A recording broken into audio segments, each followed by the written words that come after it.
MC. Let's see. Madam Chair, any expectations to when the... And I just need the list of my, all right, here we go. I'm calling this meeting of the Boston City Council's Ways and Means Committee to order. My name is Kenzie Bach. I'm the District 8 City Councilor and also the chair of the committee.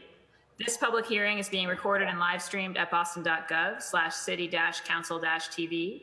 It will be rebroadcast on Comcast Channel 8, RCN Channel 82, and Verizon Channel 1964. The budget review process encompasses about 27 hearings over 6 weeks. We're a good ways the way through, but many more to go still. And we've also been doing council working sessions, and we really encourage you as a member of the public to get involved. So there's a number of ways you can do that by giving testimony for the record. You can attend one of these virtual hearings. So on the public notice, there's a Zoom link. You can come as an attendee and then give public testimony at the end of the hearing. You're also welcome to email us at ccc.wm@boston.gov or fill out the form on our website, which is boston.gov/council-FY21 budget, where you can also learn about the process. We take video recorded testimony along with written testimony. And if you testify in any language, we'll commit to getting it translated for the whole council. We also next week will be having 2 dedicated public testimony hearings. So at 6 p.m. on May 26th, which is a Tuesday, we'll have one focused on the BPS budget. And at 6 p.m. on May 28th, on a Thursday, we'll be focused on all other aspects of the budget. You can also informally tweet us your questions using the hashtag BOSSBudget, BOS budget. So today's hearing is on docket 0588 to 0590, orders for the FY21 operating budget, including annual appropriations for departmental operations, for the school department, and for other post-employment benefits. Docket 0591 to 0592, orders for capital fund transfer appropriations, and docket 0593 to 0596, orders for the capital budget, including loan orders and lease purchase agreements. Those are collectively the dockets that make up the mayor's proposed FY21 budget. And then we're also today going to be discussing dockets 0609 to 0611, which are the orders to authorize the limits for the BPD revolving funds. Today's hearing is unusual versus our normal practice in that we are hearing from all the public safety agencies, the Boston Police Department, the Boston Fire Department, and Boston EMS. Because of the COVID-19 emergency that's been continuing, we lumped a number of departments together in order to get through this process more expeditiously. So we appreciate all of them coming here today. I know that does involve a little bit of queuing up. And so we're looking forward to digging in on all of those budgets. We'll be starting today with the Boston Police Department. We're joined here by Commissioner Gross from BPD, also on his staff, Gregory Long, Dennis White, William Ridge, Paul Donovan, James Hassan, Lisa O'Brien, Nora Baston, Michael Stratton, and David Carbon. Looking forward to hearing from all of them. The council set a number of questions over in advance, which the agencies have. After BPD, we'll be following it up with Boston Fire Department, led by Commissioner Jack Dempsey, newly commissioner. Congratulations again.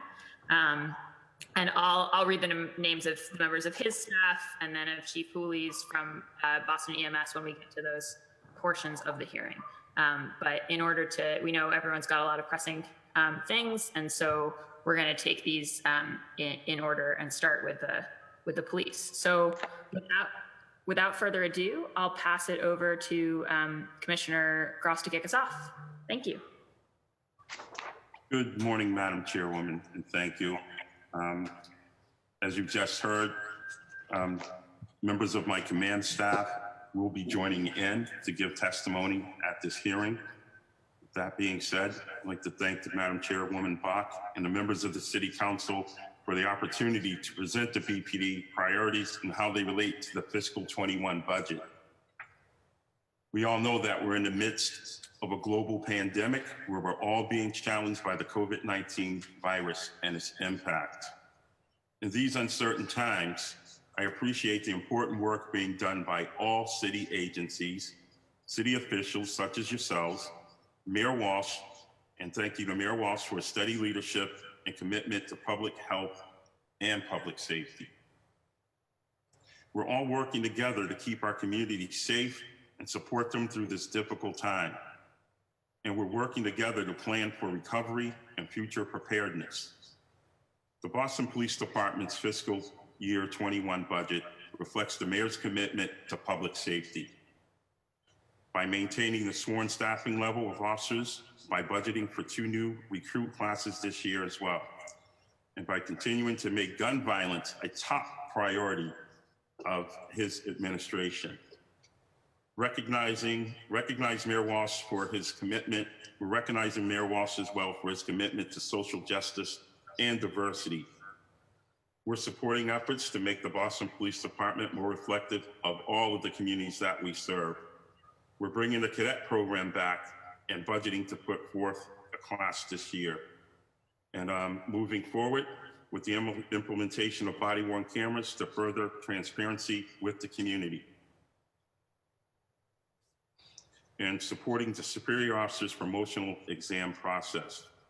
We've had our challenges, but we continue to come through stronger and more unified as a city. Crime continues to decline in 2019, so I'll give the 2019 stats, where overall Part 1 crime decreased by 5%, and this is the lowest overall Part 1 crime in Boston since 2006. Violent crime decreased by 2%. Property crime decreased by 6%. Total shooting victims decreased by 11, which is a 5%. Total shooting incidents decreased by 16. The lowest number of homicides in almost 20 years at 37. But I'll remind everyone that 1 homicide is too many. And crime continues to decline so far in 2020 in specific categories. And in 2019, while the arrests continue to decrease, bring it down another 3%. We're reducing crime without locking people up. Arrests are down because we're diverting young people away from the criminal justice systems. Arrests have been plummeting this year due to COVID-19.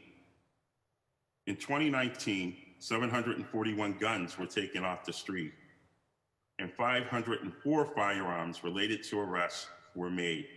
In fiscal 20, we made several technology enhancements. We have the implementation of Mark 43, and that's a records management system, the creation of a video evidence unit, and the rollout of smartphone department-wide. Our partnerships between police and nonprofits, clergy, and community leaders provided countless opportunities and alternatives for youth and building relationships to trust in our neighborhoods. That really worked out well. Those partnerships remain in place and are really, really beneficial to the city at large.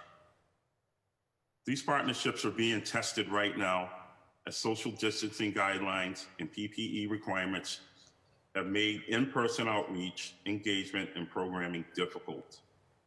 We've adapted to this challenge by moving more and more of our community engagement to virtual platforms like Zoom or conference calls. For example, many community-specific neighborhood watch meetings are taking place by Zoom or conference call. Youth mentoring sessions such as We Belong are happening weekly. Officers are joining teachers to hold workout sessions with youth and by joining their online classrooms to connect with students of all ages. And we're also as well reading to students. In addition, our officers and cadets are delivering hundreds of meals to seniors and delivering gift cards to families in need. Throughout the department, we're adjusting our community policing model to be able to connect with and serve our community during this pandemic. The Street Outreach Unit has adapted policies to enable them to continue to work with individuals suffering from homelessness, substance use disorder, and co-occurring mental health disorders. We continue to make referrals of at-risk youth and families to Youth Connect, and partner with best clinicians to co-respond to calls involving emotionally disturbed persons and provide on-site assistance. I'm very proud of the work of our officers out into the communities and in service to the city of Boston. I'm continue to be impressed at how they've stepped up in this difficult time. There's no delays in service at all to the community. Moving forward, our goals for this year. Number one, our top priority is to coordinate with the mayor's office, city agencies, and the community on response, policies, and messaging for recovery of preparedness related to COVID-19. Further prevent and reduce crime and violence. That's number two. Number three, engage even more with the community using virtual platforms until we can get back to in-person interaction. Number four, continue to connect those in need with services and supports. And five, provide timely and efficient response to crime and for calls of service.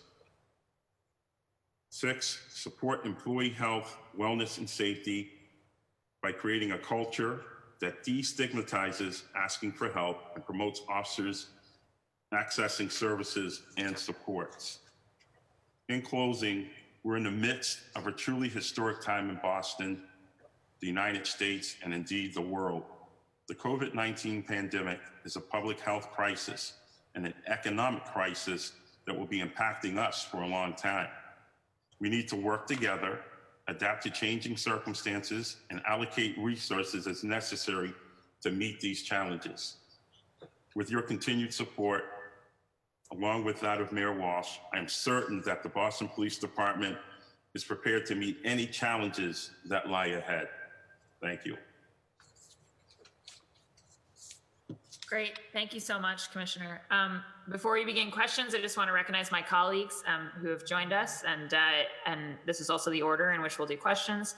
So Councillor Michael Flaherty at large, Councillor Andrea Campbell, District 4, Councillor Ed Flynn, District 2, Councillor Matt O'Malley, District 6, Councillor Anissa Sabi-George at large, Councillor Liz Breeden, District 9, Councillor Lydia Edwards, District 1, Councillor Julia Mejia at large, and Councillor Frank Baker, District 3. And then I'm, again, Councillor Kenzie Bach from District 8. So we'll begin with Councillor Michael Flaherty, and as folks have probably intuited, we're going to be doing questions for each of the departments as we talk to their staff. So this is a round of questions related to the police department. Councillor Flaherty, you have the floor. Thank you, Madam Chair. Good morning, Commissioner. Good morning, Chief, all the superintendents, and the BPD team. I want to thank you guys for all the work that you're doing in and day out, not just under the COVID response, which has obviously presented unique challenges with the significant number of your members being impacted personally, as well as the department having experienced a death. So our thoughts are with all of you guys as continue to mourn that, but also for those that are recovering from COVID. Commissioner, I want to kind of focus on a couple areas. I know there's going to be multiple rounds, but one is, and I'll just ask the questions and I'll stand by for the answers, and you can direct to the appropriate folks. But the investments in community engagement, I obviously Nora, I see her on the screen and want to get a sense as to how those investments are working. The investments in our crime lab, how those are working. I'd like to get an update on the body camera program. I want to get your thoughts on the attrition rate. It's my understanding we have a couple big waves of retirements coming up, and whether or not we're keeping pace with that with respect to our academy classes. And also what the status, I guess, is of our retirees doing pay details.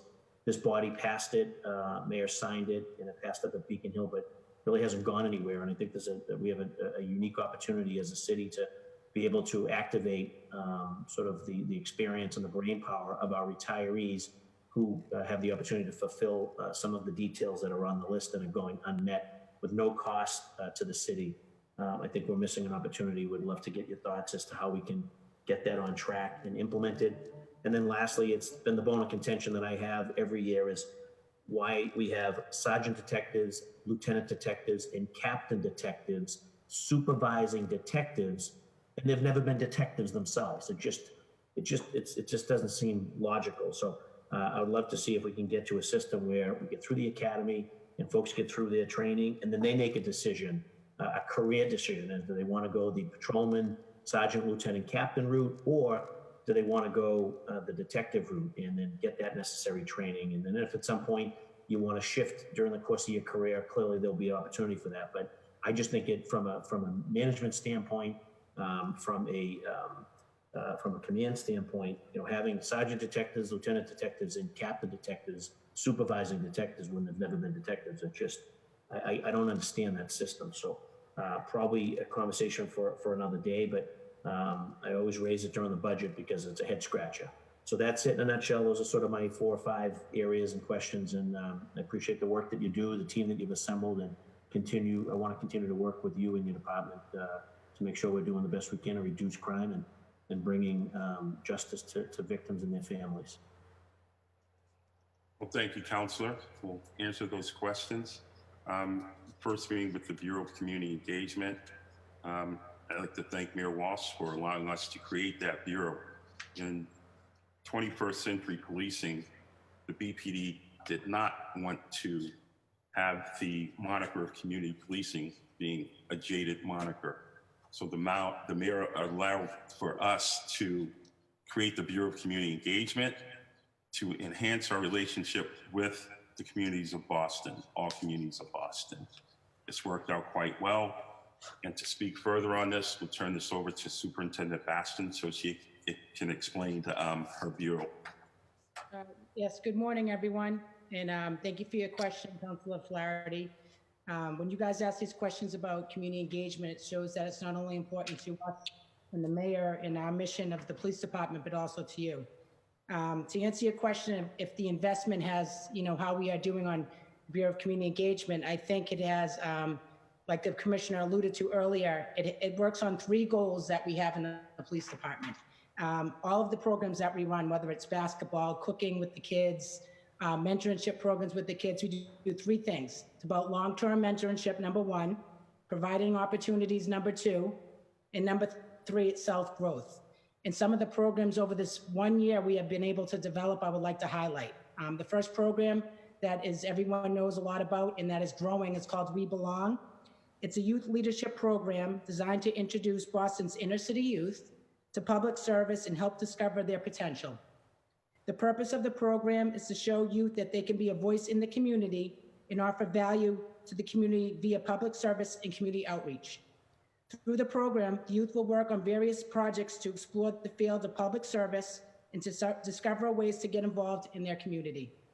The program will bring various community leaders, elected officials, and nonprofit professionals and other executives in the greater Boston and DC area to engage in conversation with our youth. And that program, once again, brings greater opportunities. And we have over 100 kids that have gone through the program. We're also going to be having it this summer. Another program I would like to highlight is the GROW, Girls Reflecting Our World program. And as you all know, they came up to City Hall this year and was honored by the city councilors for their work. This is a community-based program on mentorship for young inner city girls, the ages of 9 and 14, promoting self-esteem, leadership building, problem-solving development, interpersonal skills development, growth and mentorship. And once again, it's given them, these girls transitioning from into youth, into adulthood, and being there along the way. Another program that we have that was designed for housing and other different housing authorities is called Connecting the Pieces, Kids Overcoming Pressure.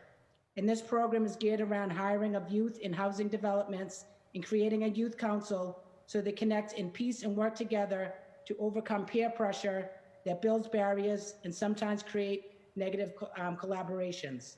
And the last one I would like to speak about is called Act Up with 5-0. And this is a beginner level monologue class where police and youth are to overcome trauma through artistic creativity. And once again, these programs are focused on the main points that we try to do. When I say long-term relationships, I'm talking between the youth, the community, and their families. They build trust with the youth in the community. And they also allow us to teach the youth how to be active participants in their community. So all these programs are geared towards that. When I say providing opportunities, what I mean is teach them how to network, give them the tools to network, to go on to higher education or whatever they want to do to excel. college prep and visits. And the third thing is self-growth, and I mean making them believe in themselves, providing self-esteem, self-advocacy, overcoming obstacles, and all of these things, as Councilor Flaherty I say, is important because this is the key of community policing. Because once you get into the build of relationships, you can get into their families. And when you get into their families, then you can really break the cycle of what we do in the community, which is all the negative things and the tools to uplift our community. They have a dedicated bureau of officers, and that's all we do 24 hours a day to the time we wake up, till the time we go to sleep, is how do we change lives of our kids? And it's been very extremely successful. So I'm extremely happy with those efforts. Thank you, Superintendent. Thank you, Madam Chair. Thank you so much, Councilor Flaherty. For the public safety agencies here, I realized I forgot to do my usual explanation of our timekeeping, which is just that we give everybody 5 minutes, then they get a 2-minute grace period. You'll see I'll hold up my gavel when it's been 5 minutes, and then there's the grace period. And so when you hear that little chime go off, it means that we've hit 7. And all I'd ask is, finish your sentence, finish your idea, totally fine. But we're trying to keep it going that way, and we'll come back to. So I know Councilor Flaherty had other questions, but we can come back to them in the second round, just if that makes sense. Thanks so much, Councilor Flaherty. Next up, Councilor Andrea Campbell, District 4, and Chair of our Public Safety Committee.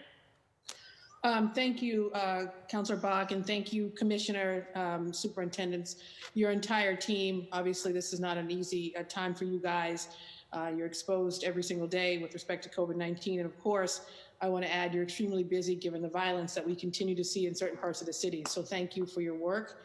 I also have to give a special shout out, of course, to C11 and B3, who are working incredibly hard in response to those incidents of violence as well.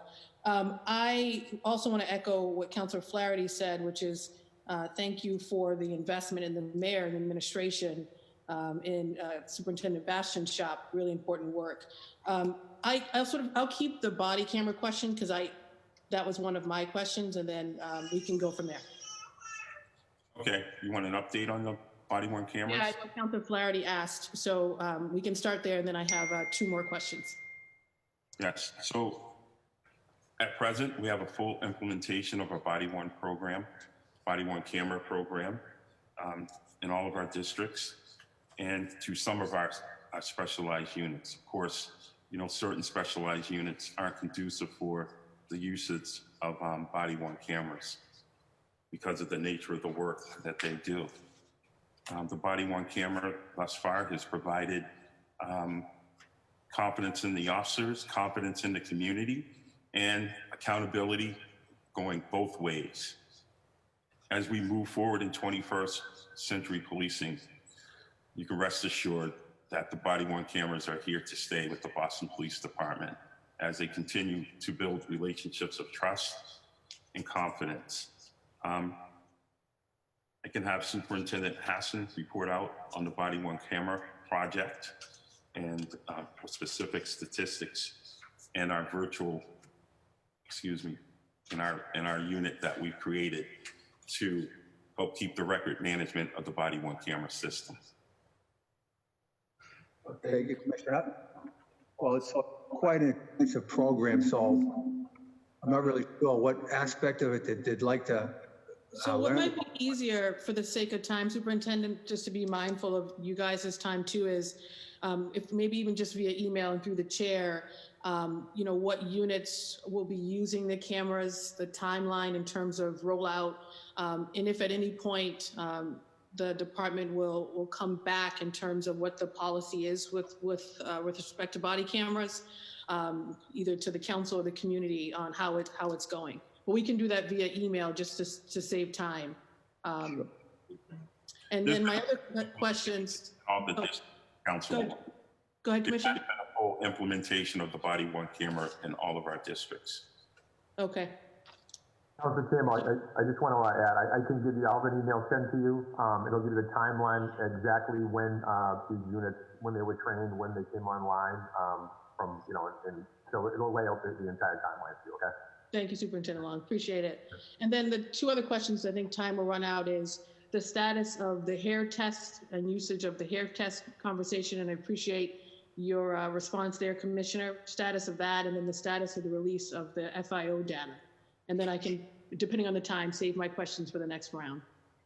Yes, we're in continued discussions about the hair testing process. As you know, it's a very controversial process, and we understand that. So we've been working with all the unions and having discussions on how to move forward and what is the best method of testing going forward. So I can honestly tell you, we're in discussions, not only with the mayor, but all of the unions and our labor management team here as well.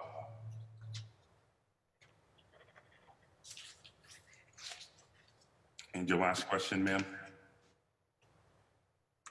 The status of the FIO data. Yes, so we've compiled that data. Chief Long, can you answer that, the compilation of the FIO data? Are you specifically looking for what on that? So we sent a request, I think the last data was released, I think it was 2016, so the past few years it hasn't been, so we sent a request to the council on the subsequent years on release of that data since it was previously released. So just following up on that.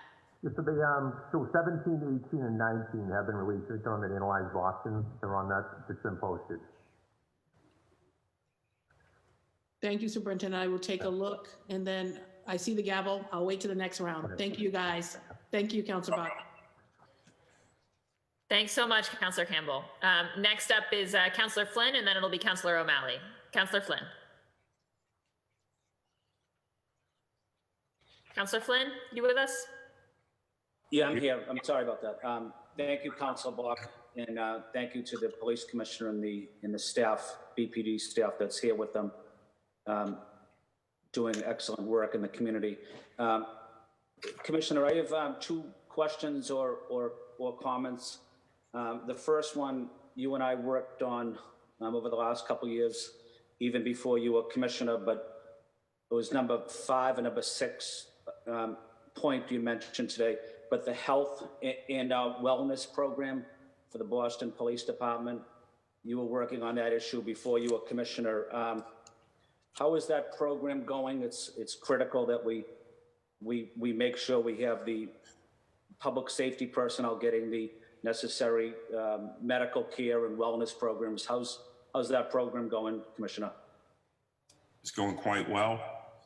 One of the things that we've done is educate the communities that we serve about the importance of officer health, safety, and wellness. Being that officers are human too, we face the same stresses, the difficulties that anyone faces, and we have to educate the public that the highest death rate of police officers in America is due to suicide. So what are we doing here in Boston? We have a very robust peer support unit, and as well, we, through the Boston Police Foundation, have partnered with the American Foundation for Suicide Prevention and sending the message out about destigmatizing anyone that is asking for help and for the help of themselves and their families. So in moving forward, peer support is also partnered with several hospitals, a home base for our veterans of foreign war. And we've also started a program with St. Elizabeth's Hospital where we bring officers in and they are screened. So there's 4 specific tests for screening, followed by those tests. The officers are also, I don't know if the screen just switched, but the officers are also taking part in the leadership program with retired Navy SEALs. So we're getting tremendous support from the private sector and some of the funding that is needed for clinician hours for the officers as they move forward in their counseling sessions. And overall, we've really made great strides in destigmatizing when anyone asks for help. And if you have a healthy officer, mind, body, and soul, we're better able to serve the community. Well, thank you, Commissioner. I think that's one of the best programs that you guys have. So I want to say thank you. And please know that the City Council, I'm certainly here to be counsel as well, be helpful in any way on that program. And then the final question, Commissioner, how is the, I was driving by Villa Victoria 2 nights ago. I saw a couple of officers giving masks, face coverings out to some of the residents over there. How is that outreach going, Commissioner? That's going fine, Counselor. Again, thank you to Mayor Walsh for helping the city acquire PPE so that we can hand it out to our communities. We've all seen the horror stories out there in other major cities when it comes to whether someone is wearing a mask, they're not adhering to social distancing. Here at BPD, we believe that the community is a part of our family, thus community policing. And if we have PPE, the community should have it as well. So thus, last Saturday, we started handing out masks, quite simply, to anyone that needs masks. And it lets you know that our officers are approachable. And we do have deep concerns about everyone's health and safety. So it's going well. We're handing out masks in each district. The Bureau of Community Engagement is assisting us as well. And our street outreach unit under Deputy Stratton is also focusing on handing out masks in the New Market Square area. So it's going quite well, and it's not a one-time thing. We have enough masks to keep going for the weeks ahead. Thank you, Commissioner, and thank you to the team. And again, thank you to Deputy Stratton too, and your outreach team as well. That's all I have, Councilor Bach. Thank you. Great. Thank you so much, Councillor Flynn. Councillor O'Malley, and then it'll be Councillor Asabi George. Thank you, Councillor. Commissioner team, good morning. Great to see you all. Obviously, I wanted to begin by thanking all of the men and women of the Boston Police Department for just exceptional service, particularly during these incredibly difficult days. The work, the professionalism, the support, the kindness, just the great leadership you and your team have exemplified has made difficult days better. So we're grateful for that. It was particularly, I wanted to just acknowledge a tremendous officer from my district, from E13, Officer Jose Fontanez, whom we lost to COVID-19 several weeks ago, and just what an amazing man he was and leader for the community, and a huge loss not only for the department, for the city as well. I am hopeful that we can acknowledge his incredible service. I think I've talked to some of his colleagues in E13 and perhaps designating the corner of Washington and Green Street where the station is in his name with some sort of a plaque is something that I hope we can further discuss in the months ahead. Commission seems to be a pretty level funded budget. I think a slight decrease from last year, a couple $100,000 short from the appropriation for fiscal year 20. There's been an increase in the commissioner's office by about $4 million, increase in operations, again by about $4 million. Big decrease in professional development from $13.5 million last year to $5.1 million this year. Can you just sort of talk about what that decrease entails in the, the Bureau of Professional Development? So as we bring forth academy classes, they graduate, and then it goes to a different bureau, the Bureau of Field Services. So we graduate 2 classes. So there's been an $8 million decrease in professional development, and then a $12 million increase in field services. So that's just the academy classes graduating? Right. And I'm going to have Lisa O'Brien expound upon that. Hi, good morning, Councillor. As the Commissioner said, go ahead. As the Commissioner indicated, that 2 of the graduating recruit classes, after they completed their probationary period of 1 year, they moved over to the Bureau of Field Services. So that's where you're seeing the increase in Bureau of Field Services. The other increase that you're seeing in Bureau of Field Services is that there's $6.1 million in there for the 2 new classes that we have planned, one in September and one probably in the January, February timeframe. So that's where you're seeing the dip in the Academy of Professional Development and the increase in the Bureau of Field Services. It's more just of an accounting class, putting them in their correct org code in which they're actually getting paid in. Fair enough. Thank you, Lisa. I appreciate that clarification. That makes sense. When you get, and this may be for you as well, Lisa, when we get sort of the line items on the department history, again, permanent employees have the increase, and then the biggest decrease, which I assume is reflected in that earlier thing, the new classes. And then the biggest decrease is for lease purchase. It's line item 55400, a decrease of about 1.7 million. Is that vehicles or is that? So if I can just briefly explain, the city has a lease purchase program for vehicles, for computer equipment, and for vests, and for telecommunications equipment. It's not in the sense of what you and I would think of as a lease. It basically belongs to debt service financing city, and the cost is amortized for a period of time. So that decrease basically is that we had a decrease in our debt service payments. So therefore, that's why you see that 1.8 decrease or that 1.7 decline under lease purchases. And so our vehicles aren't leased. They're purchased through a financing program that's offered through the city of Boston. I see. And just on that point with the vehicles, do we have any, have we moved towards switching to electric vehicles? No, we currently have 262 hybrid vehicles, but no electric. Okay, that'd be something I'd be curious of following up on later, and urging us to get to. And then line item 52900 is contracted services. It's a $718,000 decrease. Can you speak to that, Lisa, please? Yes, I can. Actually, 500,000 of that is a decrease in professional contractual services. That 500,000 relates to project management services that we use for the implementation of the new Mark 43 RMS and also the implementation of the body-worn camera program. So those services have gone away, so therefore that is the decrease. And then the other 200K roughly is a decrease in equipment for their body-worn cameras.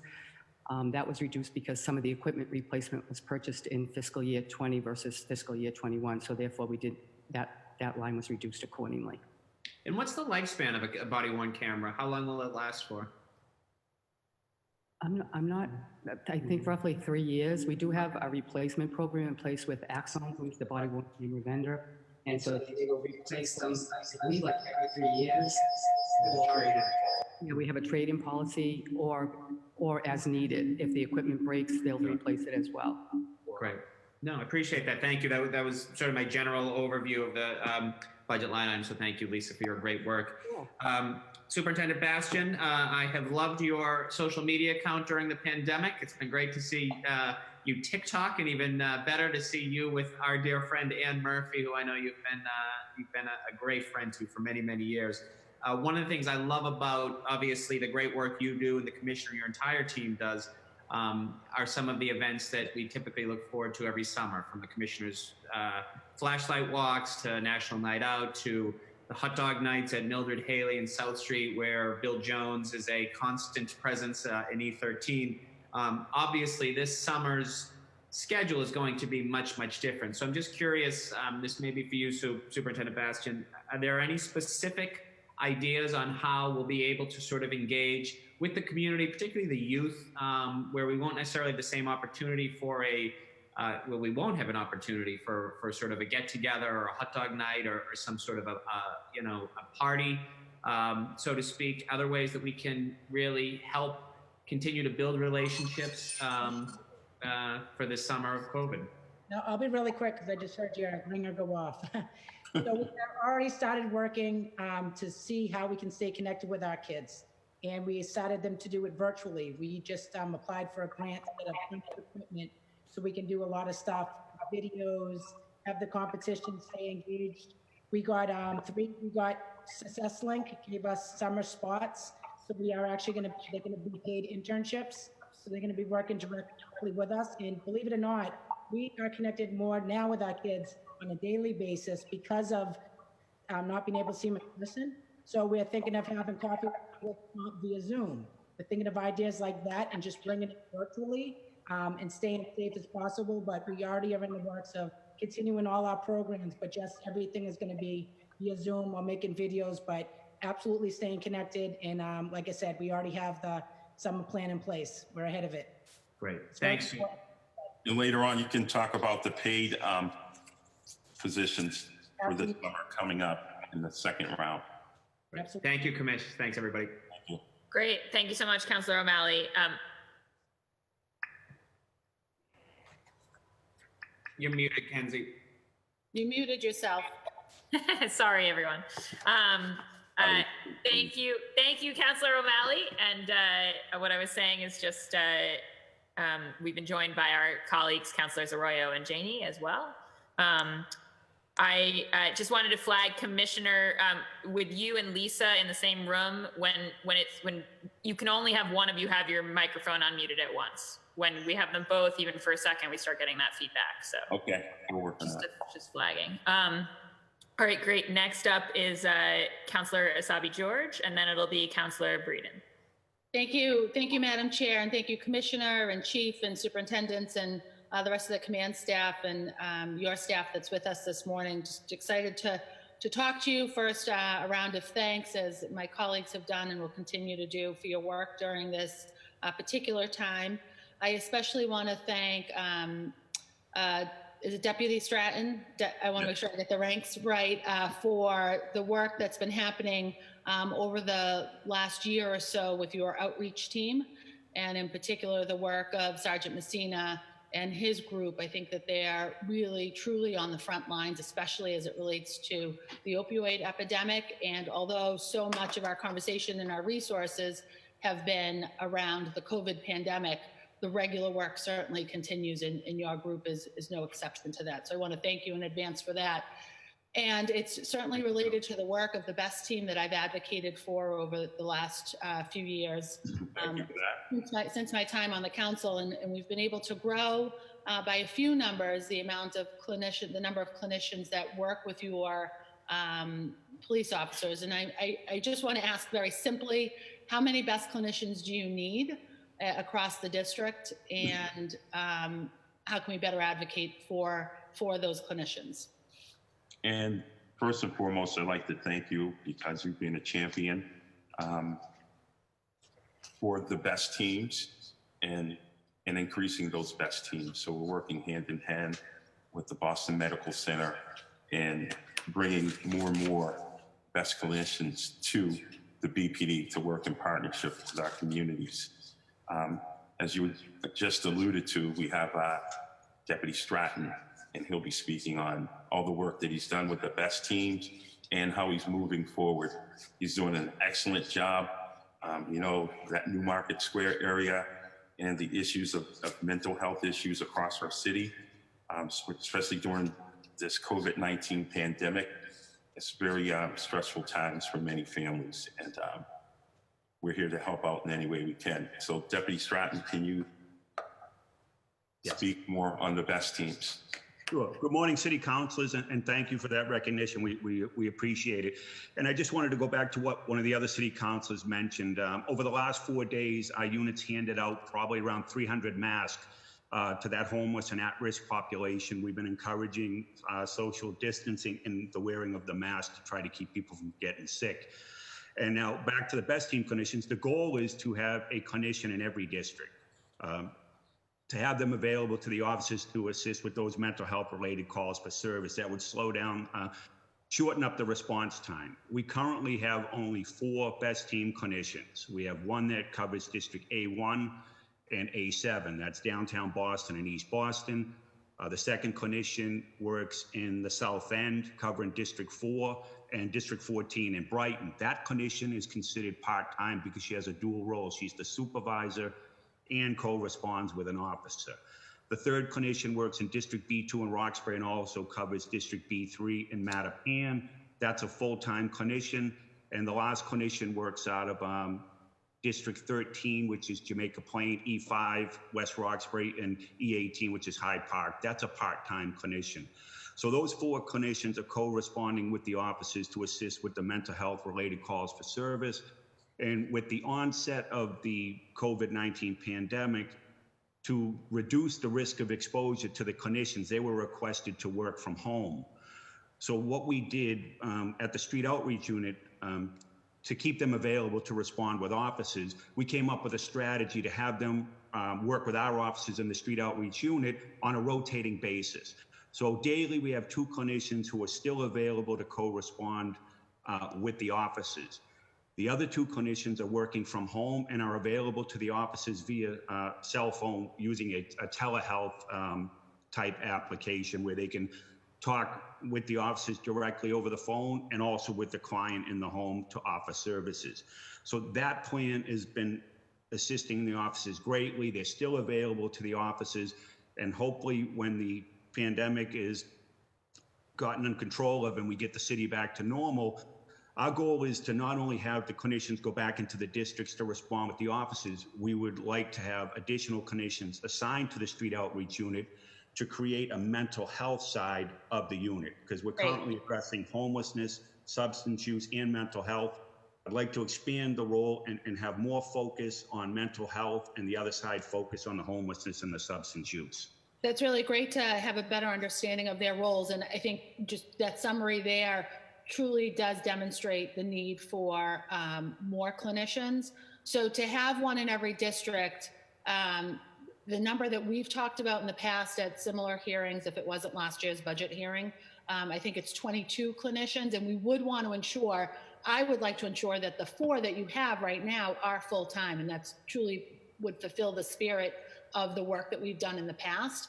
But so we're looking for 22 clinicians, is my understanding, plus perhaps 1 that would work with the Boston Public Schools unit, so that as there are need for responses to school communities, that it's not a police response, but a mental health response, because that's I think what we've understood that most of those responses would require. So I see that the gavel is up. If the 22 plus 1 is the incorrect number, we can continue to talk about that. We can talk about that offline, because I want to make sure that I am advocating for the right number. And I know that Councilor Flaherty brought it up, but in the next round, I will ask about the work around the crime lab. I filed the hearing order to at least get to a study and renew the interest in a previous study that's been written about the capacity of the crime lab. Perhaps we can talk about it more in the next round. I will have questions then. Thank you, Chair Bach. Thank you. Great, thank you so much, Councilor Sabi George. All right, next up is Councilor Braden, and then it'll be Councilor Edwards. Thank you very much. Thank you, Commissioner. Thank you, all your staff. Thank you. Great service under very difficult circumstances at the moment. I'm a great fan of your community policing staff out here in Olsen Brighton, and your PAL soccer.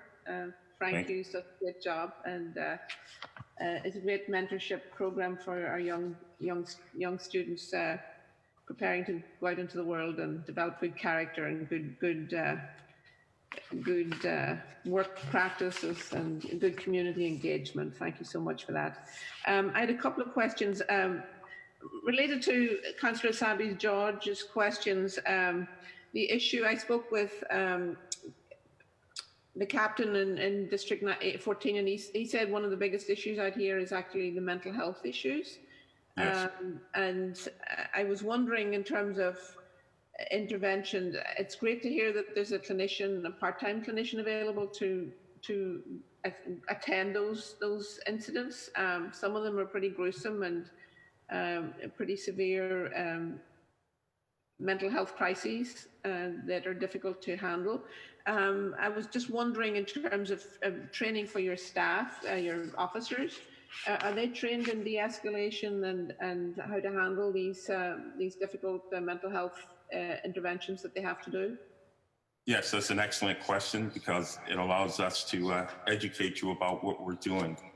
The Boston Police Department, we're very proud of our curriculum in the academy, where it teaches not only fair and impartial policing, procedural justice, but de-escalation. So not only is that taught to our new recruit officers, but it's reinforced by in-service training. And each and every one of our district captains are well-versed on addressing officers about the importance of de-escalation, taking a step back. That's why it's so important to have partners like the BEST team. And I'd be remiss if I didn't include Boston EMS, because several of the EMS are highly trained in de-escalation as well. And oftentimes when we're facing mental health issues as pertains to the calls we respond to, a lot of times it's the same folks, the same families. So a lot of times the EMS have a knowledgeable history of that person, and they can help us as well in the de-escalation process. So we've learned the importance of taking a step back, relying on your partnerships with EMS, best clinicians, how to actually talk to people. And yes, we're well trained in de-escalation. And as a part of 21st century policing, that's one of the most important components, de-escalation, taking a step back and relying on other people to help you out if needed. Yeah. I think in the heat of the moment, when you have someone acting out or having a mental health issue, it's really good to just step back and evaluate the situation if no one's in danger, just to see what's happening. I was very impressed. I actually witnessed an incident in our neighbourhood with a young high schooler who was having a mental health crisis, and the officers dealt with it so professionally. I worked at Perkins School for the Blind for 16 years, and we were trained in de-escalation and how to physically intervene with a student who's in crisis. And I watched this incident with great admiration because I thought the officers dealt with it very well. Well, thank you. This is a big student district. We're expecting thousands of students, and I just heard this week that BC is bringing back their class is coming back at the end of August. I'm a little concerned about how we are preparing to work with the colleges to manage appropriate protocols. And in this area, we have huge parties, student parties, and it all gets it's student land out here, and I really feel a little concerned about the interaction between our residents and our student population, because there's going to be little tolerance for not wearing masks and not appropriate social distancing and all that. So I don't know, is there a conversation going along between yourselves and the police department, the college police departments, and how to manage this process? Absolutely. And there's a great connection out at Boston College, because I know that. William Evans, and we're in constant communication. These are discussions we've had for years. And what's important is maintaining and building those relationships, not only with our institutions of higher learning, but as well with the community that we serve. In Brighton, the district captains and the community service officers are very close to the community.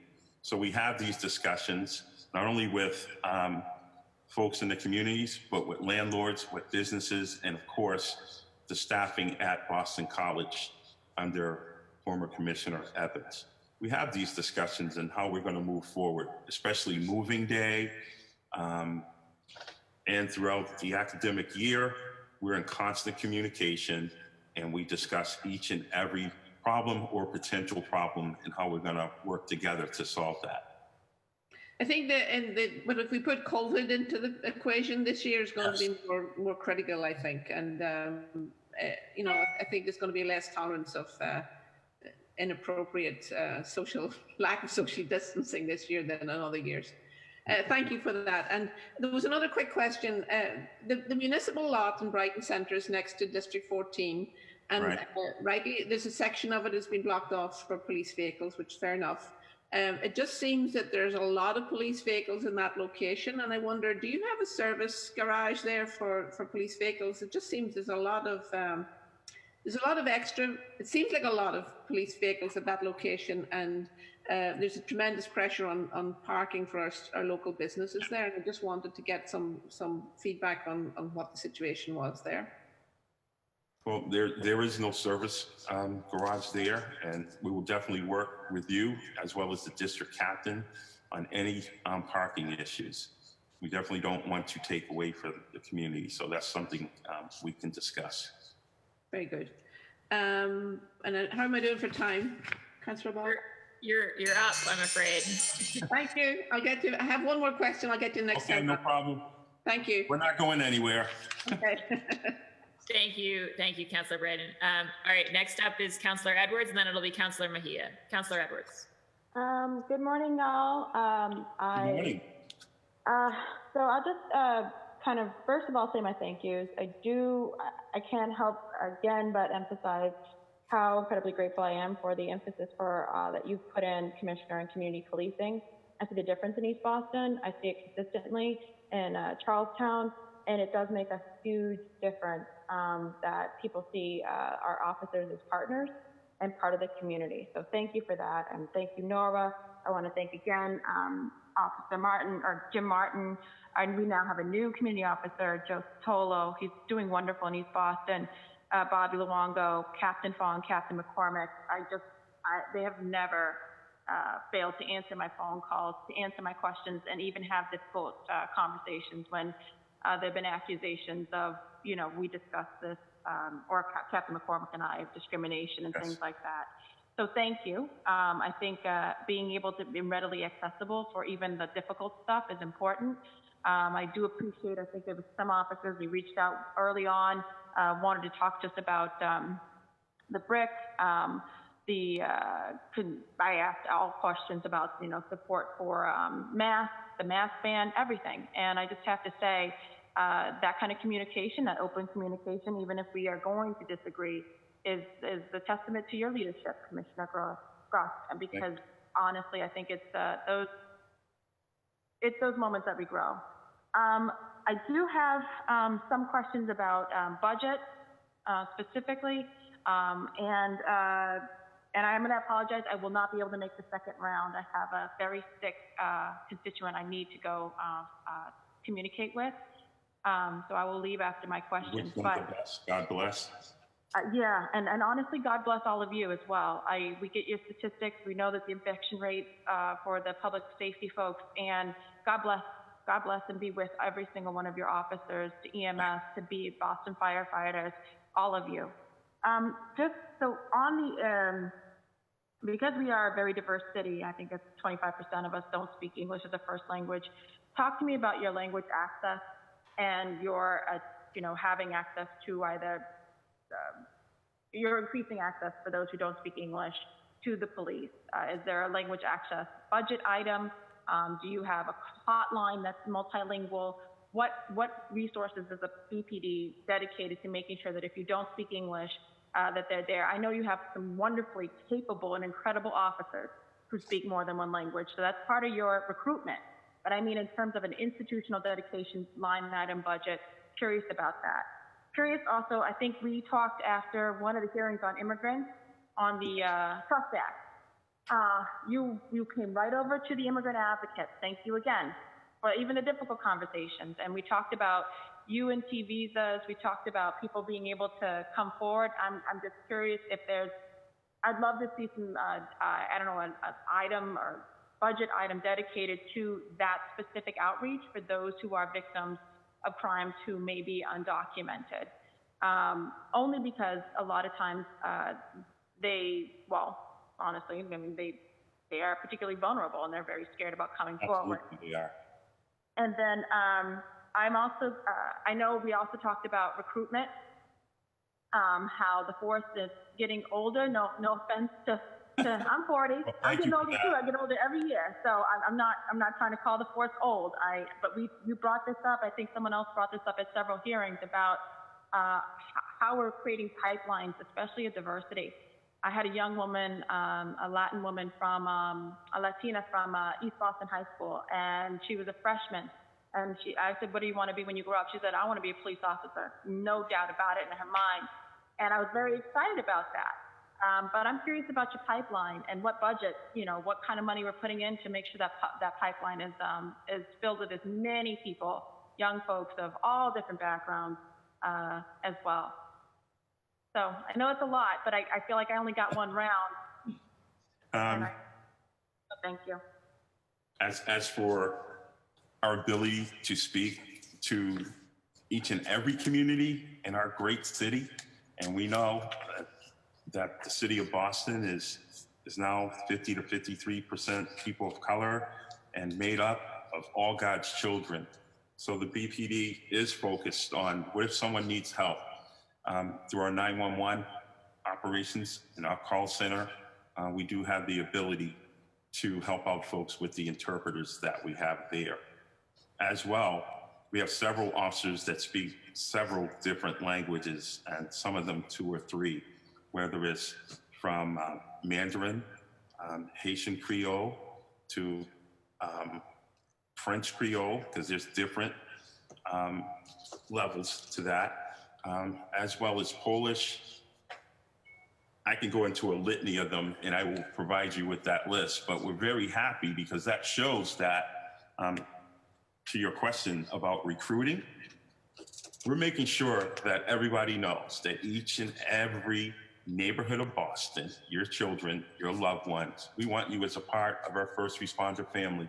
Whether it's BPD, fire, or EMS, you're welcome. But I'll give more on recruiting in a moment. So that is a challenge as this city grows and the diversity that we face with the residents.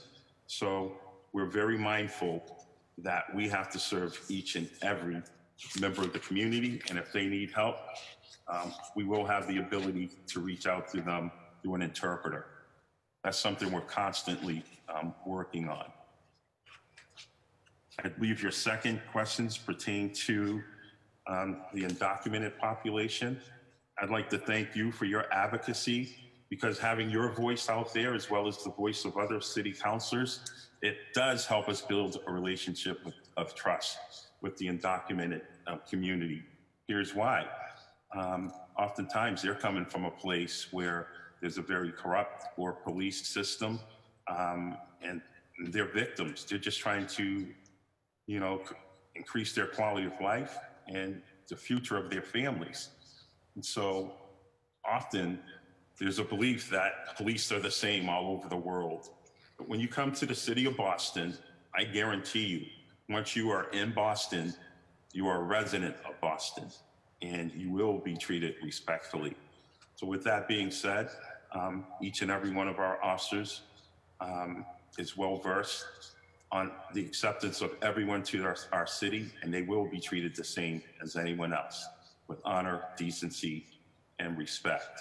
The relationships that we have with the community service officers and the clergy and the city councilors, Yusufi Valley, definitely helps us to bring the safety and education to our undocumented, to make sure that their quality of life remains intact and that each and every one of their families are safe. And I'd be remiss if I didn't mention the partnerships that we have with the Chelsea Police Department as well. And Bureau of Community Engagement as well is in each and every school, because we have a school police unit, and where we work with the students and then in turn work with their families. And Captain McCormick over in East Boston as well is always constantly reaching out to everyone in the community of East Boston to make sure that they are well provided for. And lastly, I know I heard the chime, recruiting. So we have Michael Gaskins, and he's helped us immensely with our recruiting effort. And in these modern times, we utilize all of our social media platforms, Instagram, Snapchat, Twitter, as well as BPD News, to educate everyone that BPD wants everybody to take the Boston Police exam, become a Boston Police member, but we realize the negative history with BPD in the communities. So it allows us the opportunity to educate people about who we are, what we do, and who we serve, and more specifically, how we're in service to our communities in 21st century policing. So we reach out to everyone in all neighborhoods to welcome them into our police family. We can speak more about the recruiting efforts later, because I see the Madam Chair, with the gavel up. So, Great. Thank you so much, Commissioner. She's very scary, isn't she, with that gavel? But thank you very much, Commissioner. thank you. Thank you, Councillor Edwards, and Godspeed to your constituent. Councillor Mejia, and next will be Councillor Baker. Councillor Mejia. Good morning, all. It's good to see you, Commissioner. Hi. First question is, I want to know who did that haircut. Let me find out. You got your hair trimmed up. I had to do it myself. Okay, want to make sure you weren't violating any state regulation here. Ma'am, there wasn't much to cut, so it was quite easy. Okay, so I just have a few questions. Thank you again to you, your entire team, your tireless efforts in making sure that you take care of our people. Really deeply appreciate you and all your team. And thank you. And Nora Baston too. She's out here doing the work. Thank you to all. So I just have a few questions. In 2019, BPD worked, I think it was 9,000 hours of overtime during the straight Pride Parade, which was, I think, over probably like $500,000 that it cost the city. Just curious about how was the number of officers needed determined? On an average, how many overtime hours did each officer work? And in general, how are overtime and staffing decisions made for major events determined? Just kind of want to be able to understand for big events, kind of like what the breakdown looks like. Just curious about the cultural competency trainings, if any were in place for officers working the Straight Pride Parade, and how many, if any, trainings have been put in place since then. Following up on Councillor Flaherty's question, are police body cams worn during overtime shifts as well as regular shifts? If no, why? If yes, how long has that policy been in place? Following up on Councillor Campbell's question, just curious, on May 8th, less than a half a month ago, we finally got up-to-date data on FIO reports. The councillor had requested this data for the past few years. What was the reason for this delay? Just curious about like the infrastructure, what if anything you may need in terms of budget to kind of help move things along. Could you talk a little bit about the BPD gang database? What information is collected? Who has access to this information? Who is this information shared with outside of the BPD? And just to follow up on Councillor Edwards' question, I would very much like to see a full list of the number of officers who speak languages other than English and in what neighborhoods they're staffed in. And we do have that available to you. I just have to find that sheet that I have here with me. Before I turn it over to Superintendent Ridge to speak about our special events and coordination, I'd just like to mention a couple of things as pertains to our special events. The Boston Police Department is highly effective in handling major events. And I think you've seen it countless times. And in defense of everybody's First Amendment rights, it doesn't matter who it is, we have to protect those individuals. Along with that, the special events, we rely on intel, things that have happened in other major cities and towns when it comes to certain groups. For the Straight Pride Parade, we knew there was going to be an infiltration of Antifa. And if you want to study their history, in every city that they go to, they meet the police officers or whomever they're protesting against with violence. On the Straight Pride Parade, our officers were hit with urine, feces, concoctions of who knows what. And they held fast in protection of not only the people that were there in protest, but as the people that were exercising their First Amendment rights by partaking in the Straight Pride Parade. So we have to staff accordingly to make sure that everybody's protected on those routes and in attendance. And a lot of that depends on the intel we receive about who's going to be at those special events. And we have to have the correct number of officers in place, again, to ensure that safety. But to speak more on that, I'll turn it over to Superintendent Ridge. Yeah, and I'm sorry, before we, I just want to be really mindful that Councillor Bach is really adamant about her 7-minute warning. So I would love, we don't have a lot of time to go through all the questions because Yeah, you gave me more than a few. I know, and I also want to ask about SSI. Yeah, so I'm just trying to get, so let's just go on to the next question. Now, I'm curious about SSY funding as well. So just trying to get in a lot here. But if we can just skip over to some of the other questions, that would be great.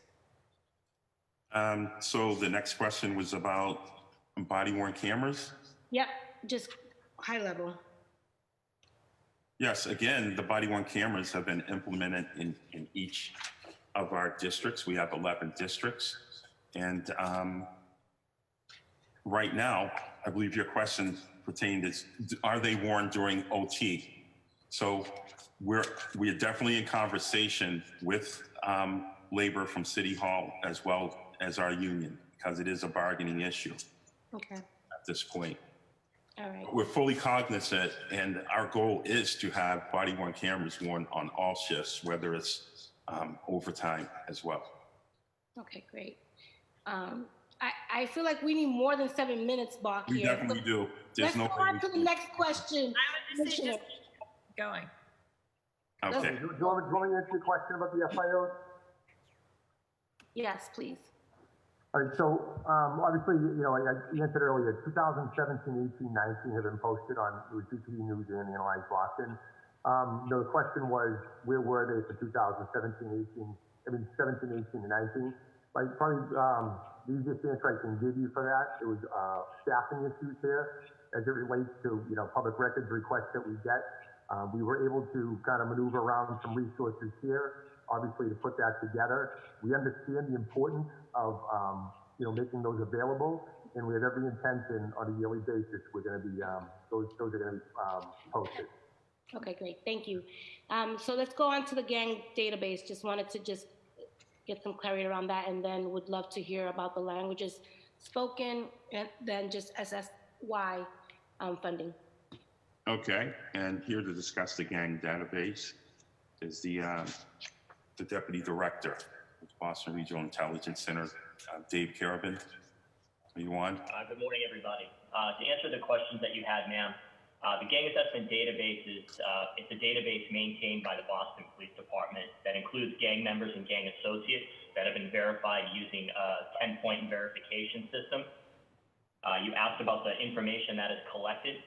The information collected in that database is minimal. It includes name, date of birth, alias, nickname, address, gang affiliation, photo, and the verification information on the individuals that have been identified as either members or associates.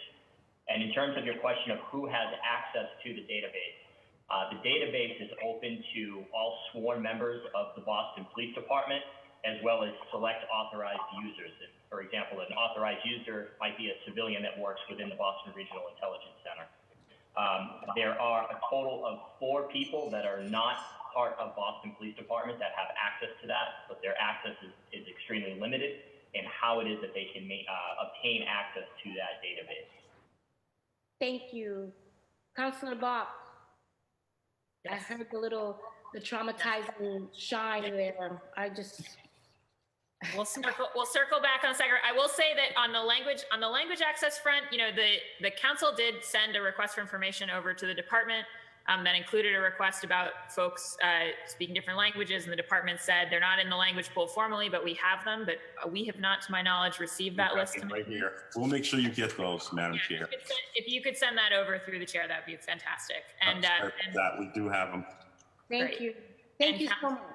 Yeah, and Councilor Mejia, we'll circle back on SSY in the second round. So thank you so much. All right, next up is Councilor Baker, and then it'll be Councilor Arroyo.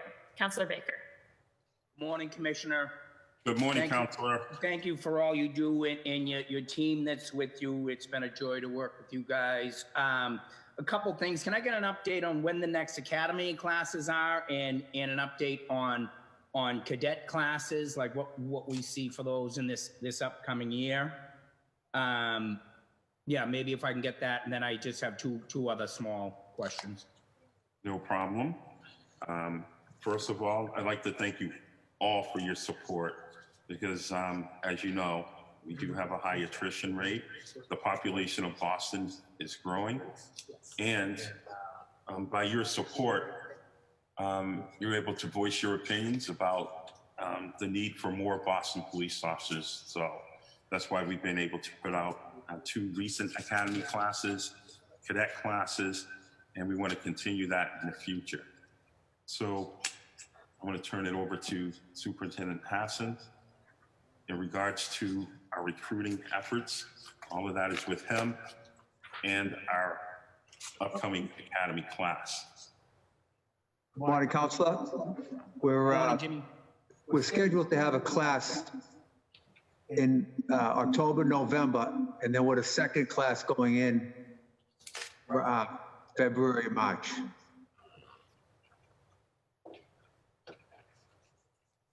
Cadet class. How many bodies will we get out of those 2 classes? Well,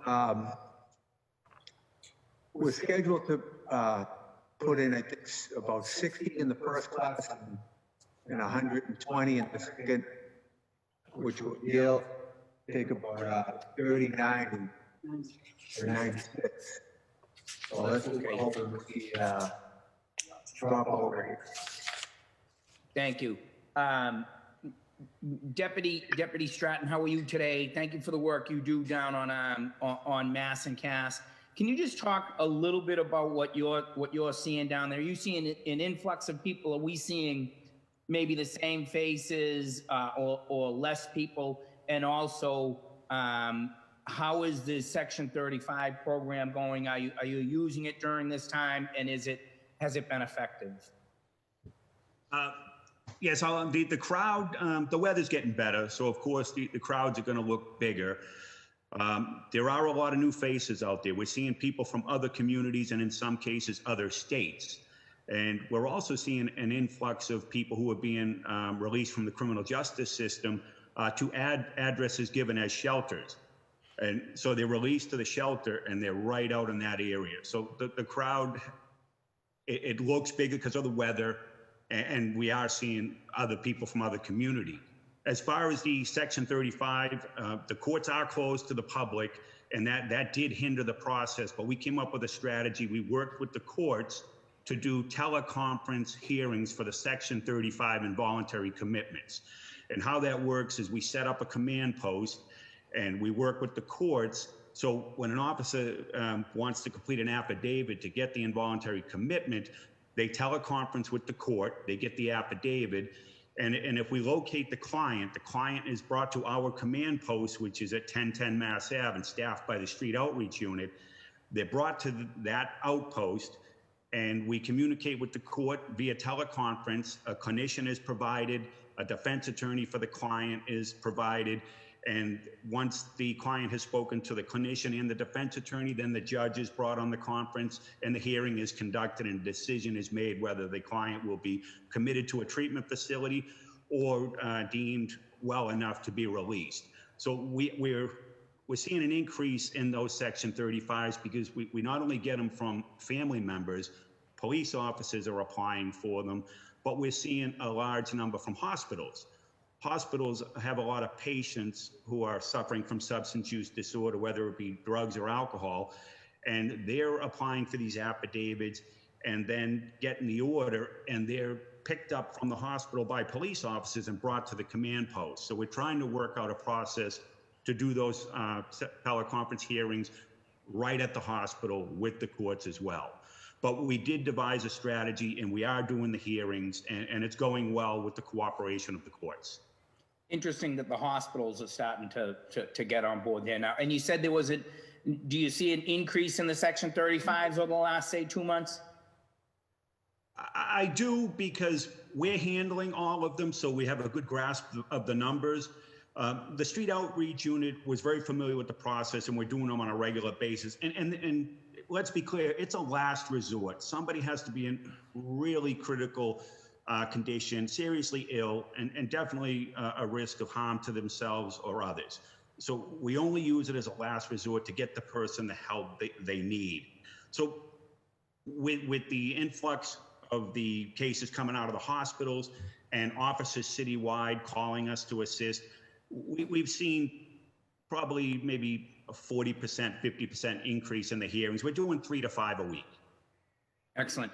And Willie, just one last thing around cameras. A lot of the advocates call for body-worn cameras. Everybody wants body-worn cameras. But then when it comes to that camera that's on the pole on the corner that's collecting data on traffic and whatever else that I know can be helpful in solving crimes, where are you guys, and not facial recognition, where are you guys on the use of cameras? Are they helpful to you? Is it something that would be a good tool for us in the future, or is it something that we walk away from? I don't believe we should walk away from that at all. Let's not forget that twice Boston was hit by terrorist attacks, and cameras were instrumental in helping to facilitate those investigations. Also, it taught us that for domestic preparedness, you do need cameras. But we're very cognizant not to infringe upon the privacy of the citizens of Boston. So we keep that in mind, specifically with the facial recognition technology, which we do not have. But yes, it helps us solving crimes. Let's say if there's a shooting, we can pick up the path where someone's fleeing from. So body-worn cameras helps us with the security of the city, for domestic and foreign terrorism, as well. It helps us solve the everyday crimes that police officers face, and more importantly, the numbers of shootings and persons shot. So thank you, Commissioner. More cameras. Thank you, Madam Chair. Thank you, Councillor Baker. Next up, Councillor Arroyo. Thank you, everybody. So I've heard the wind chime on every councillor, so we'll probably hear it on me as well. I'm going to try and just ask you these questions instead of shooting them at you as a stream of questions and then trying to pick and choose. I'm just going to ask you one at a time, and then we'll do a second round. So my first question is, I know Councilor Mejia sort of touched on it, which is the overtime budget. I see that it's allotted for $60 million in fiscal year 20. It was about $60 million. In fiscal year 19, it was about 69.7. In fiscal year 18, it was about 67. And my question for that is, what's the breakdown for this overtime? So I know, does, for instance, court time go into overtime? Do details go into overtime? Obviously, I would assume if somebody works extra shifts, that's also overtime. And so is there a breakdown on what that overtime cost goes to? Do we have that? How's that number calculated? What's the breakdown on that? And can we get a breakdown of that, of where those dollars are going? Yes. So our expert is ready to answer on that. Lisa? Good morning, Councillor. Our overtime is broken out into 5 different categories: replacement costs, extended tours, additional tour, court code, and special events.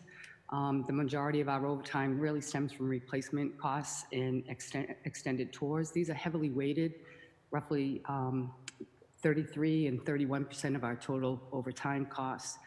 We have seen declines in special events and court codes, court overtime costs as a result of the COVID-19 virus. However, we have seen increases in replacement and additional tours as a result of the COVID-19 virus. And right now, we are running a little bit high in overtime, but we try to look at non-discretionary overtime and manage that accordingly, so that we're trying to make our budget this year for fiscal year 20. Just a quick question on that. When you say replacement, I don't actually know what that means in terms of what the jargon is there. So if you could just tell me what a replacement hour is. Okay, so replacement hours is for the replacement costs that we're seeing this year.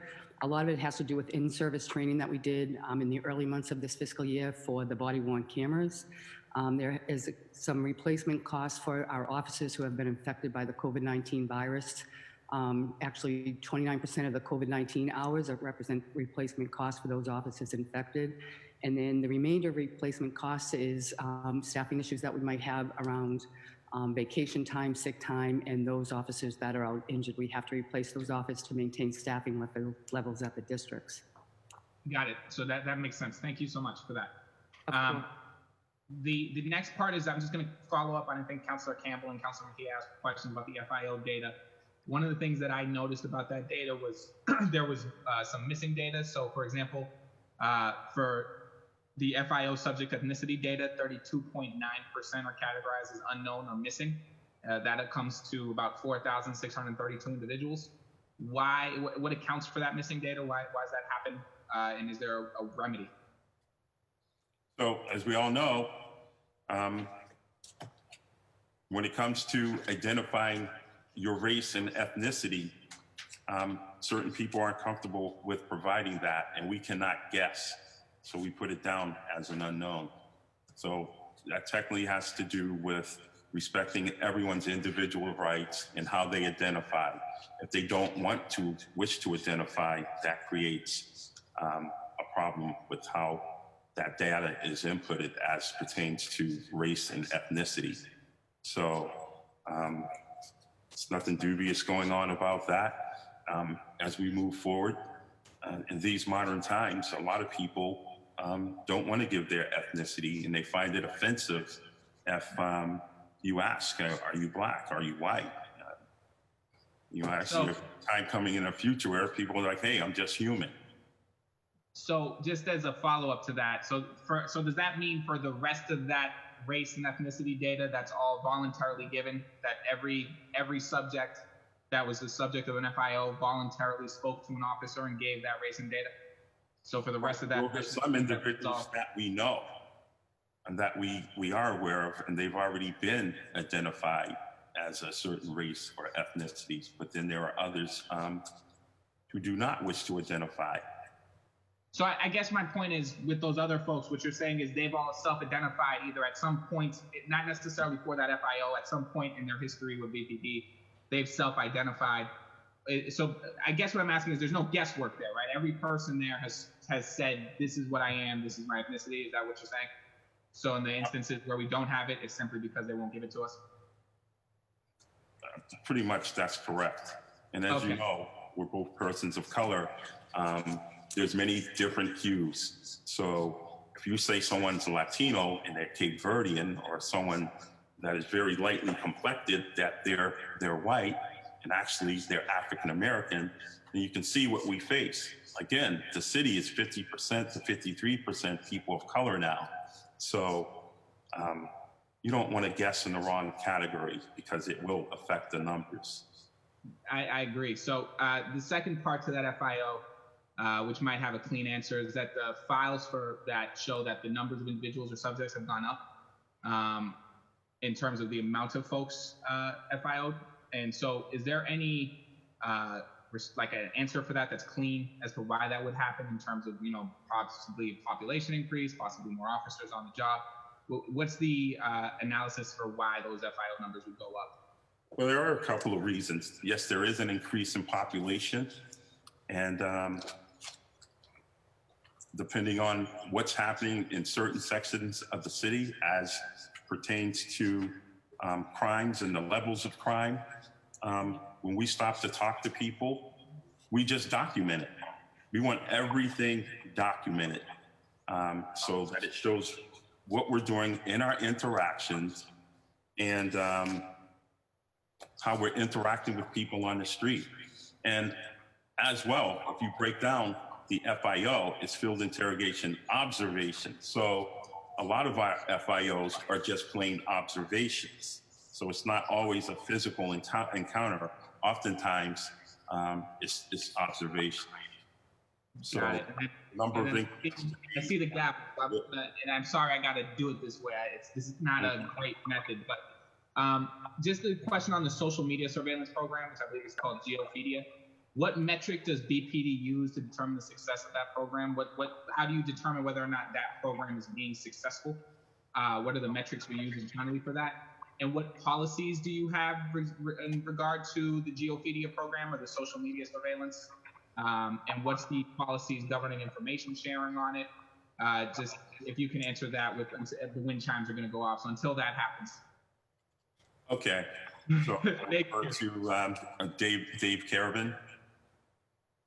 Dave, are you on? The answer for that quick answer for that, Counselor, is we don't use Geophedia. We did a trial period of a total of 1 year. I believe it was back in 2015. We didn't find its use effective, and so we have since discontinued its use. So that's the cleanest and simplest answer for you. That's great. That's actually great. And I have a question on that. When you determine something's not effective, what's the methodology used for that? Is it whether or not it's solving crimes, whether or not it's being used in cases, right? It might not lead to a conviction, but it's used as evidence. What do you use to implement whether or not something that's being used is working or not working to your extent that you would want to keep it? Counselor, to be honest with you, I think we need more time to discuss an answer for a question like that. It's a very qualitative answer. Depends on the types of threats that the city's facing, the types of criminal activity that we're interested in ensuring the safety of the public for. In a tool like that could be as, dealing with social media data, it's a very broad stream, terabytes upon terabytes of data out there. It's not a simple thing to answer. So we'd be happy to discuss that with you at a future opportunity. I do appreciate that. And then just to be clear, so there's no social media surveillance happening right now? We do not, to be clear, we do not own any commercial paid for social media surveillance programs, no. Okay, so I'm gonna leave it there but there is access to open publicly posted social media, just as anybody could log into any publicly open media and see what is being discussed beyond someone's privacy settings. There's no work going behind people's privacy settings. Understood. Fantastic. And I see Chairwoman Bach, so I'm gonna seat it there and do a second round later. Thank you so much for your questions. I know this isn't the best format for this, for your answers to those questions. Thank you. Thank you, Counselor. Thank you, Counselor. All right, Council President Janey. Thank you so much. Can you hear me okay? Yes. How are you, Madam President? Good morning, almost afternoon. It's good to see everyone. It really is. It's been a minute. I want to start by just thanking you, Commissioner, for your work and for your team's work. I want to do a shout out to some of the captains in my district, Captain Sweeney, Captain Facey. Sir, have a great deal of respect and appreciation for the work at the Community Engagement Bureau under the leadership of Nora. So wanted to just start there. For me, our workforce is really important, and thinking about the work that you guys do every day, not just in this crisis, and certainly, putting yourselves at risk, being those first responders, deeply concerned and want to make sure our workforce has what it needs. One of the questions I always like to ask at these hearings are questions related to trauma and how our officers, all of our public safety officials, how they are, getting services and treatment themselves in terms of the trauma that they experience responding to crisis after crisis after crisis after crisis. So that's always like the first question I just want to know when we're talking about this. When I did my first trauma walk with police officers and pastors, it was my first question. My first walk with you after a shooting. Yes. That, again, is my first question. So please, I've seen you out there. Thank you. Can you talk about the investment in this budget for officers relating to how they can seek out trauma services and what kind of supports they're given? And then just on other professional development, just interested in how we're doing. I heard earlier you mentioned de-escalation. Very glad to hear a focus on that. I'd be interested just more around explicit and implicit bias training. So if you can just talk about trauma and the training. First, thank you very much for asking of the well-being of our officers. They need to hear that.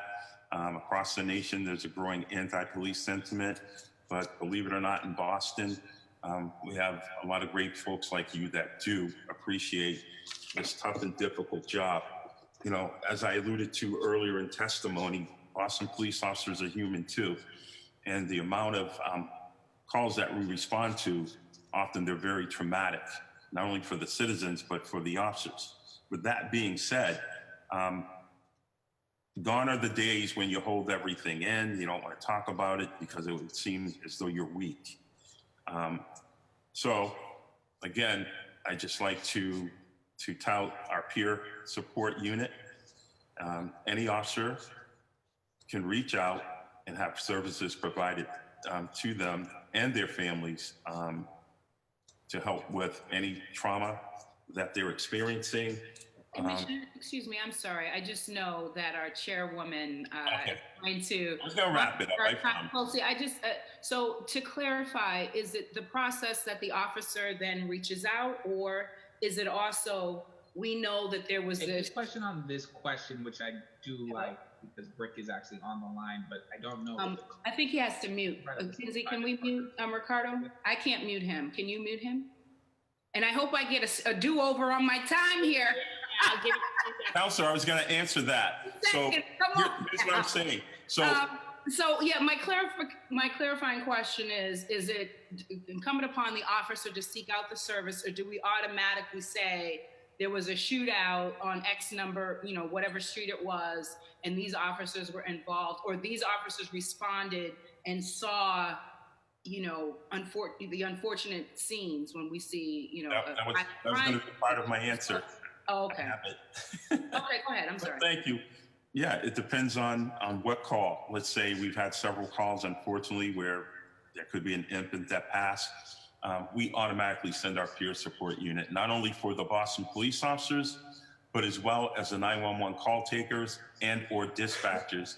And of course, if there's an officer-involved shooting or a very traumatic event, peer support's contacted, on scene, available to speak to the officers.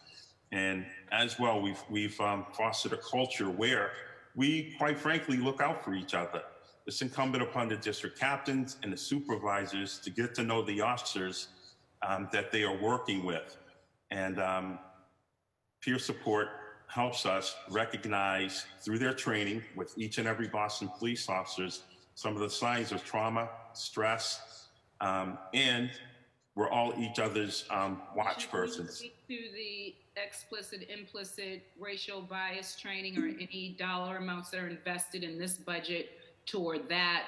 I'm also, as you know, very also interested in workforce diversity. And so recruitment efforts, the cadet program, there may have been an update earlier. I apologize. I did have another event, a little fancy event.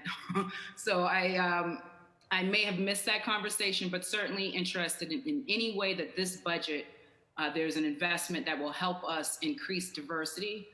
This is particularly important. We see this in other industries in our city as officers retire. If we're not doing enough on the front end to bring new officers in, we're going to see hits in those numbers. So I'm really worried about that and would love for you to talk about the diversity. And then I have just a couple more questions on body cameras and other. And real quickly on the second question, our investment under a past administration, and it continues now, is that we have a standalone policy on bias-free policing, right? And our Academy of Curriculum is bolstered by fair and impartial policing, procedural justice, and de-escalation. And what's significant about that with our Boston Police Academy is that we bring in people from the neighborhoods, all neighborhoods of Boston, and special interest groups to help us train our police officers, and thus they gain empathy, sympathy, care, and respect. As pertains to diversifying our police department, again, we brought on board Michael Gaskins and other professions to be Chief Diversity Officer, but he helps with our recruiting process as well as our promotional exam And process. so do we have, are there things that we can point to that has resulted in an uptick in terms of the numbers in recruitment since we've brought on and started these new programs? So again, it's important for me to understand that the work that we do leads to something, to the goal that we're trying to get to together. And so if there are any, great stories to share, I'd be interested. And then again, if there's specific investment, because if it's not enough and if we're not seeing the results, why is that? Is that we have to rework how we're being effective? Is it we're under-resourced? So I want to make sure that we're doing more in terms of diversity. I heard, the questions, and certainly appreciate the questions around language access that Councilor Edwards was bringing up. And I know you were I think you got cut off in your time when you were getting ready to talk about recruitment. of diverse officers as well, which is very important to me, and I know other colleagues. I also have questions. So I'd be interested in like specific initiatives that we hope will get us to the shared goal of increased diversity. I know we talk a lot about the cadets, so if you could maybe give an update. I don't know if we're still waiting on some state law situation, but whatever we can do and invest in this budget that will help us get that shared goal would be great. And then I have some body camera and then information sharing and oh wait, is that a chime or a gavel? Yes, that's a chime. Oh. So if the commissioner wants to speak briefly to the diversity concrete question, I think the other ones I'd ask you to save for the next round. That's fine. And I missed the gap, so I missed the first warning. So I didn't see it high enough. I apologize. Go ahead. So we definitely do invest in, again, like I alluded to earlier, number one is marketing. Believe it or not, marketing is very important because this is what it does. It educates the public about who we are in 21st century policing. We're not the old Boston Police Department, and it's not the old city of Boston either. We've come a long way from when there were horrible relationships betwixt the BPD and the communities that we serve. So in marketing, we utilize all of our social media platforms and to recruiting people to not only become police officers, but a part of our civilian workforce as well. Again, through Michael Gaskins, to BPD News, our media process, and city councilors, teachers, our community stakeholders and partners, we're able to get more people of color onto the Boston Police Department. And I can provide you with a specific breakdown, but time will not allow. But I do have numbers that I could forward to you. If you could forward, that would be helpful, and I'm happy Yes. to for the next round. And again, your voice helps us because you interact with us and you help to let everyone in Boston know that they're welcome. Thank you, Commissioner. Thank you, Madam Chair. Thank you, Councilor Janey. It should be my turn now. I'm going to very briefly, I'm going to allow Councilor Flaherty to ask just a couple of his second round follow-up questions because he has to take a call at noon, and then we'll come back to me. But I just want councilors to mentally prepare for, we're going to do a second round, but I'm going to ask people to keep it tight and specific because we've got our fire folks waiting, our EMS folks waiting, and also our public testimony. So I'm just putting that caveat in everyone's mind now. Councilor Flaherty. Thank you, Madam Chair, for the courtesy, and I'll be extremely brief. Just want to follow up. Councilor Baker made a point about the Section 35. Just want to let folks know they're working. It's not ideal, but they're working great. I've had to send 4 folks in that direction to get detox and recovery for their loved ones, and it a little bit of a process, but nonetheless, it was successful. So I wanted to comment on that. And then the commissioner, if you could just give me the name of a person on staff I can talk to about just sort of that whole structure of the sergeant detective, lieutenant detective, captain detective, supervising detectives when there's never been detectives. I'll handle that, obviously offline. And then really just more kudos to you. You're out there. You're probably one of the public servants I see the most. It's a reflection of your commitment to the city, to the department, obviously to the men and women that work alongside of you. And you sort of really put and emphasize community in community policing. It's why we're the model. It's why we're having the success that we have. Clearly, obviously, we're not perfect, and one shooting, one homicide is too many. That said, look forward to working with you in this budget and beyond, and hopefully get things back to where they are. And maybe you just touch base at some point a little bit more about the summer strategy, given that our nonprofits are going to be struggling, our youth programs are going to be probably slow and sluggish to start, and that's a little bit of a concern as we head into the warmer months. But I'm sure you've got a plan, and I've got confidence in the plan and look forward to working with you. Thank you, Madam Chair. Appreciate the courtesy, and thank you, Commissioner, for the great work that you do. Thank you, Councilor. And as you can see, I have a very brilliant command staff. So it's not just me alone. I'm only as good as command staff and the men and women that serve, both sworn and civilian, for the Boston Police Department. I'm proud of their service, so thank you for your support. Great. Thank you so much, Councilor Flaherty and Commissioner. All right, I'm going to jump into my questions. I really want to circle back, Commissioner, on the overtime issue. So I although this is my first year on the council, I was Councilor Asabi George's budget director back in FY17, which was the year that we first talked about truing up the overtime numbers in the budget and really putting in, a goal of bringing them down. And the idea was, okay, we're going to admit how much overtime we see and we're going to budget appropriately for it, but then we're going to have an increasing goal of diminishing it. And I mean, obviously, so this is 4 budget years later, that isn't the pattern that we've seen. And I know we had Justin Starrett, the budget director, in earlier this week, acknowledging that right now it looks like we're going to hit a $7 to $9 million overage on even the budgeted overtime, based on where the projections are right now.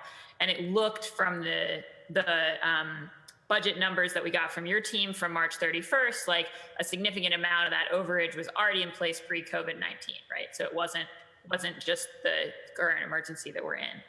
So I really want to talk with you and with Lisa about like what are the strategies for that kind of longer term goal that the administration has had and has stated on numerous occasions of kind of not just budgeting truth in overtime, but also over a period of time bringing that number down. Oh, you muted yourself on your last part there. I couldn't hear you. Just must have cut out. So just what's the plan for actually bringing that number down? So a lot of the overtime has to do with providing protection for the city.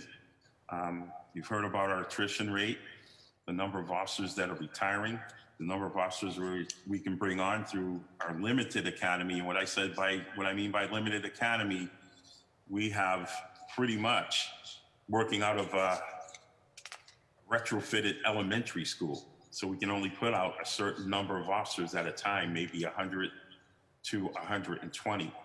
And every year our attrition rate goes.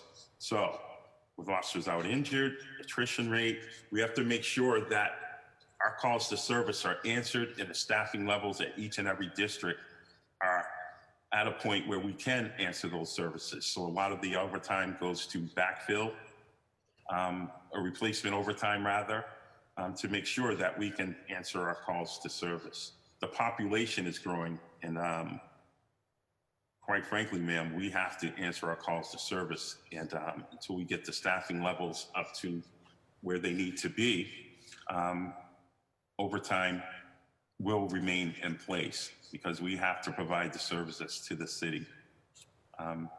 Lisa, you want to expound upon?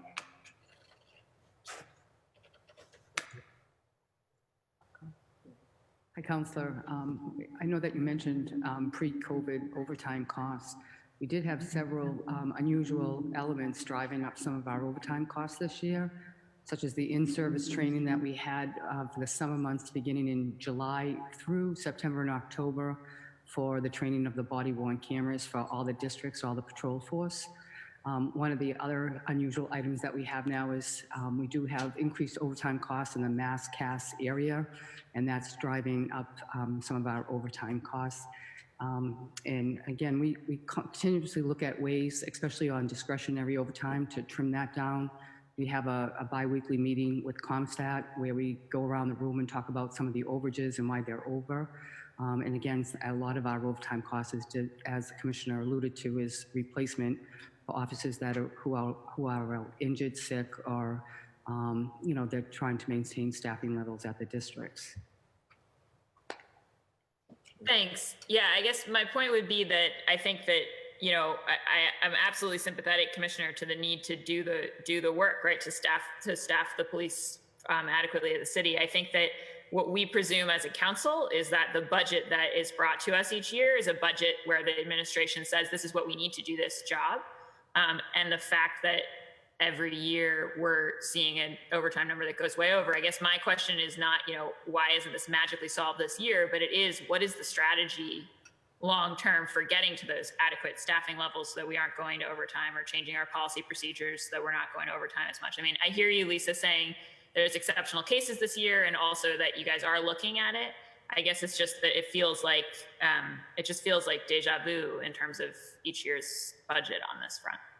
Councilor, if I could interject, and I know your question is, essentially looking like what can be done, right, to drive this down. I'll let Superintendent Hassan address. There's one component of it, I think it keeps coming up, and Lisa touched on it. It has to do with, people out injured and sick. And I'll let Superintendent Hassan, kind of explain some of the steps that have been taken. And I think, pre-COVID, albeit it wasn't that big of a drop, but we're starting to drop some of the steps that is implemented there. And I think going forward, I think these steps within the next year, I think it'll pay dividends off as far as cutting down some of the overtime as it relates to people out, injured. Superintendent Hassan, do you want to explain that? Sure, Chief. Like you said, prior to the COVID, we had several initiatives because it's really a multifaceted problem. And we have, to maintain our personnel levels, we use a replacement, but for the people that are out injured, we've increased our nursing, our medical staff, we've increased our oversight of these officers that are currently out injured, trying to get them more medical appointments to provide them the services they need to get back to health quicker. We're partnering up with the retirement board on the officers that need, looking to retire, so that we can replace them with full-bodied officers. So it's really a multiple approaches to one problem. Thank you. And I'll just say, because my time is about to elapse, that, I hope that you all understand that, when it seems like this is something that we're coming back to, I think within context of our budget process, this is obviously, when we talk about the police department budget, we're talking about 10% of the operating budget. And when we talk about overtime, right, 60 million, and then it looks like it's actually going to land right up at 67 or 69, depending this year, we're talking about a budget that is much like an overtime budget, right? That is much larger than almost every department that we do budget scrutiny of here as a council. I mean, it's almost like we could have an overtime hearing for in the budget process just when it comes to the portion of our city budget it is. So just really want to stress the importance of us continuing to talk about this and work on it. Cognizant of that, but I do have to say, you're in one of the safest cities in the United States. And so the officers are working hand in hand with the community to make this one of the safest cities. Just last year in 2019, 20-year low in crime, one of the lowest homicide rates ever. So the officers are working hard, hand in hand with the community.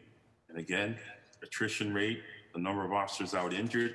We are working with our district captains. We have a budget meeting every 2 weeks. So we're very cognizant, Madam Chair, and we are working on ways to reduce overtime. Great, thank you so much, Commissioner. And that's a good reminder to shout out to my captains, Facey and Sweeney and Fong, who are fantastic. All right, going back up to the top, Councillor Campbell. Thank you, Councillor Bach. So just quickly, I wanted to quickly thank Deputy Superintendent Stratton on his work with respect to mental health and the best teams. I wanted to put that out there. I also wanted to quickly, and I didn't do this in my first round, thank the Commissioner as well as Lisa for the work related to the funding of BCOPs.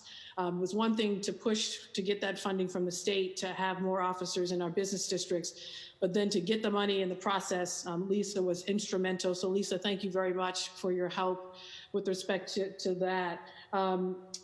Adding to Councilor Mahir's request with respect to district numbers and demographics, could we also add to that not just language, but gender, race, and ethnicity, and the composition not only of the districts, but the specialized units, so gang, drug unit? Can we also add that to the request? I know, Commissioner, you had a list. Thank you. No problem at all. Thank you, Commissioner. And then on the hair test piece, I just want you to know, fully support any way I can your work to get rid of that. So just wanted to put that on the record. Anything that I can do from where I sit, I know Councilor Janey, I think, feels the same way. Anything I can do, let me know there. On the FIO data, I appreciate my colleagues' comments on that. And thank you, Superintendent Long, for flagging it. I think the reason some or not all colleagues saw all of the data is because it didn't go through the council and the clerk's office. It was posted on the site. So we can make sure that people see that. But I think that was the sort of hiccup there. So just flagging that. And I won't go back to that given my colleagues' questions there, but can follow up given time constraints. And then lastly, I think I care deeply about diversity, increasing the number of women and people of color across the department, and have spent some time with Gaskins, of course, who is doing incredible work. I actually think he needs his own budget in his own line item. That's just my thinking around that in terms of what he's doing. But my specific question is, because we still have work to do there, and this I think can sort of be a follow-up, is what are some more of the specific strategies? I do think the elephant in the room is civil service. And this was actually going to be a question, not just for the police department, but also for fire, because it's different. And I know the police department has cadet program, fires, legislation that has to go through the State House. But, has there been any study on the impact of civil service on our recruitment or promotion process? I'm not aware of any study, but I know. And the only reason I mention that because in our hearings, both with Commissioner Evans, your team, and of course you, Commissioner, we talk about this, and there was different suggestions that came up. And at different hearings, we had all of the stakeholders you could think about, including, folks from the veterans community, to say, this isn't about us versus them. It's really, for me, how do we get our departments to be more reflective of the city of Boston's demographics, and not just public safety, right? All of our departments. And I think you guys have a unique situation with civil service. And so we'll continue to sort of push for what it could look like to study the impact. There are some positives that civil service offers in terms of costs and of exams, all of that, and there might be some potential barriers, but we don't know, right? So just wanted to put that on the record. I want to be mindful of the other departments. So my last question just has to do with the traffic data analyst position. Has that been hired? Has that person been hired, and how is that going? And then I can save my questions for other departments in the other rounds. Thank you, guys. Stay safe and healthy, you and your families. And thank you for all you do. And first of all, you mentioned the cadet program. It's been instrumental in helping us diversify the Boston Police Department. As you can see from the past programs that we've had, this program being the cadet program, we're able to reach out to each and every section of the city, and we have those sections of the city represented in our cadet program. Often our cadets take the civil service exam, and they go right into the Boston Police Academy, and again, helps with our diversity on the job. Cadets that are currently in the 2020 class, we have 6 males, 2 African American, 2 Latino, and 2 white Americans, all Boston Police Cadets. We have a total of 56 police cadets now, 37 male, 19 female, 21 African Americans, 1 Asian American, 12 Latino Americans, and 22 white Americans. So as you can see, the cadet program is the way to go. There are constraints because of the civil service process, but the cadet program is what's really helping the BPD diversify our ranks.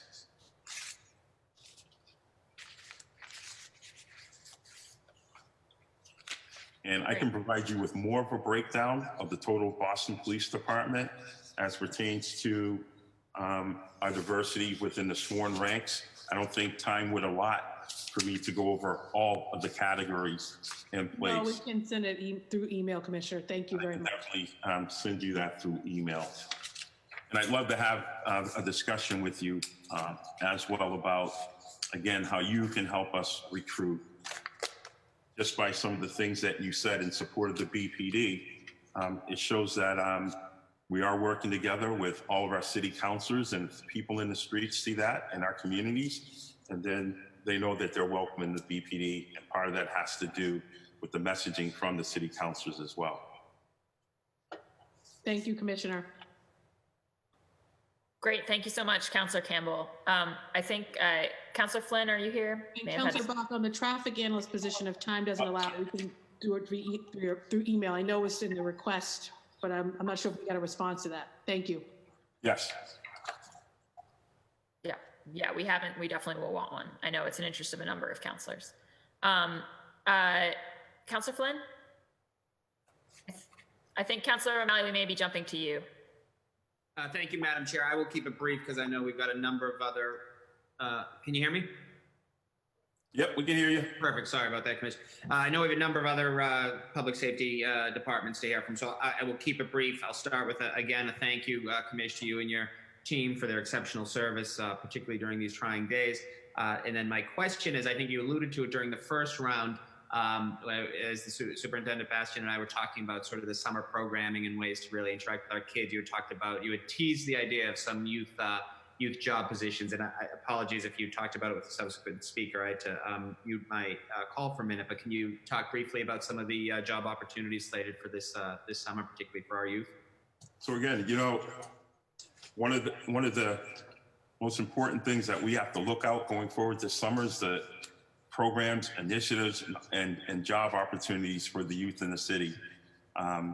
So we're definitely working on that. We have a great relationship with Boston Center for Youth and Family, with Commissioner Morales, as well as the city cabinets, and finding, again, funding for programs, initiatives, and job opportunities.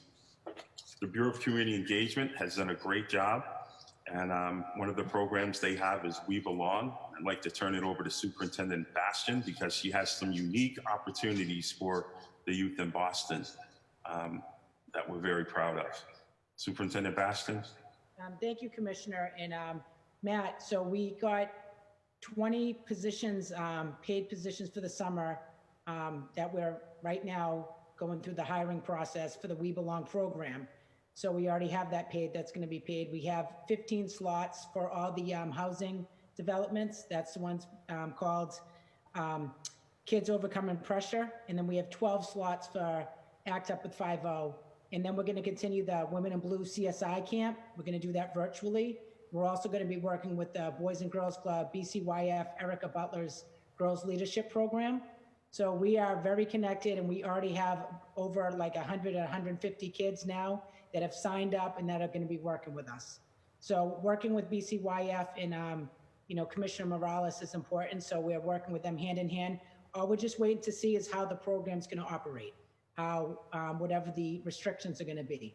But we're still going to continue to work all those programs, and then all the other partnerships that we have, like you said, in the Archdale Community Center, South Street Community Center, Mildred Have Apartments. So we're all sitting down at the table already. We're just waiting to see how they're going to be carried out. That's terrific, Sue. And is the deadline passed for application? No, the deadline, they extended the deadline. So some kids, we've been shooting that out, going Success Link with the mayor's office. Great. And can you, they just apply through Success Link. There's not a special. Councilor, I'd like to add one thing. We have a relationship with Pine Manor College. So there's a paid internship program as well with Pine Manor College. And we're definitely looking at how we're going to move forward, whether virtually or not, with our Boston Police Teen Academy. Again, that's a paid program. And so we're working hand in hand with Pine Manor College. Actually, we have a paid intern program as well, internship with Roxbury Community College. So it's not just the teenagers, but we have to also factor in what are we doing for folks that are of college age as well. So we're looking at all age groups.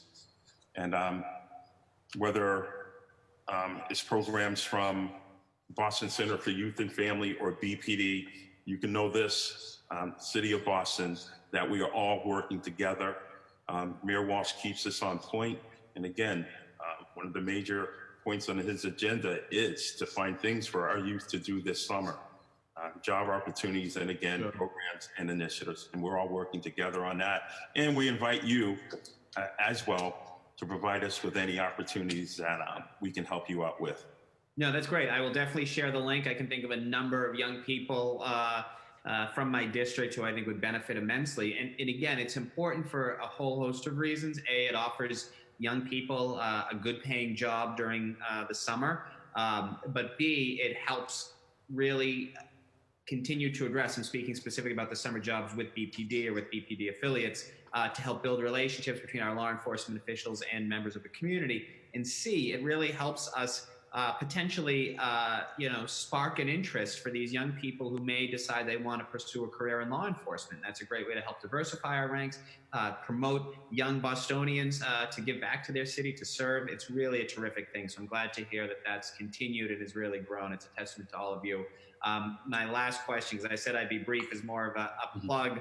As Captain Hassan knows, we've seen some great capital improvements to his old station, the E5 station in West Roxbury. Nothing major, but some good paint, some new signage, which really looks sharp, some other renovations, which we love, and we thank you for that, Commish. I just add, it's not included in this year's budget, but I'm going to make a plug for E13 to see some capital improvements in the years ahead. Again, it's not included this year, but hopefully next year we can begin the process to help give some support to the E13 station. That's all. Thank you, ladies and gentlemen, for your great work. Thank you for your continued support, Councilor. Much appreciated. Thank you, Councilor O'Malley. Next up is Councilor Asabi George. Thank you again, Madam Chair, and thank you to my colleagues for some really thoughtful and in-depth questions this morning. Mine remain, want to echo the crash analyst. I think all of us are on board with making sure that we have a crash analyst. It's something that we talked about last year's budget, and I believe in the year before's budget. But what I'd like to talk about is just briefly some of the needs of the crime lab for the Boston Police Department, both as it stands now and what you possibly envision the crime lab looking like in the future. I do understand and appreciate that I have a standing hearing order on this topic, but I'd love to hear about some of the general needs through your crime lab division. All right. And here to speak on those points, Superintendent Donovan. He's the superintendent of the Bureau of Investigative Services, so our forensics groups fall under him. And I can honestly say those groups work very hard in making sure that any cases that we investigate are brought through to fruition so we can bring justice to the victims. Superintendent Donovan. Yes, good afternoon, everyone. Councilor, thank you for your questions and, for paying attention to the needs of our forensics group. The people in our forensic group, they do an outstanding job day in and day out down there. We really depend upon them to bring our investigations to a close. The information they gather from the physical evidence is crucial to our court proceedings. So we just added 4 positions to the crime lab this year. 3 of them have been filled thus far. The COVID situation is, kind of put us a little bit behind there. But the 3 are now filled. The 4th was filled, but that person backed out. So we kind of had to start the process all over again for that 4th position. So as far as the needs of the lab, it's the labs down there. It's really all about space for them.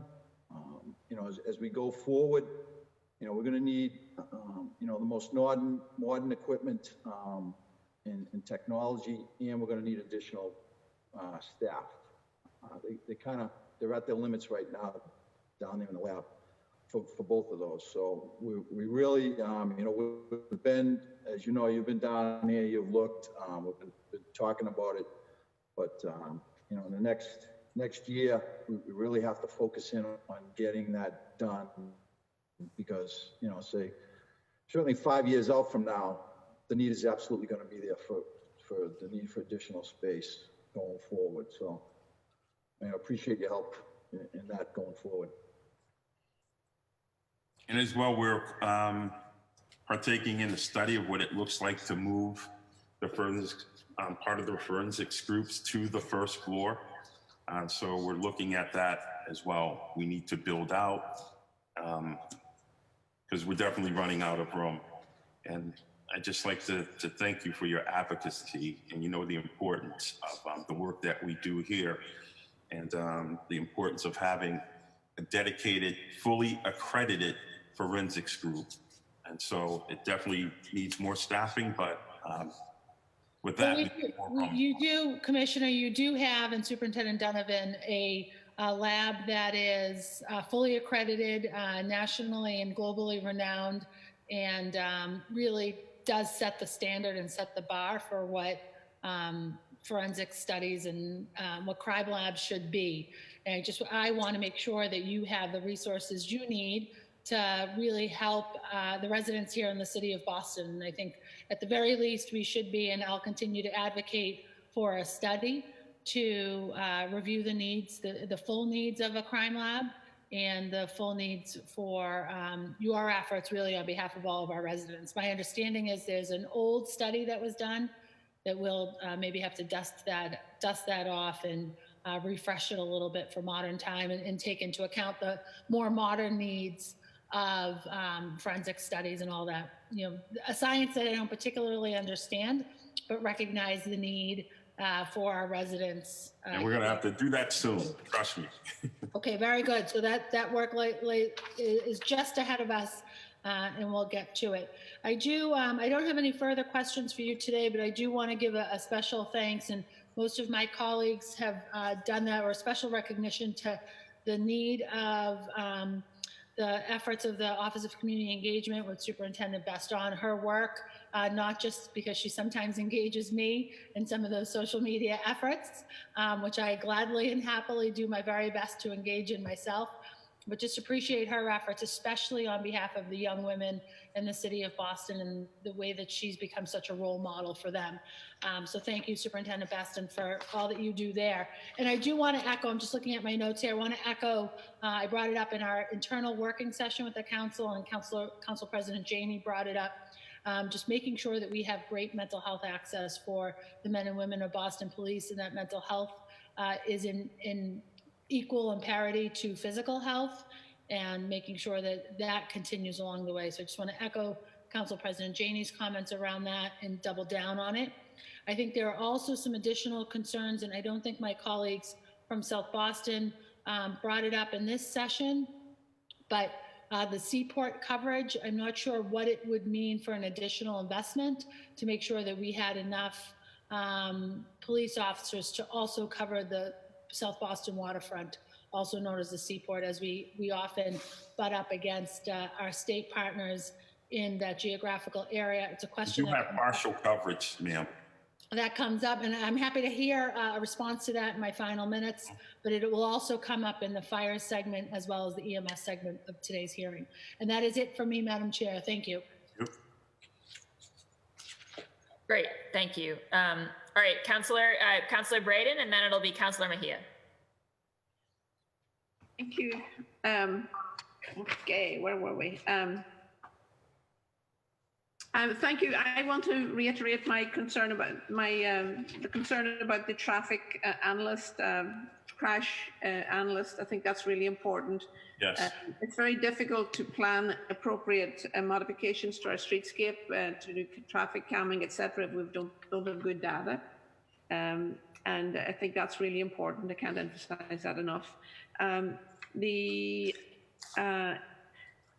Also, you know, we have, in terms of elders in the neighborhoods, we have an increasingly elderly population, and we have an increasing incidence of dementia.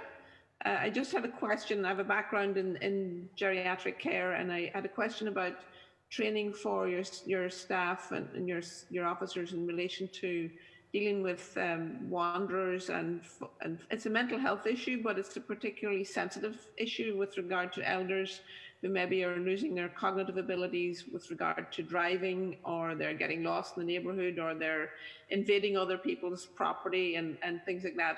Are your staff trained on how to handle those situations? So in regards to the elderly, again, under the Bureau of Community Engagement, not only engage with the youth, but the elderly as well. And we appreciate our partnerships because, quite frankly, that's where our training comes from. the partners that help us out in recognizing what we need to do to be successful in working with the families whose families members suffer from dementia. Of course, this is also partially covered in the community engagement piece under our academy curriculum. That's good to know. It's like you deal with so many different types of people with so many different challenges on a daily basis, and just thinking as we cover everything. Yeah. Autism, dementia. We're really well versed in working with the community that we serve, and the benefit of that is that we're constantly being educated or re-educated about what's going on with families and persons in need in our communities. Very good, thank you. And someone else might have covered this. I had to get off the line for a few minutes. In terms of your overtime, $78 million in overtime and then $71 million for detail pay. It seems, do you need more officers, or why is the overtime so high? Yes, I do need more officers. And that would help decrease the need for so much overtime, do you think? I believe so. And how many officers is your fair estimation of how many officers you might need? So here's something I'd like to do to talk with you offline about that, and here's why. Oftentimes when we discuss the strengths of our police department, some people may take that as a weakness. And you heard me talk about— I need my computer charged as soon as possible. Sorry. Someone just switched off. That's Councillor Mejia. She's not muting herself. Okay. Sorry, I'd be happy to discuss this at another time offline. It seems like with such excessive levels of overtime, it begs the question if you need more staff and more officers. And the numbers officers out injured, attrition rate, the population of the city growing, the cost of service. We have to make sure that we're handling our duties and responsibilities, ensuring that our neighborhoods are safe and that they're providing the services that are needed in Boston. So the other issue that's come up recently is we had an Alston-Brighton mobility study, and they did speed analysis on some of our narrow residential streets. And it was shocking to find that there's some very, very narrow residential streets that people are doing 45 miles an hour on. And they're not residents of Boston. They're folks who are cutting through the neighborhood to get downtown quicker, but they're trying to avoid Storrow Drive and the Pike. You know, in terms of traffic enforcement, I don't know, where are we at with meeting that need? And right now, in the COVID crisis, we're hearing reports of a lot of speeding as well. So right now, the BPD, we hear all of you as pertains to traffic and traffic enforcement. We have a mobile operations division, our motorcycle officers. So we plan on utilizing them as well as district personnel. We have things that we call, or units that we call our traffic enforcement units in each district. And we're even looking at training Boston police cadets to help with traffic in certain major intersections throughout the city. But as pertains to traffic enforcement, again, mobile operations and coming up with a plan to work hand in hand with our districts for traffic enforcement. We're looking to create a specialized unit for that.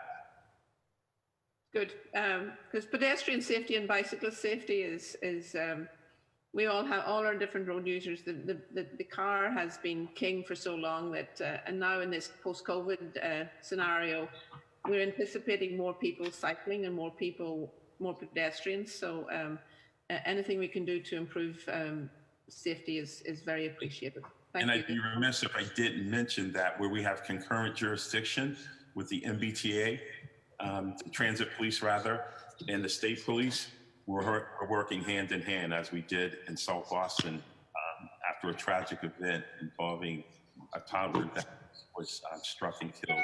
So I just want you to know that when it comes to our partnering agencies as well, we're working hand in hand with them and where our jurisdictions cross. So it's a great working relationship. Thank you. Thank you, Commissioner. You're welcome. Great. Thank you so much, Councillor Breeden. Councillor Mejia, and then it will be Councillor Baker. Councillor Mejia? Yes, sorry about the little disruption. My daughter and I are sharing the same charger, so I was literally not going to be able to ask my questions if I didn't get her to bring me that charger right away. Okay, so again, I just wanted to thank Commissioner Gross and your whole entire team. I know, and I echo the same sentiments in terms of just the trauma that our communities are facing, and I know that same trauma your officers are also dealing with as a result. So all of the things that are happening in our neighborhood. So really do appreciate your response and taking the time to be here with us today and all of the work. Glad we have a trauma response team from the city as well, helping out. Thank you. Thank you. So I just have a few questions just to follow up. Just curious about the SSY funding.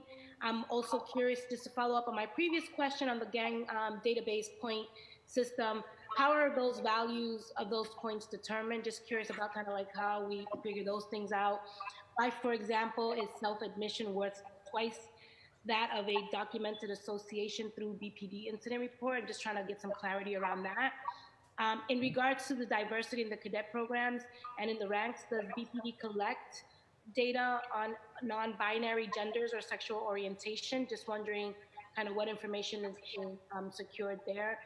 And I'm just also just curious in general, in terms of community engagement, I know I see oftentimes, you know, everyone thinks that it's either the city is responsible for solving everything, but I think I think one of the things that I hear a lot from you is the role that the community plays in helping to solve some of these incidents that are happening in our community. And I'm just curious, what, if anything, else we could be doing on the council to help support making sure that the community understands their role in speaking up. I think some of people don't speak up because they don't feel safe or confident in being able to come out with information.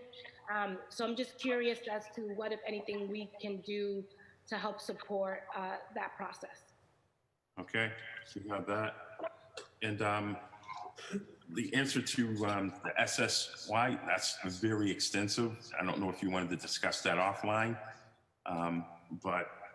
Any high-level information you could share would be great. Okay. So, you know, critical to the success of SSYI, one of the main components is the early engagement of case managers with those who are currently incarcerated yet eligible for SSYI services. Now, after establishing a working relationship with SSYI participants who are scheduled to return to the community, very key, case managers assist in the transition into the community while continuing the programming already begun behind the wall. As you all know, that's a point of discussion that needs to be held, like to our returning citizens, to make sure that we have programs and initiatives in place to make sure that when they return back home, that they're productive citizens to society.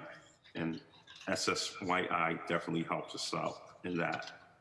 And the case management team consistently visits SSYI clients at Suffolk County. We have a House of Correction. We have a great relationship with Sheriff Tompkins, who has several programs in place as well. And so even in the midst of coronavirus, we're continuing our relationships and the SSYI visitations with the clients.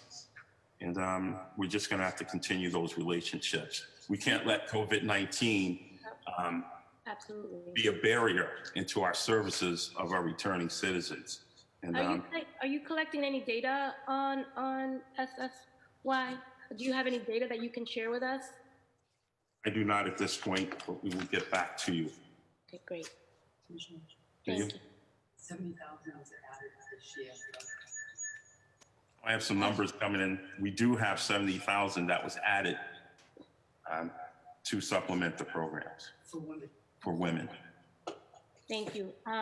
And just in the interest of time, just curious about the gang database. And when we compile the data, I'm also curious about success data of clients. If there's anything available around that, that would be helpful. But I would just like to get some information around the gang database point system. And then I also am just curious about the non-binary gender and sexual orientation data.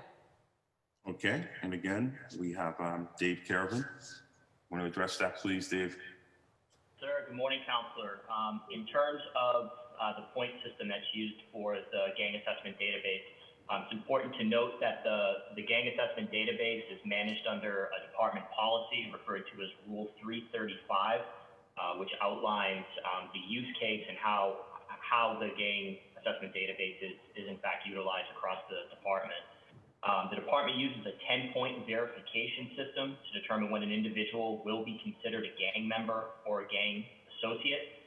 An individual that does not have a maximum of 6 points using the 10-point verification system will not be included in the gang assessment database. There's something very, very important to note here, though. This is not an automated system. There are no technology mechanisms that are scanning through reports and automatically placing people into a database based on their interactions with other people, the police department, so on and so forth. Key to this process is analysis that is conducted by professionals, very intelligent, well-trained individuals who collaborate with the officers on the streets when making determinations on who actually gets entered into the system. It is important to note that in addition to putting people in the system, people are removed from the system due to a lack of activity. Good judgment is used on whether or not some people who are recommended to enter the database not be included in the database due to a variety of circumstances surrounding their interactions with the police or members of the community. So this is not just a automated computer algorithm process that puts people in place, and I think that is often overlooked and needs to be pointed out. In terms of the balance of the points, you asked the question about self-admission, and yes, self-admission is in fact something that carries far greater weight than other things that are utilized as criteria in the gang database. So I do want to point that out as well. Thank you. I will. So I'm just. Thank you. So any answer in regards to the cadet program and the non-binary gender or sexual orientation data?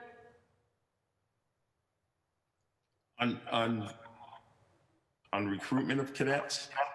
Yeah, just in the diversity. Just curious about that. Yeah, I mentioned those numbers earlier, and I can give you a hard copy of that. But as for gender, I don't believe that is recorded at all. But that's something we can look into. And again, as I alluded to earlier, we have to be very respectful of how people identify themselves, and we don't want to jump the gun or just assume that someone's one identity or not. And so pretty much we wait for those folks.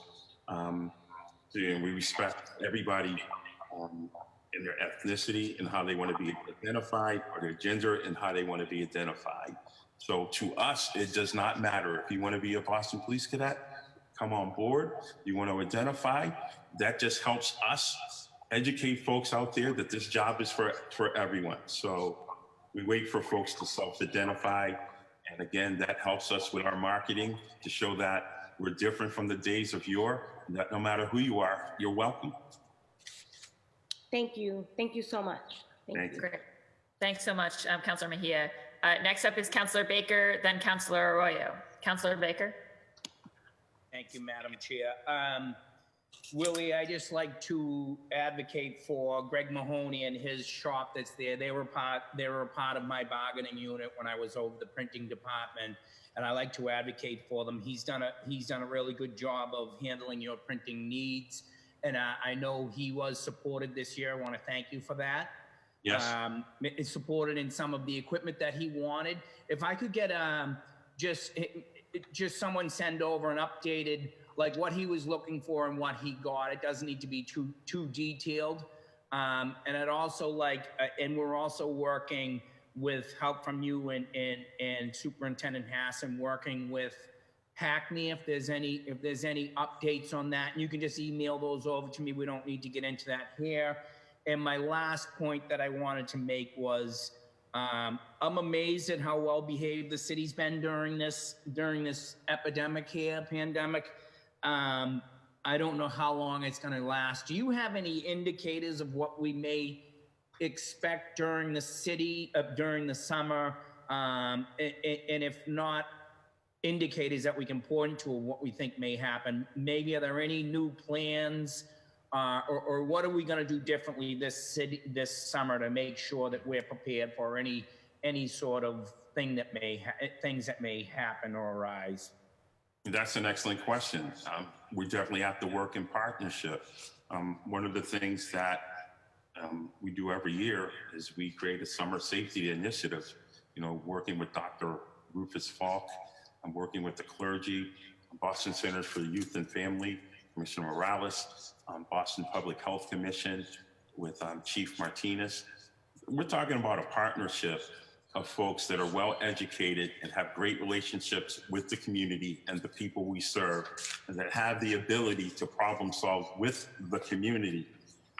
Because of COVID-19 and the gradual reopening of the city, we can anticipate that, again, there's going to be a lot of youth on the streets of Boston this summer. There are a lot of people that are unemployed. The city's under a lot of stress, and we're handling it well. But what about that 1 or 2% that are taking advantage of this situation? What about that 1 or 2% that are committed to acts of violence? And, with several of them being released without having a job, a house, food, funding, or access to mental and physical health, those are some of the things that we anticipate, that we will have problems, but we will be able to address any of those problems with services from BPD and communities that we serve. So right now, we are definitely addressing an uptick in shooting, and we're working hand in hand, again, with the community. I keep stressing that because in the days of yore, people wouldn't even call 911. We're having people call 911. We're able to respond to calls of service in such a timely manner that it's helping us to facilitate the investigations and bring those responsible for acts of violence or criminal activity to justice. So, safety initiatives, programs with the the Bureau of Community Engagement, and even with our street outreach unit to handle that population as well. It's going to take a collaborative effort to make sure the city is as safe as it can be, and as well that people are being provided with the services needed. So that's where we all are going to have to work together. And thank you for your advocacy, and thank you for educating your constituency about the services that we have in place with them. You're a strong partner, and we appreciate you. Thank you, Commissioner. And by no stretch of the imagination do I think that the safety, like those operations are just on the police.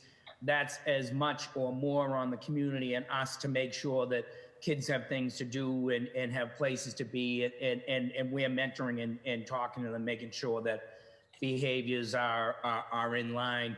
And just one more thing about you, Commissioner. I love your story. Grew up on a farm, came to Boston, came through the whole system. Cadet, started at C11. Now you're the commissioner, and you should be proud of that. Thank you for your service, and thank you, everybody. Have a good rest of the day. I'm all set, Madam Chair. Thank you for your support, Councilor. Much appreciated. Thank you, Councilor Baker. Next up is Councilor Arroyo, and then Councilor Janey. Councilor Arroyo. Madam Chair, and good afternoon again, everyone. Just a quick question to follow up again on the overtime. It sounds like most of that overtime, from what I've heard, is staffing, right? There's an understaffing issue, or there's a situation where people are making up for understaffing. But it also seems like there's portions of that overtime that are actually permanent, that just, like, for instance, the court costs. How would we factor that as going down, that court time overtime? So is there any part of this overtime that isn't impacted by staffing, but is rather just going to always be present. That's just always a cost that the overtime is always going to be there. We're always going to have to fund that portion of overtime, regardless of what the staffing levels may be. Is there any portion of that overtime that would qualify for that? So you also have to factor in all of the contractual agreements that we have, which be an increase in the overtime percentages, the payment of the overtime. That factors in as well as an increase in the amount of dollars spent on overtime. Is that due to collective bargaining, we have an increase in our contracts. Yeah, that's kind of what I'm getting at. It sounds like, so for instance, if I'm not mistaken, officers receive like time and a half, is it more or less, for all the time that they spend in court from their collective bargaining? And so that's collective bargaining. There's nothing we can do about that. That's an arrangement between the city, labor and the Boston Police unions. And so my question to that is, that's technically labeled overtime, right? That's technically an overtime cost? Yes, it is. It definitely contributes to the overtime cost. How much of that overtime, which I think is at 60 million, is actually set aside for that court cost overtime pay? Well, how much of that goes under the court code, which is, I believe, what you called it? 10%. Okay, so about $6 million? I don't want to misquote the numbers. I'm going to rely on my expert here, Lisa. It's definitely 10%, and we'll get the exact numbers because we know a lot of people are listening, and we do not want to give a number that is not correct or factual. I appreciate that. Thank you so much for that. That's accurate. That we want these to be accurate.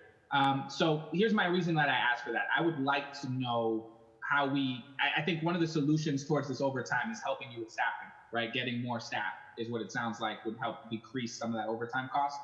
And so what I'm trying to figure out with this budget is how much of this has nothing to do with staffing. It's contractual. It's just overtime that you're going to be paying out. No matter how many staff you have, they're still going to go to court. So how much of this budget is that in terms of the overtime portion of it?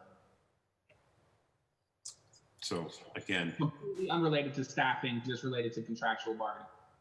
We can have specific numbers broken down. I think we're going to have to work on that, Lisa. Well, with respect to, so with respect to court overtime, roughly about 9 to 10% of our total overtime costs. Pre-COVID-19, we were seeing overtime costs going down. We measure overtime more on hours because of collective bargaining agreements and the increases that we see in the cost. So we look at overtime more on the hours and to see what the hours are going down, because even if the hours are going down, the cost still might go up as a result of collective bargaining. Special events is another area of overtime that is not really contractual, but we have special events in the city where we do have to pull in overtime to make sure that the city's safe and secure for special events such as the marathon, such as the 4th of July, such as the festivals that we have. So that really is partly maybe staffing, but you need additional staffing to cover these events. Thank you. And is it possible for us to get a breakdown as a counselor or as the council, just to get a breakdown of those numbers that you're able to look at and reference the corporate code and all these different ways, so we can see when you allocate the overtime spending, what you're looking at, what you're factoring in? Of course. Thank you so much. We'll follow up to get that. I just have another smaller question. A lot of the special events have been canceled. Yes, no, I know that, but I just mean in the budget as a whole. There's something I saw in the budget where it says the department's budgeted $225,000 to a hiring firm for assistance with hiring a physician. Can we just get some details on that? Why the $225,000 for a hiring firm, and what the physician position is, and what that is?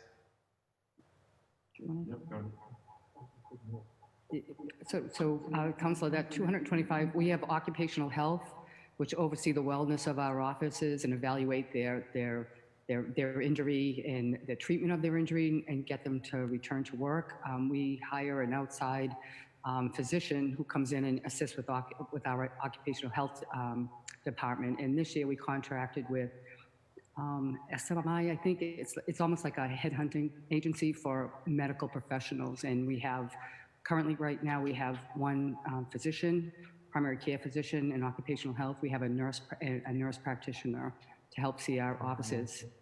And we're actually hiring an extra doctor and a nurse practitioner because our efforts to try to get officers back to work, make sure they're well and ready to come back to work.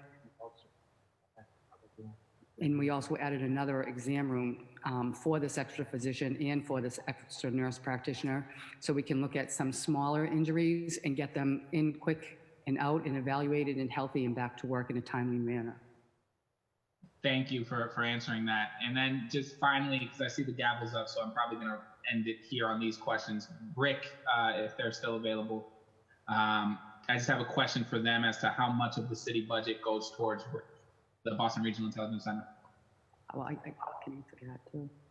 Okay, fantastic. So basically, with respect to that part of the budget is the personnel cost for the brick, but most of the brick is funded by outside grants.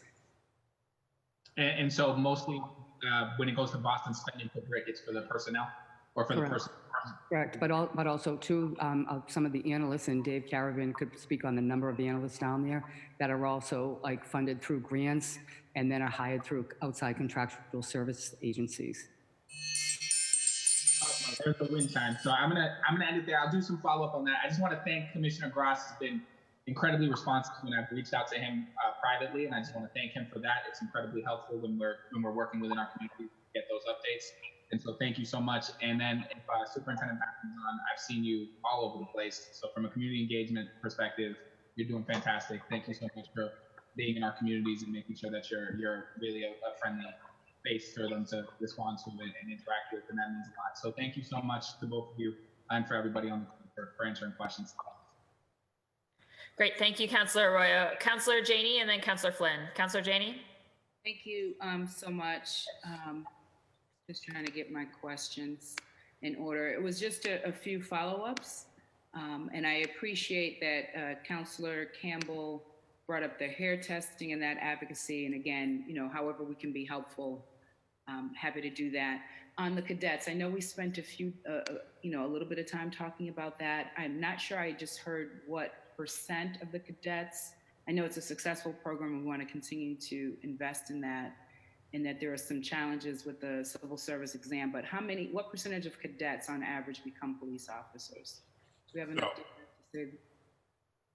So I'm going to give you a breakdown of our current recruit class of 5919, because I didn't have that sheet in front of me at the time. So here's the highlights. There's 32 female recruit officers. That's one of the largest, if not the largest contingencies of females in the history of the department. We have 10 recruit officers that are secondary language proficiency reported, 13 veterans and military service reported, and currently 6 Boston Police cadets. But in past police academy classes, the number of cadets has been higher. And several have been people of color and female. So we can get those specific numbers for you as well from the past. That would be helpful. And if we had it over time from when we started it until now, and then what investments we're making, if we're seeing, the progress that we want to see to continue that good growth. Just a couple more. I know we spent a lot of time on body cameras as well. And I'd just like to understand so I heard you say earlier that they're in all 11 districts, but it would be helpful for me to know what % of officers are wearing them and how close we are to getting to all officers. Are we talking about all officers when we say full implementation? I just want to make sure, one, that the language that either the council or you might be using means the same thing. So in my mind, I think about full implementation and I think of everyone. I'm not sure if that's what you think when you say full implementation. Full implementation of the officers that can wear the body-worn cameras, meaning this. You wouldn't have officers that are assigned to the drug control unit working in an undercover No, I capacity. get that, obviously, exactly. No, that's what I'm Right, saying. no, exactly. We do have the gang unit. The gang unit has body-worn cameras. So I shouldn't just say just the 11 districts, but as well, certain specialized units as well. And then, so if we say the 11 districts, so so overall, Police officers. for all of those who can wear and should wear, that's appropriate. Right. And if we're trying to get to 100% of all of that, where are we now? So what percentage have body-worn cameras now? We're at 100% for all that. So everyone who can and should have them have them?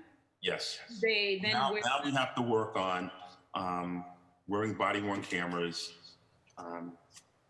during overtime. And again, that's a part of a bargaining issue that we hopefully will quickly be remedied. And providing additional body-worn cameras, because the body-worn camera batteries only have a certain life. So we're looking to equip officers with 2 or more body cameras. And are there, so obviously there are cost implications for that. I'd be interested. And if we're looking at better cameras, like, I assume just like with our cell phones, technology gets better. There may be investments we're looking to make down the road. Certainly interested if there's anything that you're thinking about now. Is this something that is like contracted out, that we have to worry about a contract ending like at year 3 and then we look at a new contract for cameras? How does it work? We currently have a contract with Axon. We're very happy with their services. Where were you in that contract? How many years in? I think we're in our first year. And first year. Go ahead. But we did have a pilot program as well. So no, I remember the pilot. The first year. So we're in the first year of that contract. And how much is that contract for? Stand by. Do we have the number on that contract? No, but I can get that to you. We can get that for you. We're actually, we purchased the cameras as part of the contract that we have with Axon, who is the vendor that supplied us the cameras. And what we basically are paying for are the licenses and the data management of that camera data. So that's really where the true cost is. But part of the contract that we have with them is that they will replace the camera after like several years once it reaches useful life. And it's an annual cost that we pay for the data and the storage and the evidence.com when the video gets loaded up and gets tagged accordingly. Right, that's really helpful. And then the last thing is just, and I know some other counselors also asked about this. Well, not the last thing, 2 last things. One, the overtime. So I appreciate the conversation that we've already had. I won't ask additional questions there, but I do think that is something important to monitor as well as to plan how to get those numbers down. So I just want to affirm that. And then on just how we gather information, who that information goes to, who it's shared with. I'm particularly concerned like at the school level with our students, and I've heard other counselors speak to that. I would be interested in what our plan is and what dollar amounts are going to that, because I do have concerns about that. And then finally, just the uptick in violence that we've been seeing, even in the shutdown, we've been seeing an uptick of violence. I know a number of us in our communities, in our districts have had different incidents that we've had to respond to, which one obviously is unfortunate, regardless of whether we're in shutdown or dealing with COVID. We never want to see children or anyone having to deal with gun violence. And, I think we're going to have a deeper dive on some of these other hearings around some of the grants that come in. So I'll save, I guess, questions for there. But if you had any parting words for us, Commissioner, just want to say thank you again to you and your team. And if you have any parting words on the violence, as well as the reporting and sharing of information. And that's it for me. And the reporting and sharing of information, we're definitely working hand in hand with the superintendent of schools, and not only training the school officers that are there, and they are not Boston police officers, and how they manage information as well, to make sure that we're working hand in hand to ensure everyone's expectation of privacy and their personal information. It's a deeper conversation. We're definitely working hand in hand. We can clear up any rumors and innuendos, which there are several, Dave Kerrigan can speak more about what we're doing there. And as for violence, you want us to continue on that and have Dave answer that, or me to continue on with the answer to the uptick in violence and what we need to do? I see that we're out of time, and I want to respect that we have lots of other important conversations, Commissioner. So thank you for your work. Any follow-up after the hearing is appreciated. Thank I'll you. be giving you a call. I'll share all the numbers with you. Thank you so much. I appreciate it. Thank you, Councilor Janey. And Commissioner, I'd encourage you to share those numbers with us as a committee as well. Next up is Councilor Flynn. Thank you, Councilor Block, and thank you to the police commissioner and the command staff that's present here. Thank you for your tremendous work in the city, in our neighborhoods, and working closely with so many people in the neighborhoods. I don't have any questions. Looking forward, Commissioner, to working with you on, especially on health and wellness of our personnel on Boston Police. And please know whatever I can do to be helpful, I'm here. Thank you, Commissioner. Thank you, Counselor, for your continued support and for your service to our great nation and the Navy. Thank you. Thank you. Great. Thank you so much, Councilor Flynn. We're now at my questions. I'm going to try to be brief because we're definitely backing up here. Commissioner, I just wanted to ask, you acknowledge the fact that BPD is not using any facial recognition technology right now? No, we are not. And I know that part of the concern on the advocate side is about a potential patch, I think, in some software that you guys have, the possibility of upgrading to that capacity. So I'd love to know whether it's the policy of the department not to take up that kind of patch and assign facial recognition technology. We would not take up that kind of patch without discussing it with the city councilors. We've had that relationship in the past with past councilors where we discuss what we're doing in our technology as much as we can, because we have to think about domestic preparedness and acts of terrorism as well. So, but as the technology increases, we will let you know if we were interested in obtaining any type of facial recognition, because we'd have to educate you about any software being used, any programs being used, because we understand the importance of everyone's expectation of privacy.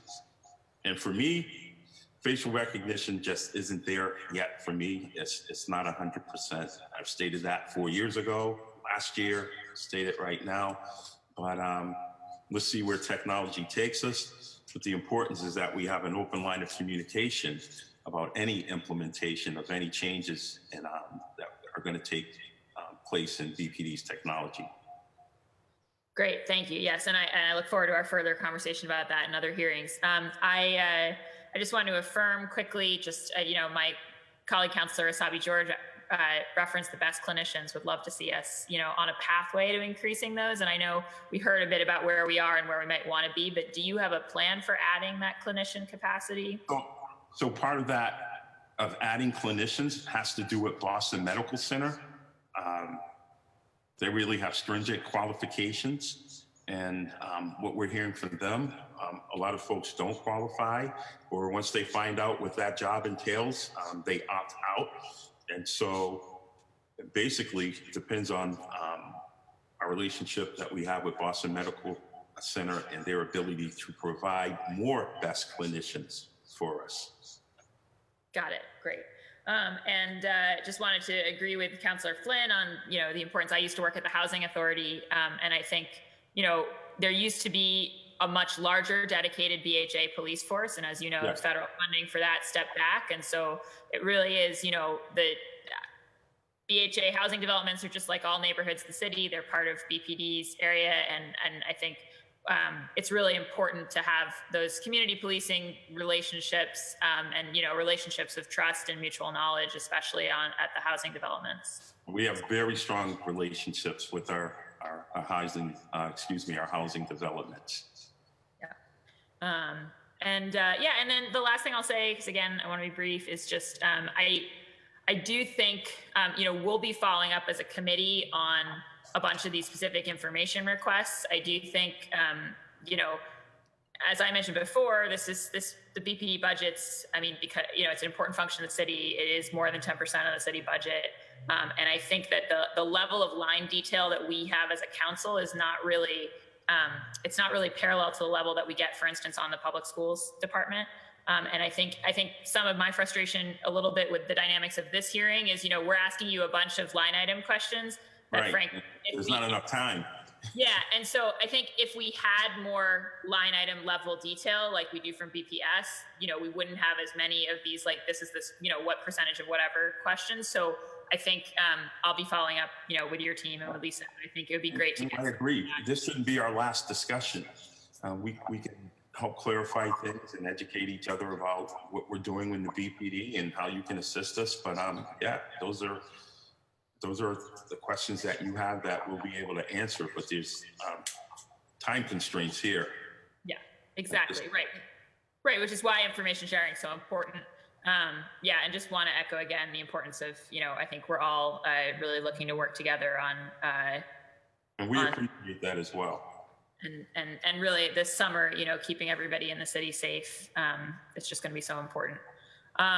So we've come to the end of the second round. I do want to apologize to in our effort to be efficient here in the COVID-19 times, we somewhat bit off more than we could chew with discussing all these public safety departments at once.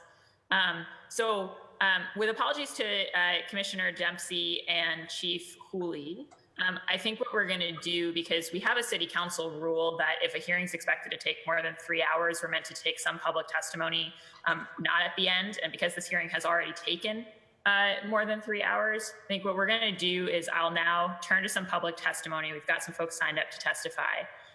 We will start the conversation about the fire department at 1:30. So if, some folks in that department want to grab something to eat or whatever, I won't, even if public testimony finishes, I won't start that conversation prior to 1:30. But we will now. I know we have some public testimony specifically related to the Boston Police Department that's been waiting patiently since 10, so I do want to allow that to happen. But before I do that, and then I want to allow our colleagues, Commissioner Gross and his whole team, to go back to the work that they're doing. There's no such thing as a few questions. Yeah. So, but I just want to, I really want to thank you guys for being here and for talking with us and for all the work you do every day. So thank you. And yeah, and now, so we're going to turn to public testimony. 1 second. I'm actually going to plug in my computer or else we're going to have an immediate problem. For those giving public testimony, if you can be prepared to identify yourselves and keep your comments to 2 minutes, that would be great. All right, I'm back. So first up, for those giving public testimony, I'll be moving you over and recognizing you. The first up will be Rasan Hall from the ACLU.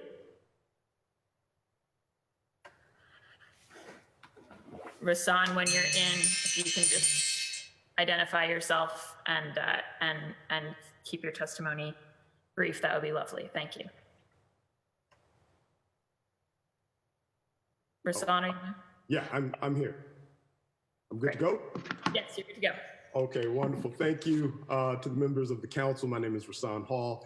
I am the director of the Racial Justice Program for the ACLU of Massachusetts.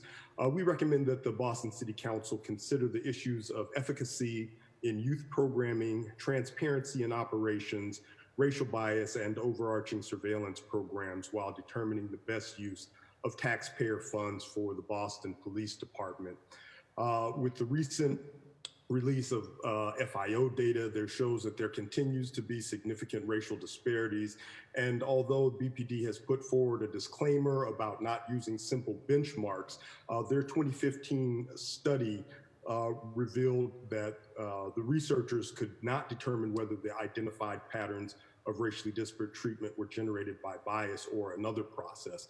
And that continues through the current statistics that we have. There are also considerable concerns about the Boston Regional Intelligence Center. We've previously submitted requests for information from them indicating some metric of success or measures that they use to show that their efforts have revealed crime reduction or violence prevention and have not received responsive documents. The use of the gang database as well is something that continues to be funded with little explanation or use or empirical data to support its efficacy or advantage. Meanwhile, there's ample data to suggest that youth programs like youth summer jobs, violence interruptions strategies and practices, as well as reentry and restorative justice practices have been shown to have a considerable impact on reducing violence.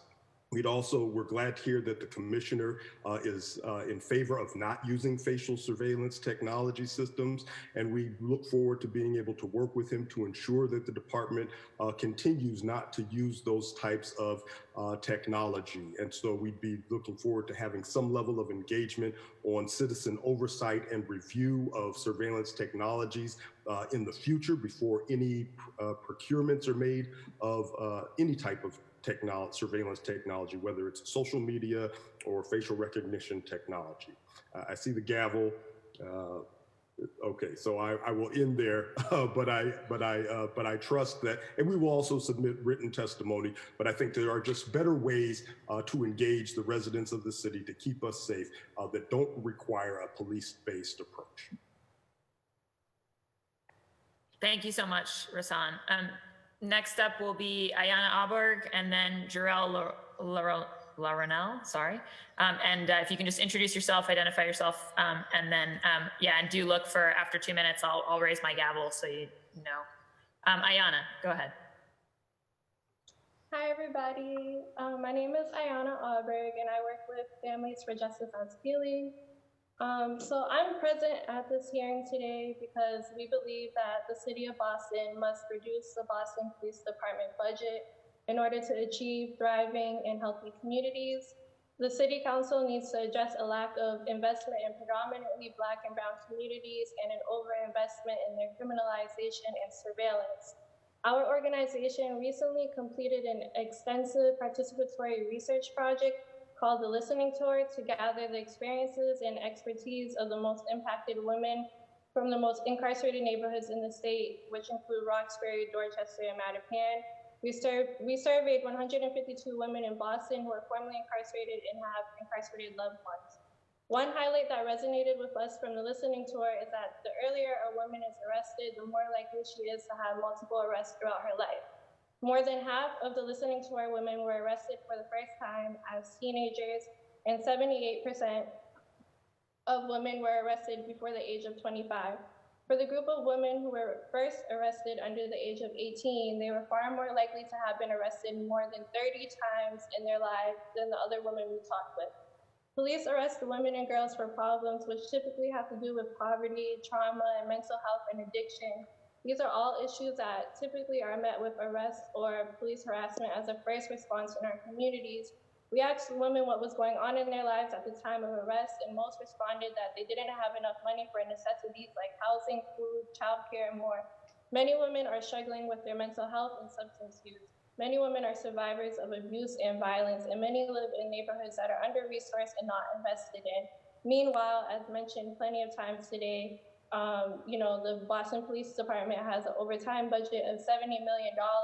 And even if the overtime budget was addressed, the BPD budget is still outrageous. I see the gavel. So what I'm really here to say is, arrest and incarceration do not keep our communities safe.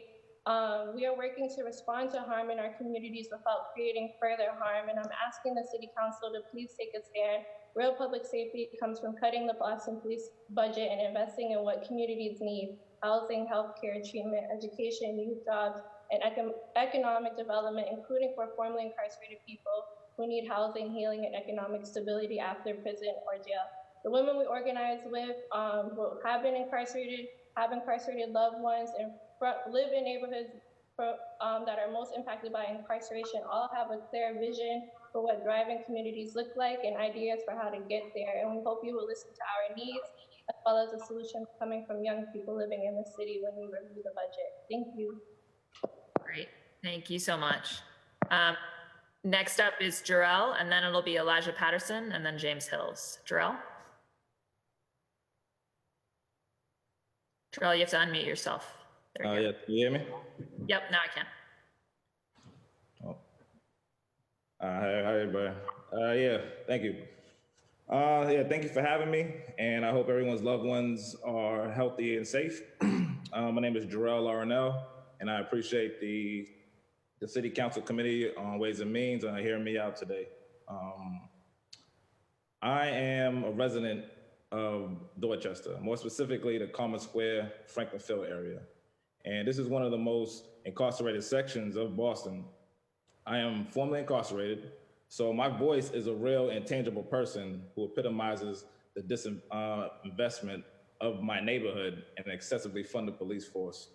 The constant fear of police harassment, constant stops in disguise of routine traffic violations and unconstitutional searches, all being operated under a commissioner who has stated to the public while standing in this very neighborhood that he could care less if people get sick from COVID-19 in regards to our sons, daughters, fathers, and mothers who are incarcerated. How is condoning suffering and death protecting and serving the families of Black and brown neighborhoods? This militarized good versus evil mind frame, while approaching the community they say they love so much, in my experiences, have only exacerbated the pain and trauma and not yet contributed to my community in a way that makes the people feel safe. We have been here time and time again, more money, more overtime, more Black and brown men and women being locked away, more people suffering from substance abuse being locked away, all while crime has not stopped, shootings have not stopped, pain and trauma has not stopped. It's not working. It hasn't worked when my grandfather first came to Boston and bought the house that I'm currently Zooming from. It hasn't worked when my father was walking these very streets working for the post office, and it hasn't worked for me in my development growing up here. And it is definitely not working for my younger brother who gets pulled over and harassed with his 2 daughters in the car with him. Please do not continue to fund police overtime, and instead direct that money straight into our communities through community-led processes. Most impacted people do have solutions to move the city forward. I have to say that. All that is lacking is proper and effective resources. We have the opportunity right now to reshape our city and make Boston a place where all residents have what they need to live healthy and safe. Boston can continue to be known for racism, gentrification, extreme income inequality, or we can use this moment to really make Boston stronger. And this is my first time testifying in front of the city council, and I appreciate it. But I have to also say, like Rasan was saying, that no one has yet brought up the the FIO data that the Boston Police Department published this month, and showed that almost 70% of all the FIO targeted were Black people in a city that's only 22% Black.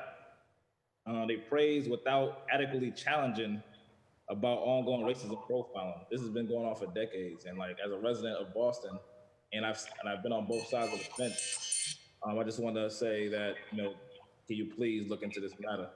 Thank you. Thank you so much. Next up's Elijah, and then it'll be James. Hi, my name is Elijah Patterson, and I live in Roxbury. I'm in the most incarcerated corridor in the Commonwealth. I want to speak against increased spending for the BPD and urge all of you to critically consider the effects of each police budget line item on Boston in addition to your communities. I support the vision of Families for Justice as healing and building a People Not Prisons coalition. I believe that real safety does not come from confronting harm with removal from the community, but cutting the BPD budget and investing it in housing, healthcare, education, and youth jobs. I suggest 2 areas to cut BPD spending. The budget includes $60.8 million in overtime, which is not because of unpredicted special events such as the Straight Supremacy Parade, as Commissioner Gross intimated, but because of construction details and paid court appearances. We must also cut spending to the racist, anti-Black, Islamophobic, anti-migrant gang units, including the plainclothes units, and programs such as Fusion and Brick, TVTP, and the so-called Countering Violent Extremism program, and others that I don't know about as a member of the public. These programs are harmful beyond redemption. Commissioner Gross acknowledges that arrests are declining during COVID-19. At the same time, the jail population has also declined, meaning that there are fewer people in our prisons and more on our streets. This to me is an admission that a percentage of arrests are not emergencies. They are not for public safety and simply do not need to occur. When bragging about community policing, the police are describing the role of social workers, substance abuse counselors, and mental health workers. This doesn't show the necessity of the BPD, but its superfluousness. Allow people trained in these fields to respond to the symptoms of the problems they work with. Do this by defunding the BPD services and allowing this money to fund people who work in mental health, substance use, poverty eradication, and allowing them to do the jobs they're trained for. I'm deeply opposed to the BPD receiving another dime, and we can start by rejecting overtime and gang unit spending. I also want to draw a connection to a comment Rep. Janey made and Commissioner Gross also alluded to, the elevated suicide rates that police families face. I suggest that this is because policing is a violent and unusual act. It strains the mind to cuff a 9-year-old because your computer said they were in a gang. It affects you to carry a gun everywhere you go and think about when you might pull it out. Police bring this violence home and we see higher rates of domestic violence in police families. We can begin to break the cycle of violence by not envisioning other Bostonians as adversaries, but refusing useless overtime and diverting gang unit money to community care workers, not the police. Thank you. Thank you. Next up is James Hills, and then it'll be Cecilia Dawn. And then after Cecilia, it'll be Nat. Okay. James? Councilor, thank you so much. Thank you for the opportunity to speak here to everyone in their respective places. Protocol has been set. So what I'd like to do is just basically offer a couple of things. We understand that the department has asserted that part of the issue that's going on with violence is that judges are letting repeat offenders out. While in fact judges do have discretion, should not go against the law, part of the reason that these allege those who have committed crimes are getting out is because, one, they have a good defense attorney and they understand that if an arrest or an investigation was not done correctly, the judge has no choice but to obey the law and let the person out. So here's the recommendation. Some of the budget be dedicated to sort of a CEU training, understanding, so officers can understand new laws and when new decisions are made so they don't break the law in arrest and in investigations. Therefore, the judge's hands are not tied to have to let the people go. The other thing I would like to talk about is a situation with an elderly person. We understand that COVID is going on, but with all due, and I loved how people named the protection of our officers.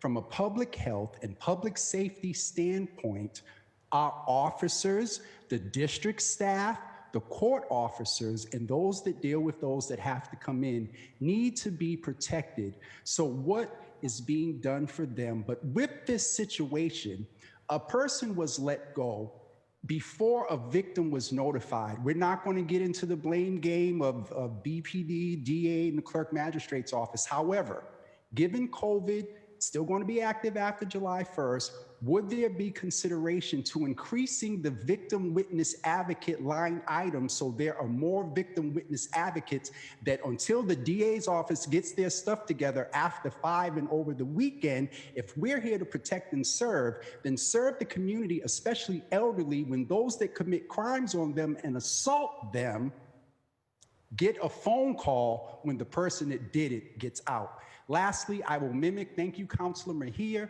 for naming SSYI. I would ask the consideration of the budget, the monitoring, the part that's SSYI, the monitoring in close collaboration, control, and management be given to Dr. Rufus Falk over at OPS, so there's more of a community-led, non-law enforcement-driven approach to SSYI. And then I want to ask the counselors to find out of city departments that get the money from the SSYI line item that goes into the police department, what's the amount of overhead that the Boston Public Health Commission gets and any other city entity when BPD acts as a guarantor? What is the overhead that city entities are getting? That's it. Thank you so much for this opportunity. Everybody stay safe. Thank you, James. All right, next up, as I said, is going to be Cecilia. And then I'll just say for other folks who are in the attendees waiting room, I don't have any of you on my list. So if you do want to testify, I need you to raise your blue hand or reply in the chat. So Cecilia, you have the floor. Cecilia, you're muted still. Good afternoon. My name is Cecilia Dawn, and I'm a member of Families for Justice as Healing in Roxbury, Massachusetts. And I'm absolutely grateful for the opportunity to give testimony for my community, in particular with regards to the manner in which we're handled by officers of the law and police department's budget, 2021 budget.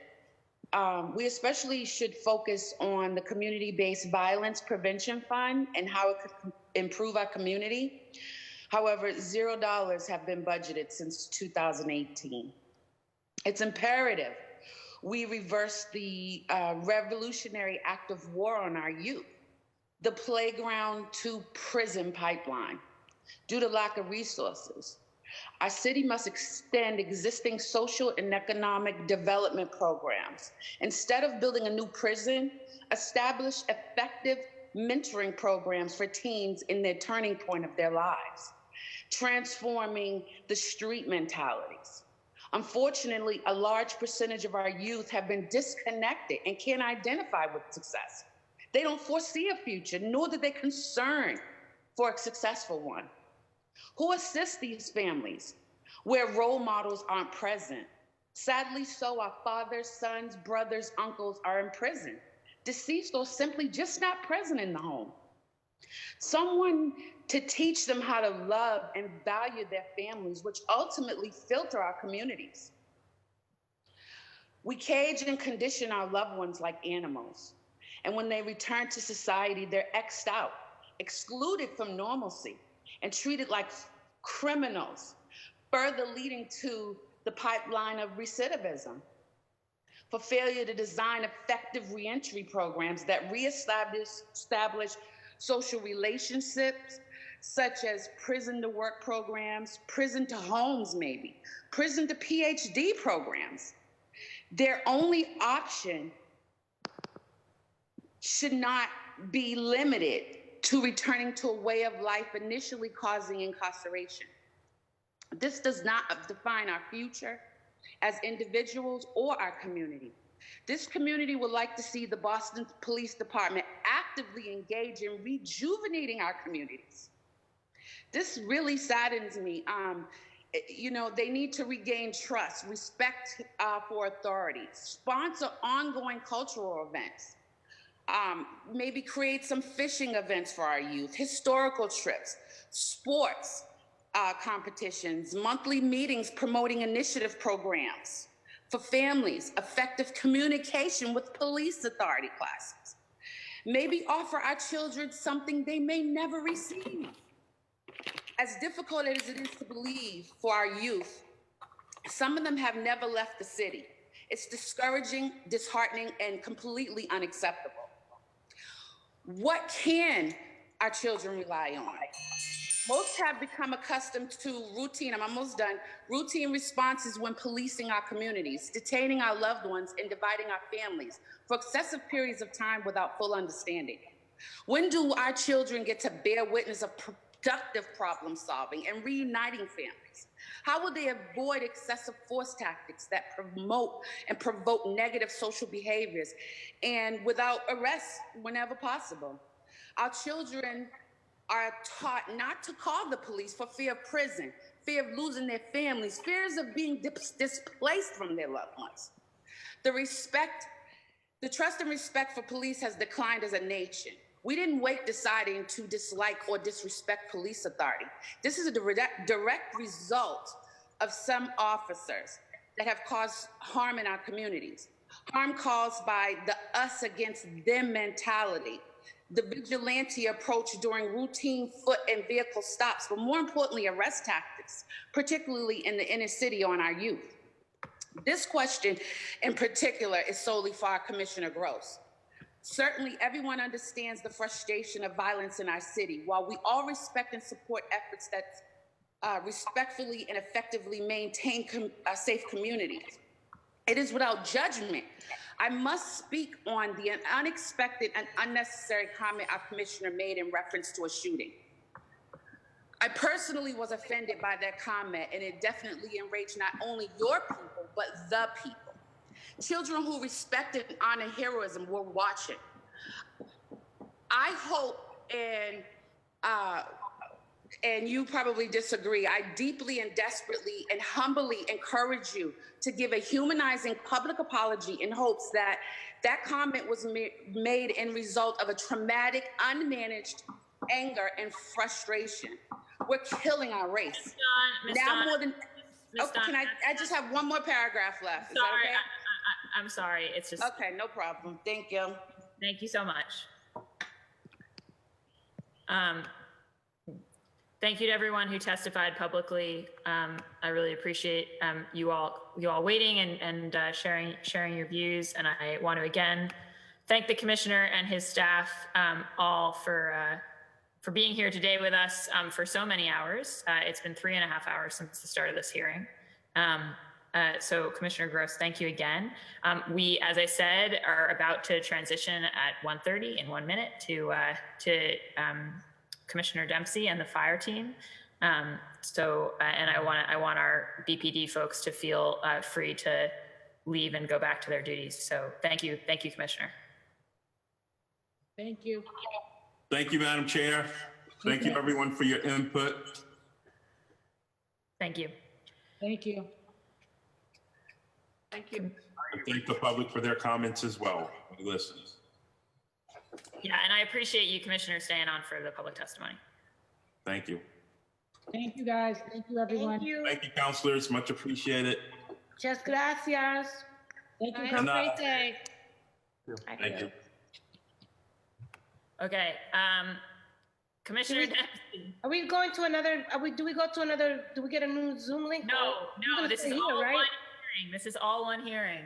So are we going to give us a little? Are we going to? No, we're charging onwards, Councilor Mejia. So okay, I'm good. I'm ready to go. Let's go, Kenzie. Let's keep it going. About to. There we go. I see him in front of me. Our new fire commissioner, Jack Dempsey, is here with us. I'm ready to go. We're thrilled to have you, and I know this is your first. It's your first budget hearing in this role. It's my first fire budget hearing in mine too. So welcome. And without further ado, I'll just acknowledge that. Well, maybe actually, Commissioner, I'll allow you to acknowledge your team. Sure. I was going to say good morning, but it's afternoon now. One sec, wait, Commissioner, we're getting bad feedback. You might need to have, if there's another device in your room, they should mute it.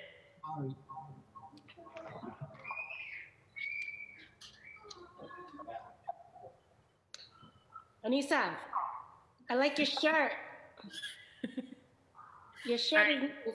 Thank you, Councilor Mejia. No chit chat. Listen, guys, we gotta go on. Thank you so much, Commissioner. All right, now, Commissioner Dempsey, you have the floor. We're good? We're good. Oh. Okay, Yeah, I would just turn it off, honestly, or mute the device. okay, how about now?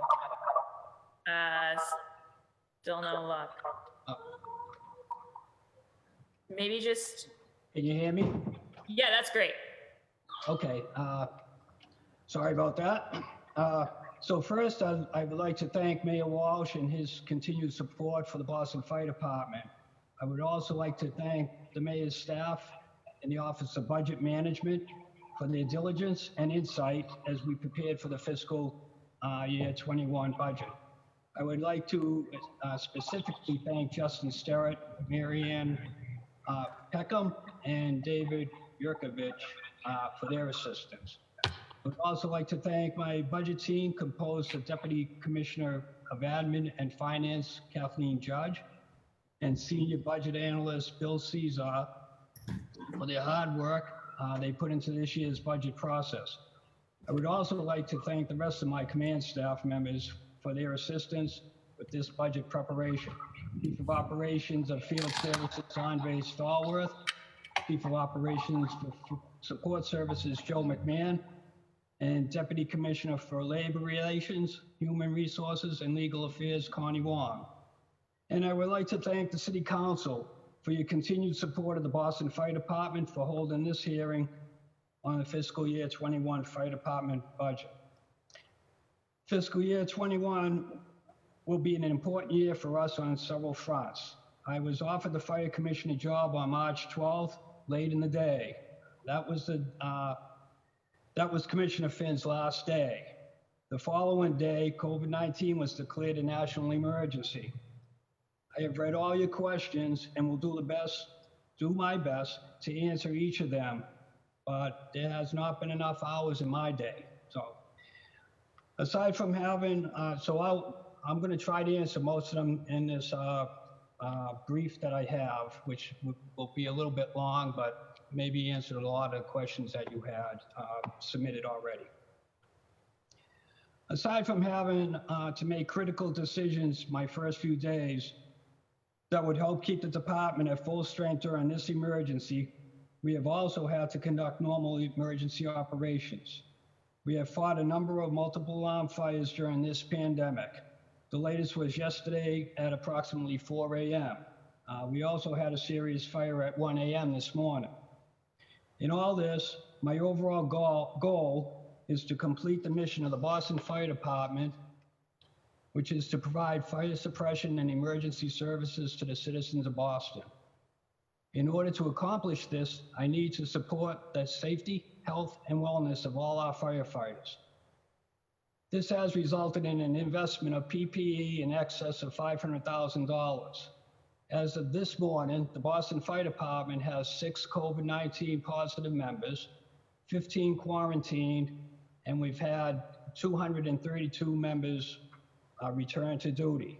We have also had 8 civilians sick, with 1 still off positive. Part of this effort also includes industrial cleaning of our firehouses and a daily protocol of cleaning and disinfecting all spaces in the firehouse. Similar measures are in place for headquarters and fire prevention at 1010 Mass Ave. We are currently developing plans for the safe return to work of all our civilian employees. The safety and well-being of all BFD members, both uniform and civilian, it remains a top priority. Sorry. In order to ensure a reserve force in case this pandemic damaged the department badly, I hired a recruit class of 53 on March 25th. They have been in intensive training, isolating, and following new CDC guidelines so that they will be ready as quickly as possible if needed. This action benefited the Boston Fire Department and also kept 53 people off of unemployment. The class is progressing perfectly and no recruits have become ill as of today. The training is critical in this job. And through this pandemic, we have continued with critical related training for all members on dealing with infectious disease. On other fronts, my goals are to continue and even expand on work that has been started prior to my appointment. Some of these areas of focus will be on 1, health, safety, and wellness of our firefighters and members. 2, maintain and upgrade the department's infrastructure, which includes firehouses, apparatus, equipment, and IT connectivity. 3, continuing the HR workplace training programs that we implemented and to expand on this training throughout the department. And 4, expand our firefighter outreach and recruitment efforts.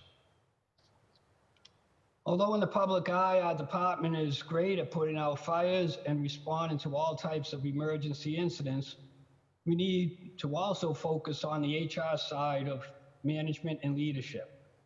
That will be a key focus of my administration. We will continue the progress we have made so far, and we will continue to strive to ensure that the Boston Fire Department is a welcoming and safe work environment for everyone. I am also committed to ensuring the safety and dignity of all firefighters, regardless of race or gender. Our Safety, Health, and Wellness Division continues to do great work, partnering with academic research institutions and organizations to study and develop programs regarding the health and well-being of our firefighters, especially the prevalence of high cancer rates within the fire service. With the mayor's support, we have replaced the majority of our frontline apparatus in a few short years. This also allowed us to have a reserve fleet of reliable and safe apparatus. We will continue to invest in new apparatus following our replacement plan schedule that calls for the replacement of 3 engines and 2 ladder trucks annually. We have 33 engines, 19 ladder trucks, 2 towers, 2 rescues, and 2 marine units that are frontline. We are also in the process of building a new firehouse, which will house Engine 42, Rescue 2, and District 9. As a result of COVID-19 and construction delays, we are now hoping to open sometime in 2022. Construction has resumed this past Monday. The next 2 firehouses we hope to renovate or rebuild are Engine 3 and Engine 37. There are talks of Wentworth Institute of Technology building a firehouse as part of their building in exchange for the old site of the firehouse. We anticipate continuing with the department's project to professionally clean our firehouses. We also continue to make improvements to our firehouses in other ways that will benefit our firefighters. In 2018, we began a program to install greater privacy partitions in the bunk rooms of each firehouse while they were being industrially cleaned. These consisted of 7-foot high, 4-inch thick partitions between each bunk, each with its own sliding door with a locking mechanism. In our facilities improvement plans, we have prioritized those firehouses with permanently assigned female firefighters. We are planning another recruit class in the fall, and I remain committed to working with the Human Resources Department and its Civil Service Unit to identify diverse candidates. The current class yielded a class that was 26% minority recruits. Through hiring from the regular civil service list, as well as utilizing the selective language certifications, the department hired firefighters with fluency in the top 5 non-English language spoken in the city of Boston. Those languages are Spanish, Haitian Creole, Chinese, Vietnamese, and Cape Verdean. Of particular note, we hired 2 female firefighters in this class. The department has made great strides the past several recruit classes to increase the number of minorities candidates hired. The last couple of classes saw 28% and 37% minority recruits.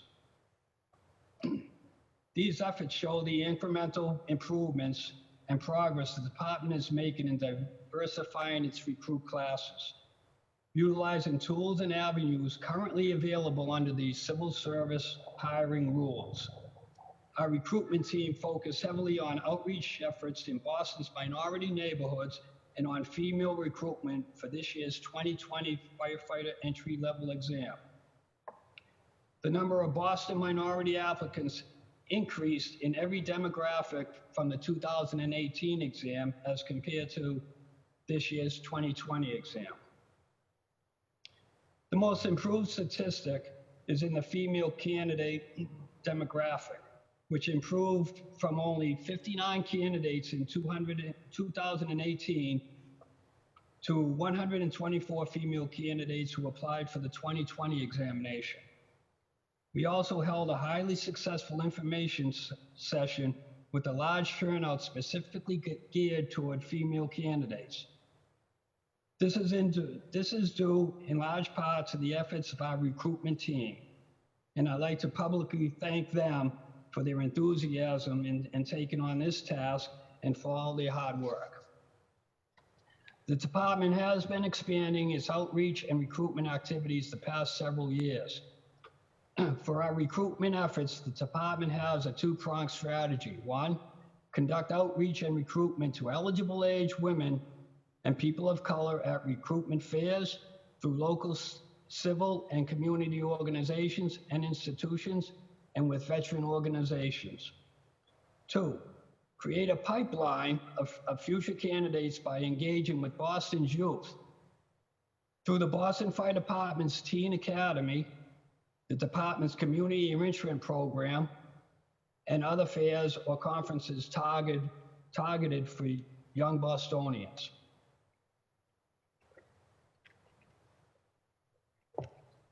The department's diversity recruitment officer, Juan Sanchez, continues to identify interventions in schools, military recruitment offices, and other youth engagement venues to get a diverse population before they enter into a military service.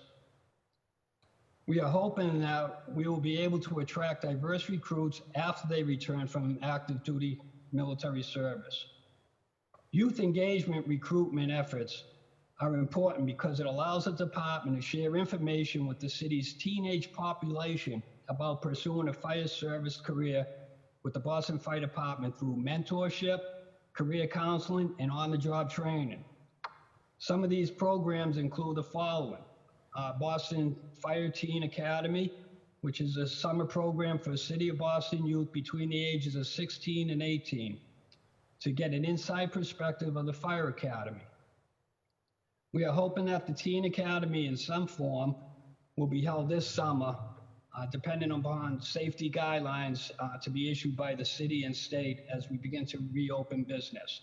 I see that as I'm pretty confident that's gonna happen. And we're looking to increase the numbers this year than we have from past years. Second one, partnership with the Boston Parks Department to include Boston Fire Department and existing sports programs, assuring outreach by BFD to a diverse group of potential future candidates. Partnership with the Boston Public Schools and the Boston Police Department on new programs geared towards safety and community awareness through the BPS after-school programs. Partnership with Madison Park High School's ROTC program to develop a Fire Up program throughout the Boston Public Schools ROTCs. This will be an after-school program to engage ROTC recruits from every school to work with military recruits on fire education, military careers, fitness, and career counseling. Continuation of school-affiliated programs during COVID-19 will largely depend on city and state decisions and guidelines governing students returning to school this fall.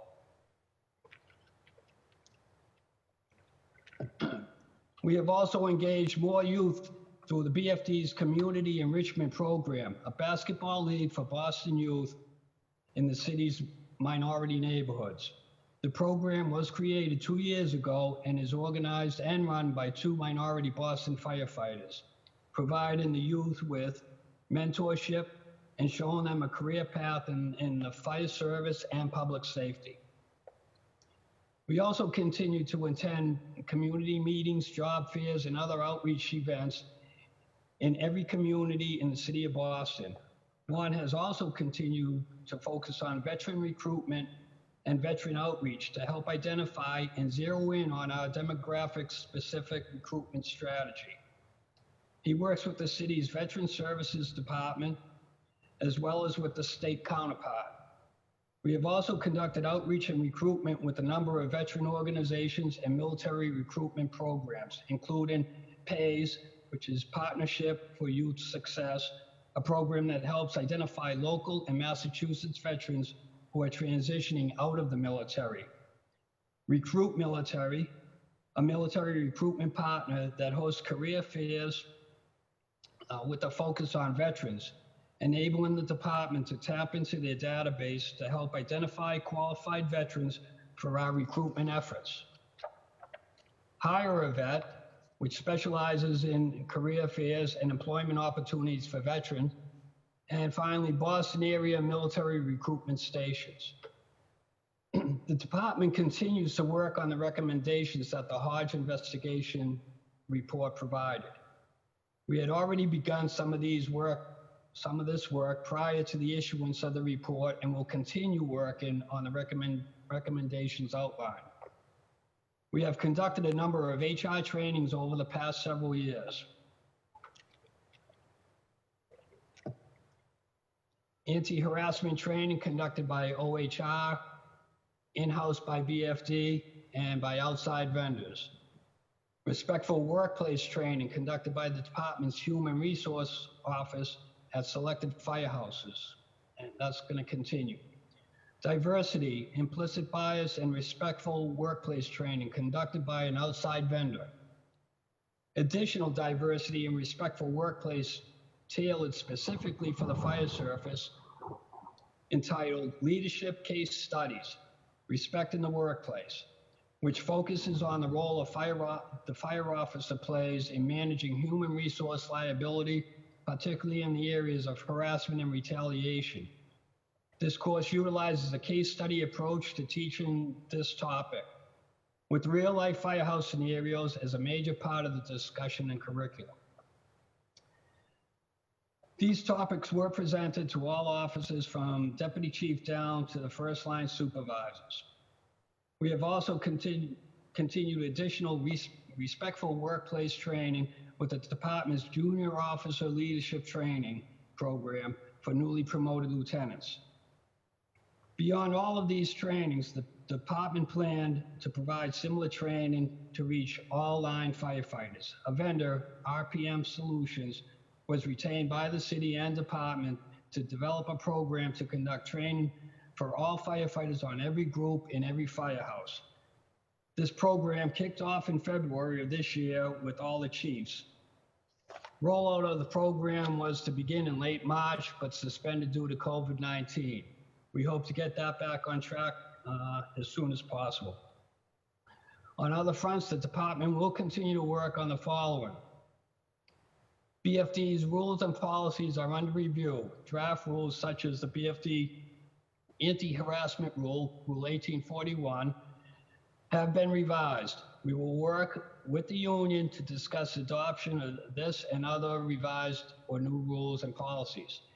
The department's new HR director, hired in December 2019, will work with the Deputy Commissioner of Labor Relations, Human Resources, and Legal Affairs to develop and conduct additional anti-harassment and respectful workplace training for the entire department, and will assist in internal investigations. The job duties of the Diversity Recruitment Officer and the Female Liaison will continue to be monitored by the HR Director under the direction of the Deputy Commissioner. Our Female Liaison, appointed in 2018, continues to build strong relationships with all female firefighters and fire alarm operators within the department, advocating for better uniforms, revising the firehouse bathroom policy, participating in numerous recruitment outreach events, and leading several female firefighters to the National Women's in Fire Service Conference, sponsored by the International Association of Women in Fire and Emergency Services. On the hiring front, we will continue to work with HRD and the MCAD on our selective language and gender certifications, as well as our outreach and recruitment efforts by the Diversity Recruitment Officer and the recruitment team. I believe we have a strong team in place to make the necessary changes. With Mayor Walsh's support for additional staff and resources, we will be even better positioned to implement the plan going forward. Lastly, on behalf of the fire department, thank you for your time and your support, and I'm here for questions. Thank you. Great. Thank you so much, Commissioner. Can tell that you came to us by way of operations. That was detailed and appreciated. I'm going to just jump right into questions. So, Councillor Flaherty, you have the floor. Thank you, Madam Chair, and obviously good afternoon and welcome, and congratulations to our new fire commissioner. Obviously, want to state that publicly. Our most experienced fire officer in the department, and to Council Chairs Bach, her comments about operations.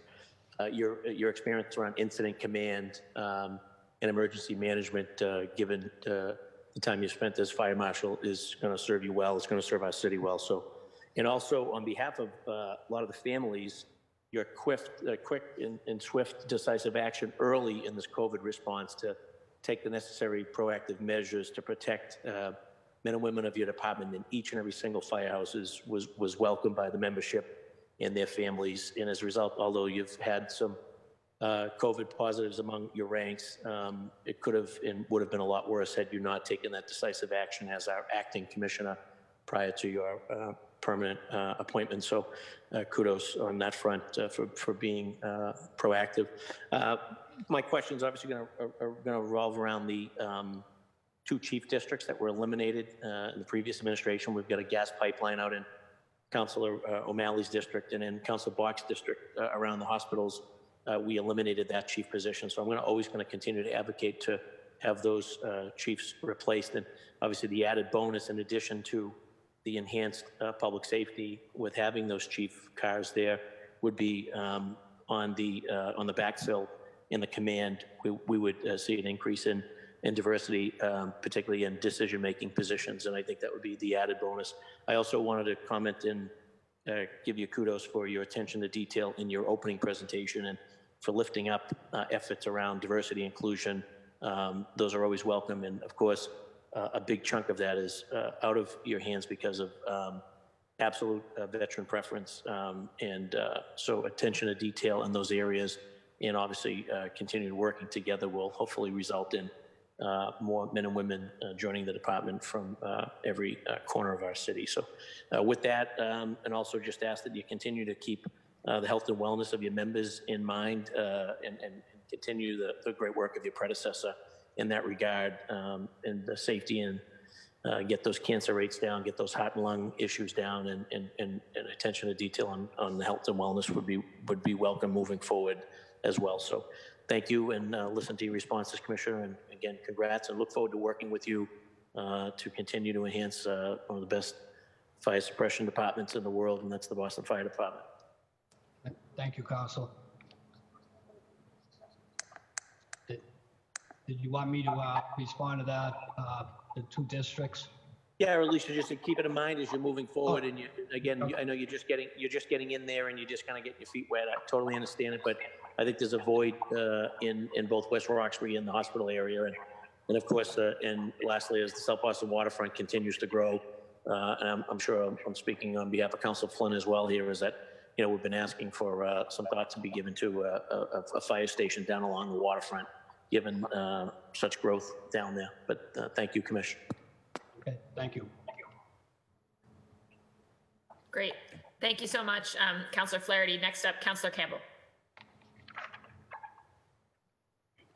Councillor Campbell? All right, I'm gonna jump Councillor Campbell.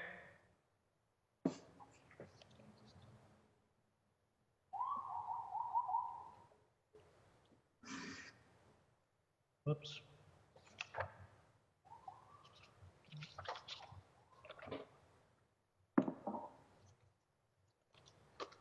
Think I put everybody to sleep? No, there was a connection issue. I think, Councillor Flynn, did you hear me recognize you? Yes. Great. Okay. Go ahead. Thank you. Thank you, Councilor Bach, and thank you to Commissioner. Thank you, Councilor Bach, and thank you, Commissioner Dempsey, and congratulations on being the fire commissioner. I know you'll do an excellent job. Commissioner, one of the issues I was always focused on as it relates to the fire department is the health and wellness program for your firefighters.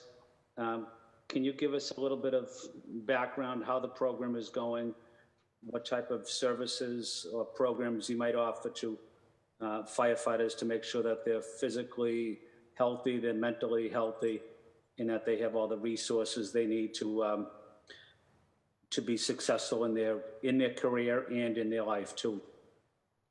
Okay, so as far as the physical part, we have a program called O2X that trains everybody from recruits on up, and it's a continuous program. They're ex-Navy SEALs, and they go over every aspect of healthy living, from eating properly, exercising, sleeping properly, and mental issues. On top of that, the department has a very robust employee assistance program, which works on one-on-one with our members to connect them to necessary services, including mental health providers. There's also a critical incident stress team, which responds to extraordinary incidents and assists members. As a sub-part of this program, we have developed a peer support team, which consists of one or more members per firehouse. The purpose is to assist anyone who is struggling and to direct them or call in appropriate help. It's more like an informal intervention. So just people watching out for each other in the firehouse, and somebody's having a bad day, the peer support person might say, hey, you need any help? Or, just try to feel them out without putting pressure on them for forcing them to get help. That's about. Thank you, Commissioner. As Councilor Flaherty mentioned, both of us would love to see a fire presence down at the South Boston waterfront, as would the neighborhood too. I think it's desperately needed, but I know we can continue talking about that. Then my final question, Commissioner, is as it relates to the health and wellness. I know you do a thorough cleaning of all the firehouses, in making sure you get out all the toxins that you possibly can. And I had the opportunity to serve 25 years in the Navy, and I was part of this group called the Gulf War Registry, where if you're overseas and you're exposed to certain chemicals, you're automatically in a VA program. But I'm just wondering, just for the long-term care of firefighters, is this something we could at least talk about or think about? Is what type of long-term care in injuries or chemicals exposed that these firefighters will be exposed to, so we can always track their health as they get older, and especially as they are exposed to more and more chemicals and toxins? Sure. I don't have all the details on it yet, but I know we've been working with Mass General, and I know we've had talks with Dana-Farber and other specialists on cancer. So that's Commissioner Finn had put that at the forefront of our health and wellness, and that's part of the goal of our health, safety and wellness division. That's one of their top priorities. So that's always on our mind. We had way too many people die of cancer, and that's going to stop. Hopefully it will go down soon. I can get back to you with more detailed information on that as I get it. Yeah, please know, Commissioner, that whatever I can do to be helpful, Commissioner, please call on me. But I have great respect for you and for the department, men and women of the Boston Fire Department. And I was proud that my Uncle Dennis served so many years in the fire department.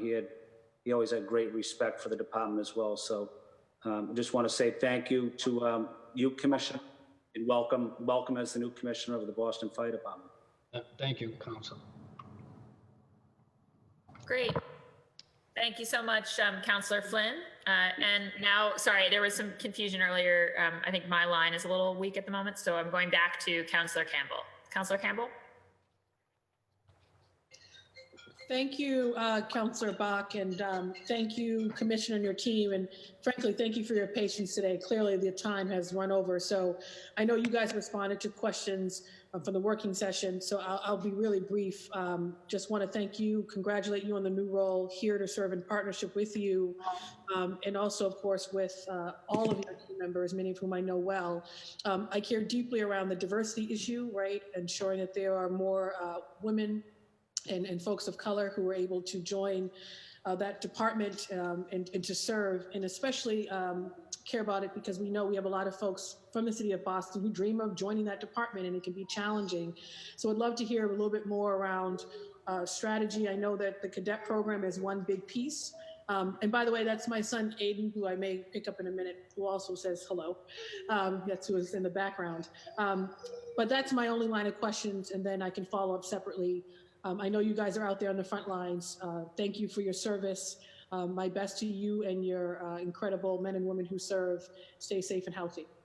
Thank you. So yeah, we've done a lot of work with recruitment, and a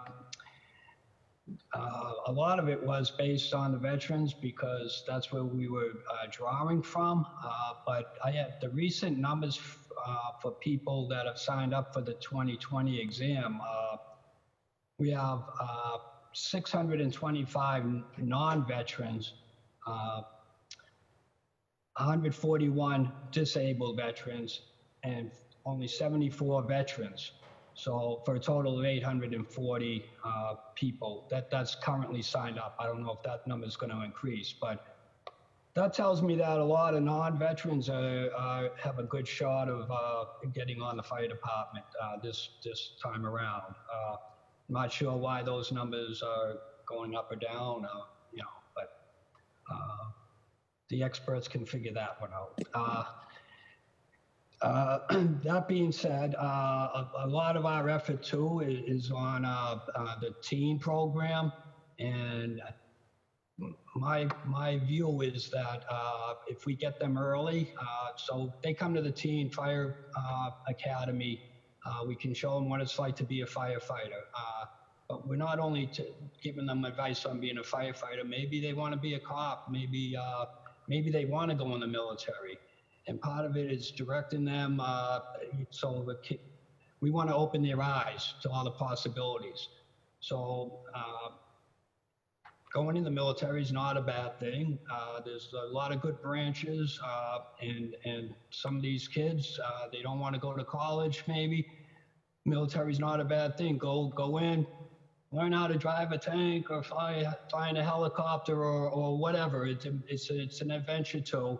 And in the meantime, they're becoming a veteran, and that's a good way to have a job, to staying out of trouble, and it's a way to when they get out of that, they can possibly come on to the fire department. So I think that's a great tool to get to them early on and mentor them and guide them in the right direction. They may not come our way, but if they do, we're happy to have them back. And I think that the military is a good place to start because it gives people, we know when they come out of there, there's the people that can take orders, and on any given day, out on the street, it's no big deal taking an order. But when there's a fire, we need people that are going to be able to respond to orders and follow them immediately. And that's how we save lives. So people come out of there, they've proven they can follow orders, and they're a lot more mature. So that's helpful. Okay. Sorry, did I answer your question? Yeah, no, I will just add, and for the sake of time, and I know that these rounds can go really long, I used to talk to Commissioner Finn quite a lot about this, and I know he was passionate as a veteran, of course, and his sons as well, and a lot of the folks in the department. And I talked to Councilor Flynn quite a bit on these issues too. And for me, it's just, I don't think that should be the only pathway, right, to be able to serve in these departments. And not because of just the pride in serving, but also it's the good paying jobs, right, for our folks. And so I have been pushing, and this is just a comment, for the city to really look at doing some kind of study on civil service, right? I think there are pros and cons, where there are things that we get out of civil service that we should be acknowledging, and then where might be some of the barriers to some of the recruitment that happens with respect to women and people of color, and what does that look like? I think we sort of have a lot of stories related to that, not necessarily something more formal. So I'll leave it at that, and we'll continue to work in partnership with you and your team. But thank you for the work that you're doing. Congratulations on the new role. And thank you also to your leadership team and to the men and women that serve. And last I'll add, and I missed this in my earlier point, it's been a long day, is, the cultural piece is critically important too. We've talked about that quite a bit. In our departments, and so continuing conversations on that too. So thank you, guys. Thank you, Councilor Bach. I see the gavel. Thank you, Council. Thank you, Commissioner. Thank you so much, Councilor Campbell. Yes, and it has been a long day, and yeah, I will remind colleagues, we're definitely hoping to just do one round of questions right now on fire, because we've also got Chief Woolley from EMS waiting in the wings. So I would just encourage people to get your key questions in on this round for Commissioner Dempsey. All right, next up is Councilor O'Malley, and then it'll be Councilor Sabi George. Councilor O'Malley. Thank you, Madam Chair. When it hits 75 degrees, I moved my office outside, so this is not a fake backdrop. These are the beautiful trees of West Roxbury. Commissioner, congratulations. Great to be with you, however, virtually. Obviously, your reputation, your record speaks for itself. You've done some remarkable work, and we're delighted to work with you in this incredibly important new position. First and foremost, thank you to the men and women of BFD for a remarkable job at a 2-alarm fire on Oriole Street in West Roxbury 2 nights ago. I went down yesterday just to sort of survey the damage, and I mean, it was just a raging inferno. As I understand, the men and women of BFD evacuated the residents, as well as I think there were 1 or 2 dogs in the house, all to safety, but there was one firefighter who did have to go to the hospital. Is he or she okay? And minor injuries. Great, glad to hear that, and thank you again for that.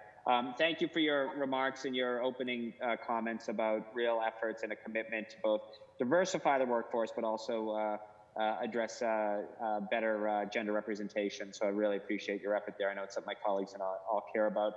I'm just going to briefly tick through some questions. It's pretty self-explanatory. Slight increase to this year's budget. What's the response? What was the average response time for calls in 2020? I believe it was 4 minutes. I'd have to get back to you on that. That's great. Yeah, I think 4 minutes is provided in the book as well. That's terrific. And appreciate that just so folks understand. That's remarkable for a city of our size, so keep that up. I'd asked this I think in our working session, but can you just talk very briefly about sort of the fire call boxes, what we spend to maintain that program and how often they're actually used to alert your dispatchers? Okay, some of the information I have on that, and I have to dig deeper into this, so forgive me for being just quick on it. Sure. So I believe they approximately 4,000 per call box, and the call boxes are still used and remain a valuable investment for public emergencies since the copper wire installed over 200 years ago will always be available if cell service is down or electricity is down. A couple of years ago, there was an effort for the city to invest in call boxes for other sources. Maybe that would be info for maps, coupons, apps, downloads. I don't know how all that works, but that's what I'm told. So to my knowledge, this effort wasn't pursued, but maybe we can look at it. It is an antiquated system as far as, I had some visitors in the city back in the fall, and they were like, "What's that red box for?" So people don't realize, and I think everybody has a cell phone now. So, but the fact is, if something goes down, they're always there for an emergency. Do you know how many we have? Do you know how many we have? No, I'd have to get back to you on that. Just more curious. And again, I'm not suggesting we get rid of them. The lover of history in me appreciates that it's been such a, as you said, a 200-year-old technology. And I guess, $4,000 per call box isn't that much of a budget buster. We're talking about $250 million, but just something to be cognizant of. So appreciate that. I had a question about when you talk about sort of professional development and support. You had the number of firefighters attending resiliency, health, and safety symposiums. These are reflected in the budget book. In 2018, it was 1,808. 2019, it was 900. 2020, it was anticipated to be 600. So we've seen a significant decrease in that. Is there a reason why? I think one of the classes wasn't held for, and I'd have to get back to you on why that happened. I'm not sure, but I'm pretty sure that was the case. Yeah. Okay. Yeah. I mean, I see we're seeing an increase in the budget, so perhaps that will allow for more firefighters to take advantage of that. Secondly, wanted to echo, obviously, the Councillor Flaherty's talk about the chief needed in West Roxbury. As we talked, he alluded to the West Roxbury lateral pipeline, a 750 PSI line that runs through the neighborhood, and just having better coordination. This isn't at all directed towards BFD. This is really the utility, which has not worked well with us, in my opinion. So that position is needed going forward. And then secondly, delighted to see the investment of the new station for Engine 42 in Eggleston Square in my district. Can you talk a little bit about the timeline on that? I know it's been working for a number of years, and these are kind of longer process, but where we are with Engine 42? Yeah, so we did break ground on that, but then of course this came along, COVID came along, and that shut down all construction work. That is just opened back up Monday, so we're moving ahead. The little delay though, and some other construction issues, I believe with something with the soil slowed things down a little too. So that we're looking at a 2022 opening for that. But okay, great. Other things like the art and everything else seems to be going smooth. So I think we're well on track to get it in that time frame. Well, that's great. Well, I appreciate that. And I'll just give a plug out for when we begin sort of the next steps, looking out 4 or 5 years down the road, looking at, I forget which ladder and engine it is in West Roxbury, but looking at that, that's been in need for an upgrade as well. So I know we'll get there eventually. Congratulations, Commish. Look forward to continuing to work with you. Thank you, Madam Chair. Thank you, Council. Thanks so much, Councillor O'Malley. Next up is Councillor Asabi George, and then it'll be Councillor Braden. Councillor Asabi George. Thank you, Madam Chair, and again, congratulations. I'll just echo my colleagues to Commissioner Dempsey, and thank you to the team for being with us this morning. I've got 2 questions. My first question is around sharps disposal. I know that most of the firehouses across the district, if not all of them, do have sharps boxes, so I'm just curious about how often that they're used. What's the price tag on disposal, and are we seeing any particular trends around those disposal boxes, either their use or lack of use across the district? And then my second question, I appreciate the work of your EAP efforts through your department, and interested in some of the work around outreach, especially as it regards to overdose. I know that there's a small group of firefighters that are engaged in that work. So just want to sort of uplift that and understand sort of where that stands. It's been a little bit since we've talked about it formally. And I suppose my third question, I'll just get it on the table, and that will be it for me today for fire. I've called for a hearing on the wellness of our first responders, both police, fire, and EMS, and understanding sort of the parity across those 3 public safety divisions. I am curious about the work that happens with fire as it relates to both physical health and mental health and access to appropriate care in that area. Thank you, Commissioner, and thank you, Chair. So as far as the shops go, I have checked in on that, and I don't believe we have the boxes in the firehouse anymore because I was told 311 people who have shops to be picked up call 311, and then somebody comes out to pick them up. So we're looking back into that after I read your question and found that information out. So I don't see any reason why we shouldn't have them on the outside of the firehouse or someplace, even on the apparatus, because we can't just leave someplace and leave a needle there. So that will be addressed. As far as If I could just interrupt quickly, sorry, excuse me, Commissioner. I think I'd love to have an additional conversation then sometime about potentially putting Sharps disposal boxes on the outside of firehouses. You know, it may have some impact on your workforce, so we should probably have that conversation, but I'm excited to have that. Thank you. Sure. And then getting back to the opioid issue, terrible situation, obviously, but we have the knock and talk program. So if we have an incident, the program is notified, and then they follow up with a knock on the door and try to sit down and talk with the people. Unfortunately, with the COVID-19, that changed things a little bit. We're not able to sit down, so we're currently looking into ways of revising that to make it more effective.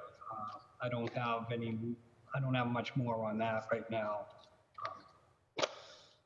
Other than it's still happening, but not to the extent that it was prior to COVID-19. But we are going to make it better.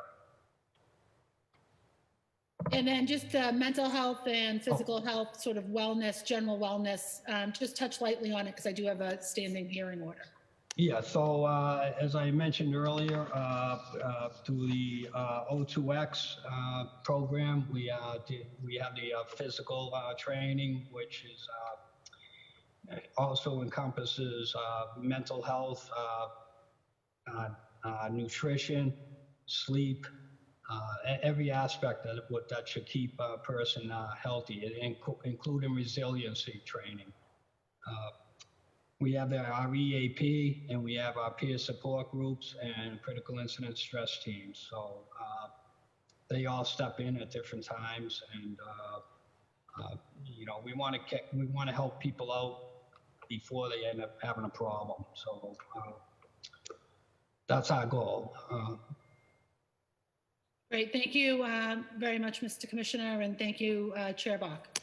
Thank you. Great. Thank you so much, Councillor Asabi George. Next up is Councillor Braden and then Councillor Mejia. Thank you, Councillor Bach and Councillor and Commissioner Dempsey. Congratulations on your new appointment. Thank you.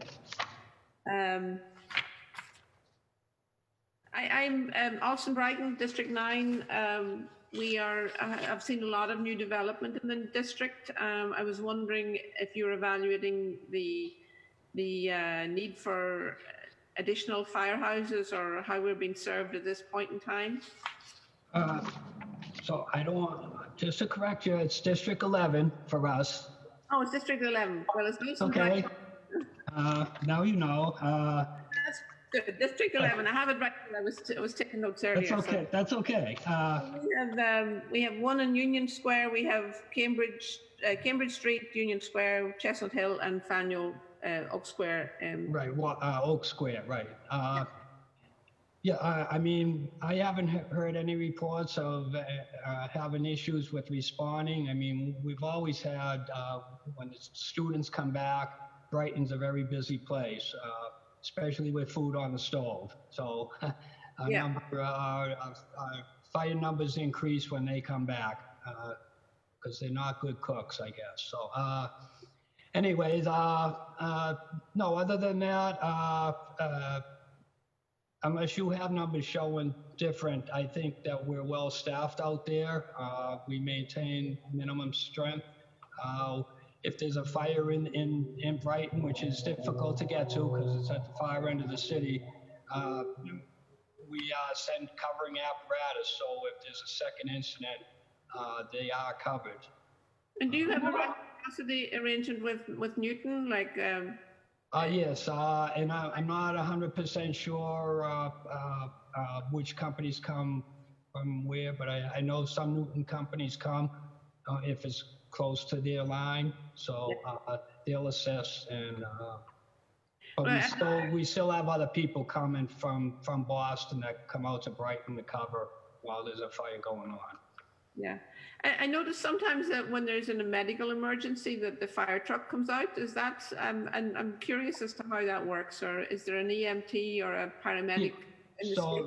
So a large amount of our staff are EMTs, paramedics. Not all of them are paramedics, but a very large amount are EMTs.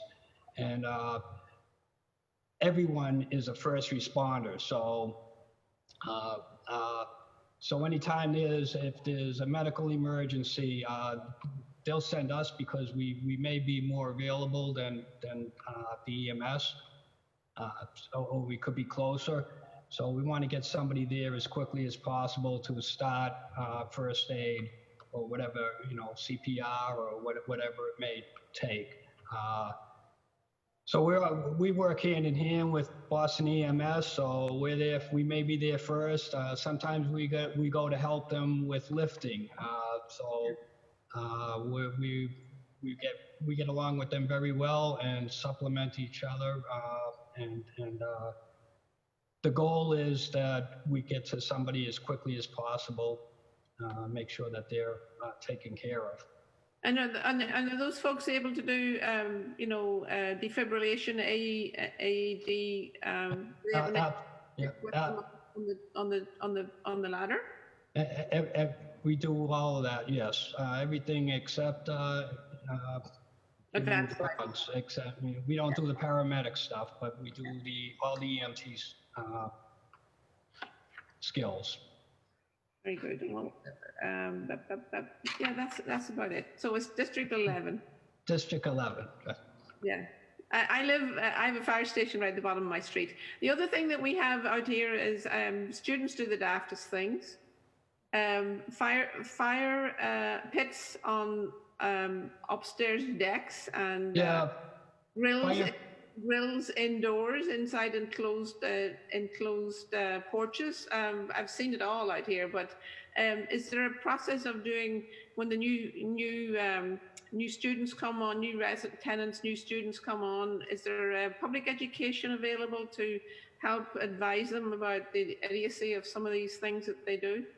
So that's a good question. So number one, fire pits are not allowed in the city of Boston, period. That's a definite secret. Yeah, good. Good luck with that, right? Grills are not allowed on porches or rear porches or any porch, and they're certainly not allowed indoors. So what we have been doing over the past, I don't know, I think 5 years maybe, on Labor Day weekend when there's move-in, we've had teams between ISD and fire and police. We've gone out to Brighton. I've been there myself, going down Linden Street and all that area throughout BC and wherever they're moving in, where these kids are doing off-house, living off campus, and we give them out pamphlets, material. We talk to them. We check make sure that they have smoke detectors. We talk to them about smoking. Talk to them about cooking. Just try to educate them and certainly let them know if you have an emergency that you call 911, because some of these people coming from Canada or wherever, they may not know that. So, or Ireland, right? Yes, but anyways, so that's one way we reach out to them. And we do have the fire prevention division has an fire education unit, which does seminars with the college kids. Very good. Appreciate all that.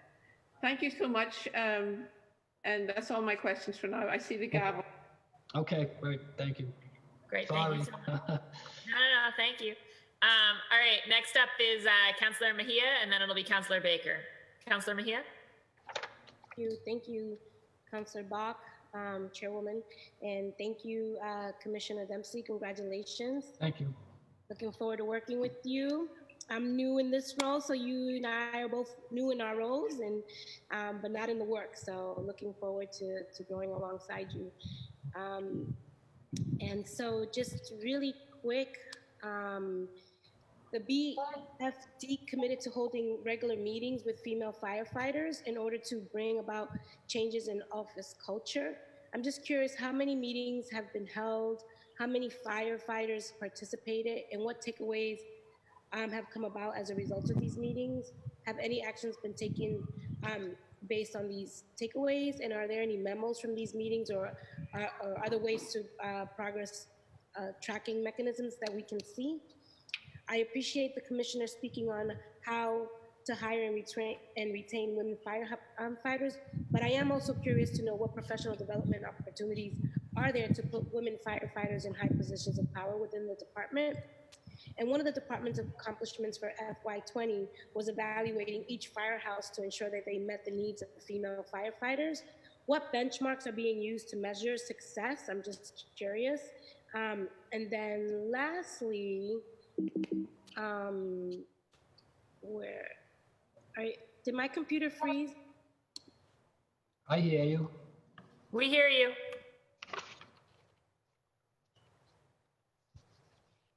Councillor Mejia, we hear you. You still there? Good. Julia, can you hear us? Hello? We can hear you just fine. Okay. All right, so then I guess my last question is, I'm not sure where you were able to, I froze for a minute there, my computer lagged, but I'm just curious, as one of the accomplishments was for FY20 was evaluating each firehouse to ensure that they met the needs of female firefighters. What benchmarks are being used? And then lastly, can you provide a breakdown of languages spoken by firefighters other than English? Can you speak to any strategy, capacity, or resource being used for responding in neighborhoods with high incidence of languages other than English?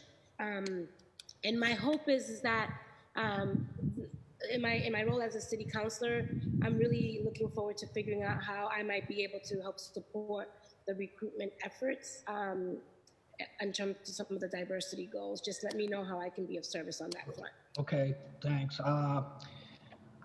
So where do I start? So the female liaison, she's outstanding, Margaret Conley. I met with her the other day, and she filled me in on a lot that she's been doing. I believe that they give me, she's going to be giving me quarterly reports, which I would assume means a quarterly meeting with all the female firefighters. She speaks to every one of them. We have 19 firefighter females right now, and she also talks with the fire alarm operators, which how many? We have 21 female fire alarm operators. So she works with both groups. I'm sorry, you gave me a lot of questions. Yeah, no, I'm sorry about that. I'm curious, let me just go, I'm just curious about the language breakdown of firefighters. Do you know what other languages are spoken aside from English, and what capacity and resources are put when you guys go into neighborhoods? Okay, I have it here, hang on. Sorry. You got the list of languages.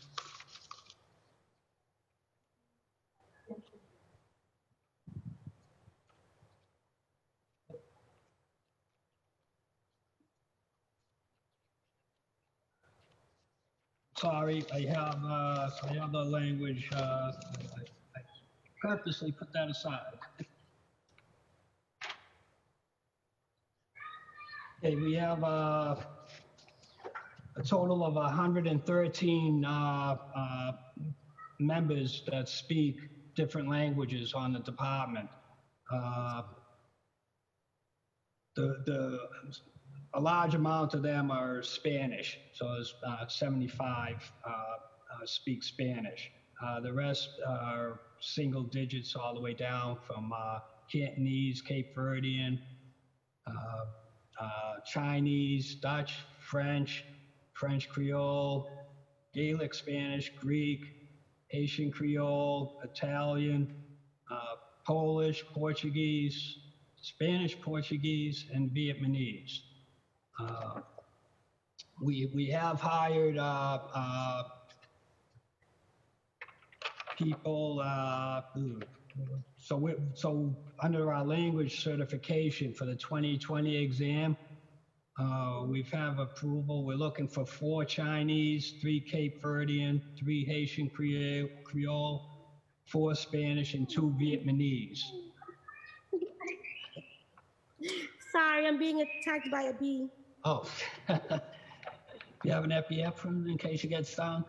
No, I just had a moment of like, if my camera was on, I wasn't reacting to what you were saying. I was just reacting to the bee. So here's the situation with when we hire some people for languages, we'll assign them to the district. Let's say, and I'm not. Let's say Savin Hill area. Whoa, Savin Hill area might have a lot of Vietnamese speaking, so we may assign the person to that firehouse over in that area. Problem is, after 1 year, once they're off probation, they can contractually, they can transfer to any other firehouse in the city. And that's by seniority. So we may assign somebody there, but we can't keep them in that location. Not to say that they're not going to stay there. They might like it there and stay, but. I have a follow-up question before the gavel comes down on me. Just curious. It's already, I haven't heard the chiming yet. Wait, slow your roll, Bob. I'm just curious in terms of employment opportunities, if it would be okay if you would consider hiring translators who maybe not be firefighters, but that can probably work with you all when you go into neighborhoods that require different languages. Is that what I heard you say, or are there opportunities for things like that? No, no, we would need, I mean, we have, there's liabilities with people riding on a fire truck, and they have to be firefighters. And, so the best we can do is hopefully spread these people around to neighborhoods and you know, if we have, sometimes EMS shows up and they have somebody who speaks another language, or the police show up. All three public safety agencies usually show up for most incidents. So between the 3 of us, a lot of times there is somebody that can help the language barrier. Does that answer your question? Yes, sir. Thank you so much. Okay. Thank you, Councillor Mejia. Next up is Councillor Baker, and then it's Councillor Arroyo. Councillor Baker. Good afternoon. Thank you, Madam Chair. Commissioner, I just want to congratulate you. I haven't gotten a chance to meet you yet, but I look forward to that. I've only heard people sing your praise, so hopefully next year we'll all be in this same sort of congratulating you again next year. But with that being said, I just want to know a couple things. You know, how is the health of your fleet? Like, what's the average age of your trucks? Maybe an update on the Meeting House Hill Firehouse, and also, is there any discussion around your headquarters? Those 3 things. Okay. So the fleet's in great shape right now. I think we only have a few more apparatus to replace, and that's probably happening this year and next year. And we'll have completely replaced every frontline apparatus, which, and we have a replacement plan that will move forward. So a schedule that, and I think it's every five years replacement. No, that when they come offline. Yes, every time. So sorry about that. So just want to make sure I have my facts right. So every 5 years, a piece of apparatus will be replaced. So so the schedule goes, so every year, 3 engines, 2 trucks, and then that will keep replacing every, you follow me? Yeah, so the age of the vehicle is only going to be 5 years before we move them along. Right, correct. Excellent. Right about. And then what the good part about that is that the apparatus won't be that old, so it can go into our reserve fleet. So, apparatus breaks down here or there for whatever reasons, for extra details or whatever. So we have to have a reserve fleet, and they'll be very good apparatus too. So we're very happy with where that's gone. So what do we do with our vehicles after they've served our requirements for their lifetime? Are we able to resell those, or do they just get donated someplace? Yeah, some of them we resell. Some of them get refurbished and resold. We're not even there yet on these pieces that we just started doing. So, I'm sorry. Did you have Okay. So, yeah, we actually have some apparatus that we're going to try to sell coming up soon. Because they're a different type and we want to be using the same type. So there's consistency across the board for training. And so if you get detailed to another part of the city, the engine operates the same way as the one that you came off of. So, yeah. So if I could now have an update on Meeting House Hill. Yep. And also if there's any discussion around your headquarters, and also the health of, not the health, but the condition of the Columbia Road house. Okay. So Meeting House Hill, I think that's on hold because there's an issue over the land. So I'm not sure that's a legal matter. You mean the deal with the church up, church up there?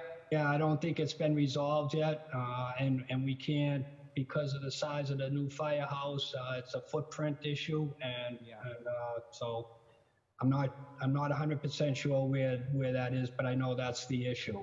Okay, we'll stay tuned on that. Yep, headquarters. I have not heard anything on headquarters. What I would like though is I brought up fire prevention, which is at 1010 Mass Ave.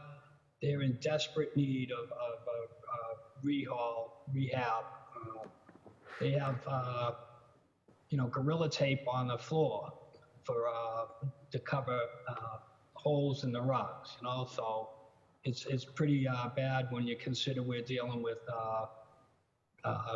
businesses coming in that are building multi-million-dollar buildings, and this is what we're, having meetings in. So, plans have, we have had plans done for that to remodel, and actually this would be a great time to remodel that because of the COVID. So we would, all that would be taken into consideration in the configuring of the workspaces. There's a good amount of people up there, like over 75 people work there. So, okay. And the last thing is, what is the status on Columbia Road? What is that house? What's the condition that's in? I would have to get back to you on that. I know they've gone around, they've done a survey on all the firehouses, and of course, the ones in the worst shape are going to be the first ones taken care of. So I'll have to get back to you on that. Yeah, that's okay. You can just email me those responses, and I think I think at some point we need to start looking at the headquarters and seeing what we're gonna do with that. You know, that's for another day. Thank you, and again, thank you for your service. Okay, thank you, Council. Thanks so much, Councillor Baker. Next up, Councillor Arroyo, and then it'll be Councillor Janey, then Councillor Edwards. Councillor Arroyo. Thank you, Chairwoman, and congratulations to the Commissioner on his appointment. You mentioned the survey that was taken on the houses, the firehouses. I've been to all of the ones in my district. Some of them are in worse shape than others, and so I guess my question to you is that was completed, that study? Has it been completed? The survey? The survey is on annual. I can't hear you. I'm sorry, I'll be right. Joe may no worries. On a regular basis, and then he makes what he thinks are priorities. But program study, different than survey, has been completed as to what the design future. Okay, so apparently the survey is one thing, and there's a program that's been completed that will give the design for the future of all the firehouses. I can get that information to you. That'd be great. I think that, you know, the quality of the firehouses is important. You know, the firefighters spend quite a bit of time there, but also it helps them in the coordination of their duties. And so some of those need substantial upgrades. And so I think, you know, obviously COVID-19 is impacting our ability to plan in the future, but I do think that those buildings do need updates, and I'd be interested in seeing kind of what that survey found. Sure, we'll get that to you. Thank you. Let me just see here. So many folks asked so many questions. One question, there was an 18% decrease in non-personnel for the budget fire suppression operating budget. What is that? Okay, so the primary driver is the drop in the lease purchase payments for the investment of 10 engines as part of an effort to replace 20 engines a few years ago. So it's basically eliminating the lease program and purchasing. Okay, thank you. I'm not a math person, so I think that's the best answer I could give you. But I can get more information on that for you if you like. Thank you, and that actually I think answers it, to be honest. And then my final question here, and I can't see the gavel because I'm on the phone, so please do feel free to chime in, Kenzie, Chairwoman Bach, if there's a time issue. But go ahead. No, you've still got time. Go ahead. Okay, and so the final question I have is, has there been any change in how the department handles the reporting of discrimination or harassment incidents besides the addition of a woman liaison position? And is that reflected, are those changes reflected in this budget, or are there ways in which this budget could better support those changes? That's a good question. We are looking at that, and that was part of our revision of our rules and regulations, 1841 specifically. And, you know,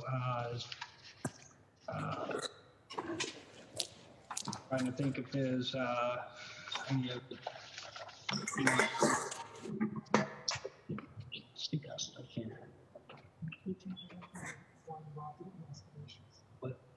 Oh, yeah, and so our new HR director will be more involved in any investigation and you know, any reports that can, you know, the reporting system they can bypass us, or they can go up through the chain of command. So this is a question. Is that a new development, or were they always able to necessarily bypass? I mean, you could always bypass and go to City Hall or MCAD but so that's not new, but you know, no, I don't. other than changing our rules, I don't think there's anything brand new. We're doing more training that makes people more aware of how to report it and to report. Got it. And so I think that's my final question there. And just if you could just let me know the best way to get that survey, if it's you sending it to us or us following up with you. Okay. We'll try to get that to you. All right. Thank you. I appreciate that. Thank you. Okay. Thank you, Council. Thank you, Councilor Arroyo. Next up is Councilor Janey and then Councilor Edwards. Thank you so much. Can you hear me okay? Hear you great. Okay, wonderful. I want to welcome the commissioner as the president of the city council, joining that chorus, welcoming you in the role. I know you're not new to the work, but you've been around for a while, but certainly want to welcome the commissioner. Also really appreciate you taking time to meet with me prior to today. And thank you for leading in your presentation with what you're trying to do around diversity. My questions really are related to the female firefighters. I heard you say earlier that there were 19 on the force. And as you know from our earlier conversation, just deeply concerned about the culture of the fire department and how we create a culture that is welcoming, that is inclusive of all who fight. As I shared with you, I think with my colleagues in the past, I've had direct experience with a number of fires, unfortunately, tragically. As a young single mom had a fire.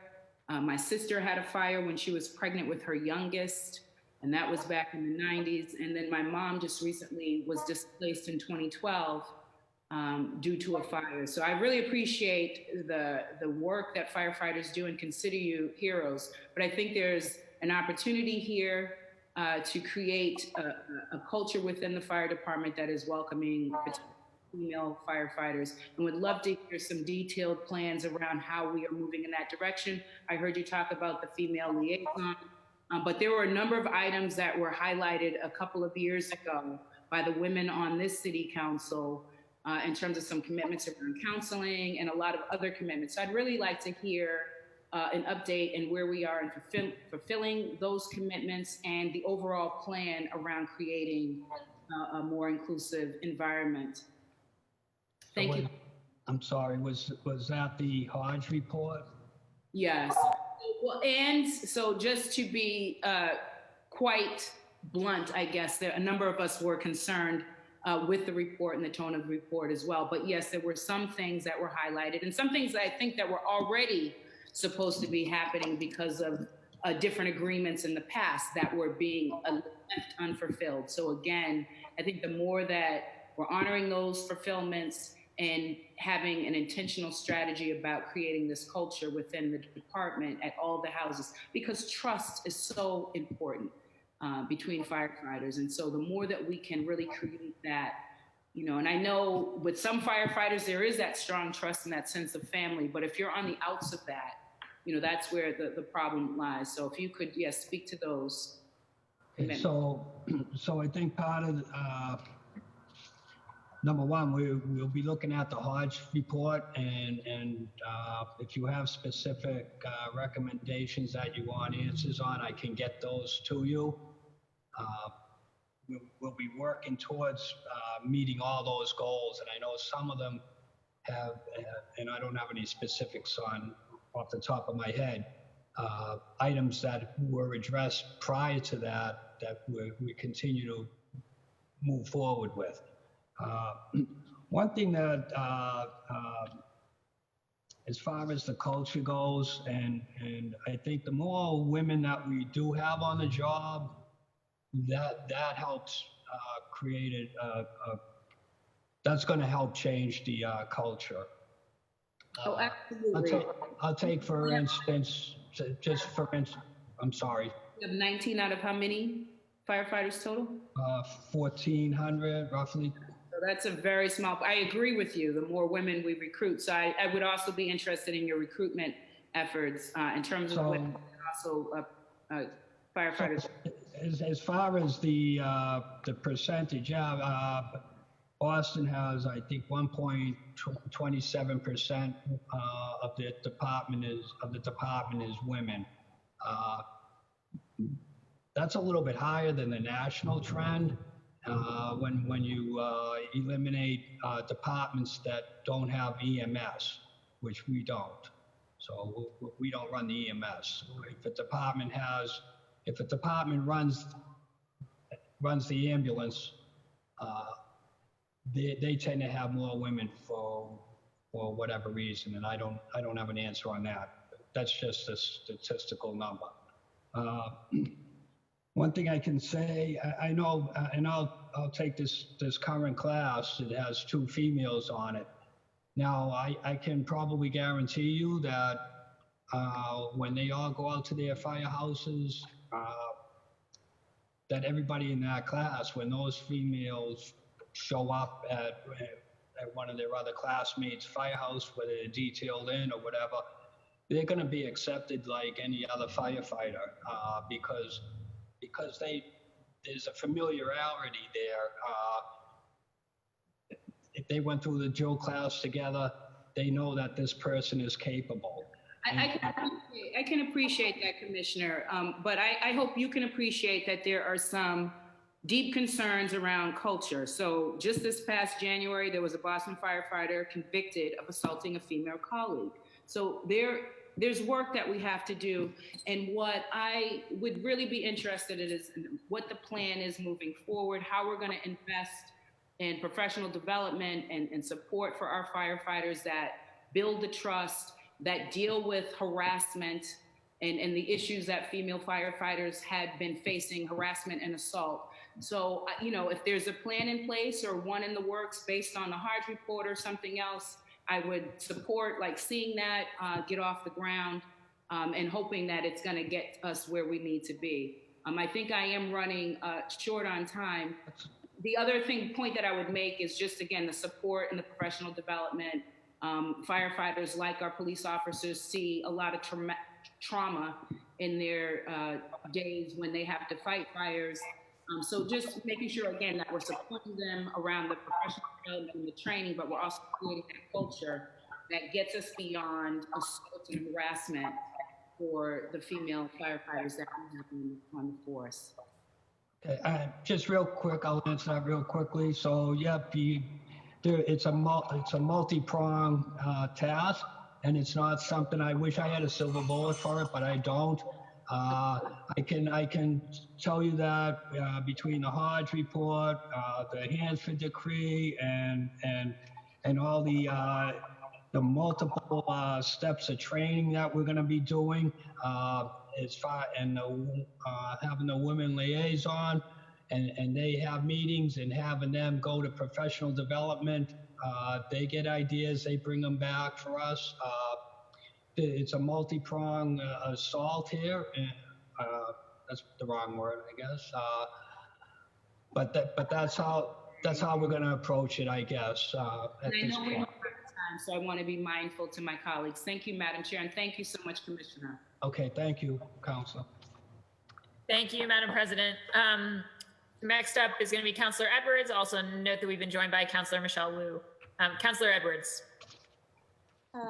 I'll echo my colleagues' congratulations, Commissioner Dempsey, on the new job. It is, I have to say, one of the greatest moments and points where I've had or I would say encounters with the Boston Fire Department was, and I can't remember the exact date, but it was the 9-alarm fire of the casket company in East Boston. And I think it was a scene out of a movie.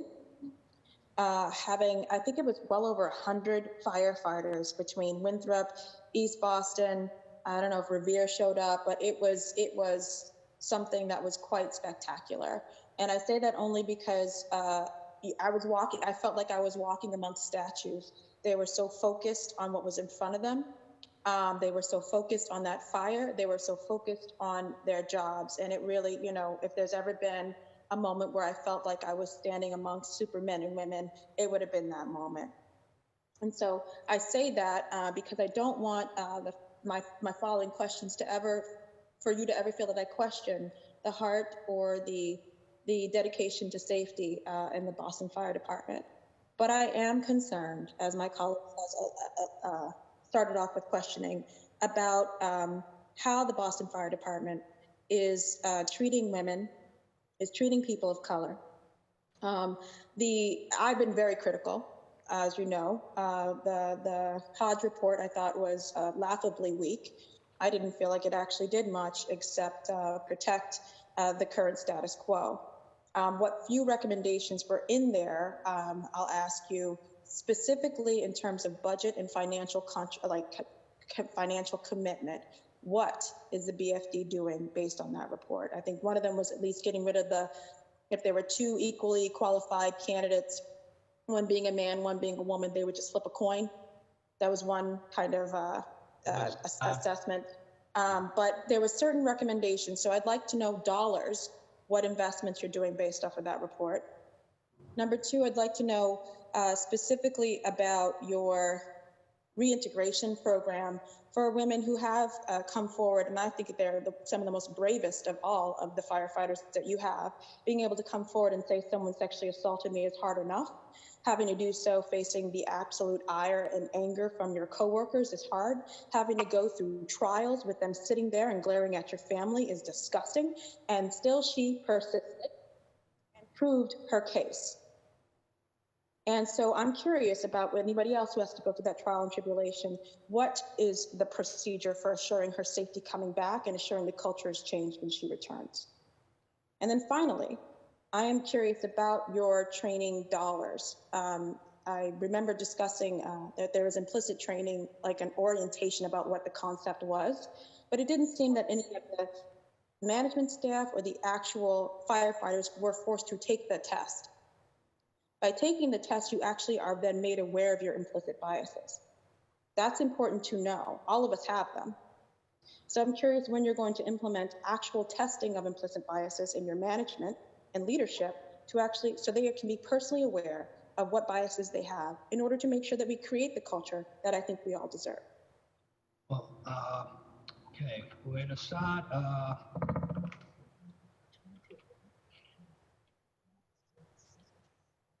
Yeah, I'm sorry. So I'm gonna have to get you numbers on the money-wise, but I know we've invested in outside training groups that come in to address respectful workplace. That's one step we're doing. I'm not sure where the flipping the coin part came. In the report about how when they were dealing with, I guess, a demonstration of the lack of dedication to having women in there, that when it came to a certain point, there was just kind of we'll see, we want to be completely blind in this. Again, we were talking about equal applicants, but it was in the report. Or Attorney Hodge discussed that procedure. Okay, I only was able to, my short time here, able to go over that real quickly, and I don't recall that part, but I will look deeper into it and get an answer for you on that. It sounds bizarre to me. All I can tell you is that I don't tolerate any of this, harassment or discrimination, and I'll take that very seriously. As far as that woman that's transitioning, yeah, that's coming back, that's right now being worked on. We're trying to we want to make sure she's comfortable coming back, and so that's all being worked out. I don't have a final answer for that, even though I know it's getting close. Are you aware of any current lawsuits or additional complaints being filed at the MCAD? I am not. Okay. Other than just the last one, the current one that I know of. Are you aware of how much the city of Boston has had to pay in order to defend against discrimination lawsuits? I don't have that figure. I believe that can be found at City Hall. I don't do OLR. So I would like for you to become familiar with that figure. And I hope then looking at what it cost us and how we treated our employees and looking at how much the budget is for training for a better culture. And I hope that actually the training for a better culture is larger or at least equal to what we've done to defend and some of the most horrendous acts that I've seen and read about. I don't think we should be paying a dime out for bad behavior. Am I saying that right? It's your budget. The training, I'm saying I would hope that we wouldn't have to have cases like that we would need to pay anything off. That's my point. You know, and I will work to make sure that that the department becomes more welcoming and tolerant and accepting of women especially, and everybody should be able to walk into the firehouse and do their job without fear. My last question, Councillor Chairwoman Bach, and that is, Commissioner, when do you plan on meeting with the women who have filed, or not even filed the claims, women, period, and do you have regular meetings with them to hear about their concerns? Well, I just met the other day. I just met with the woman liaison, and I will meet with the group. I still have to get out and go around to every firehouse, but with COVID-19, it's making it pretty impossible to do.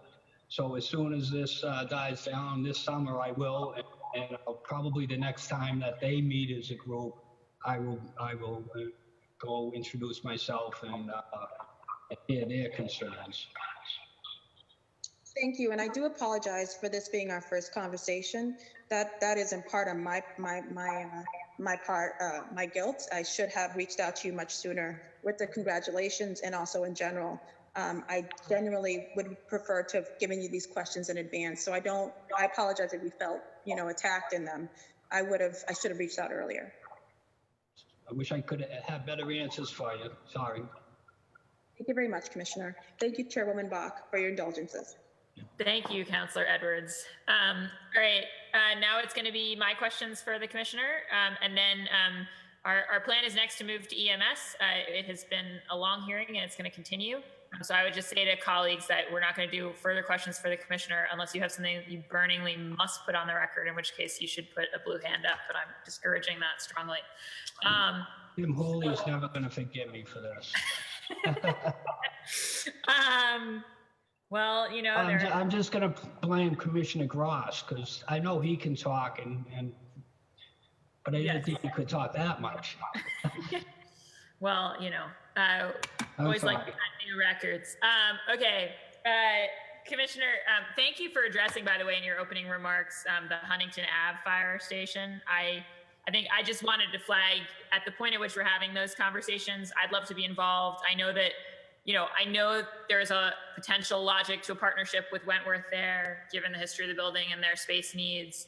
I also know, though, that there's a lot of strong sentiment on Mission Hill about the historical firehouse, and I wouldn't want that to be a conversation that got all hashed out between PFD and the university before we kind of brought the public in. We'll include you.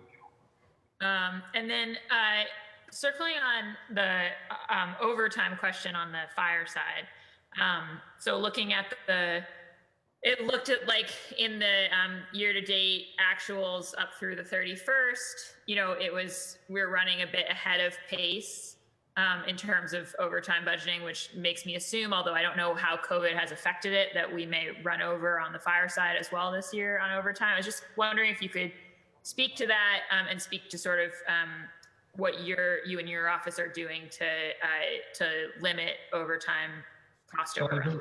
So I believe most of the overtime is contractual and budgeted. It's a long day.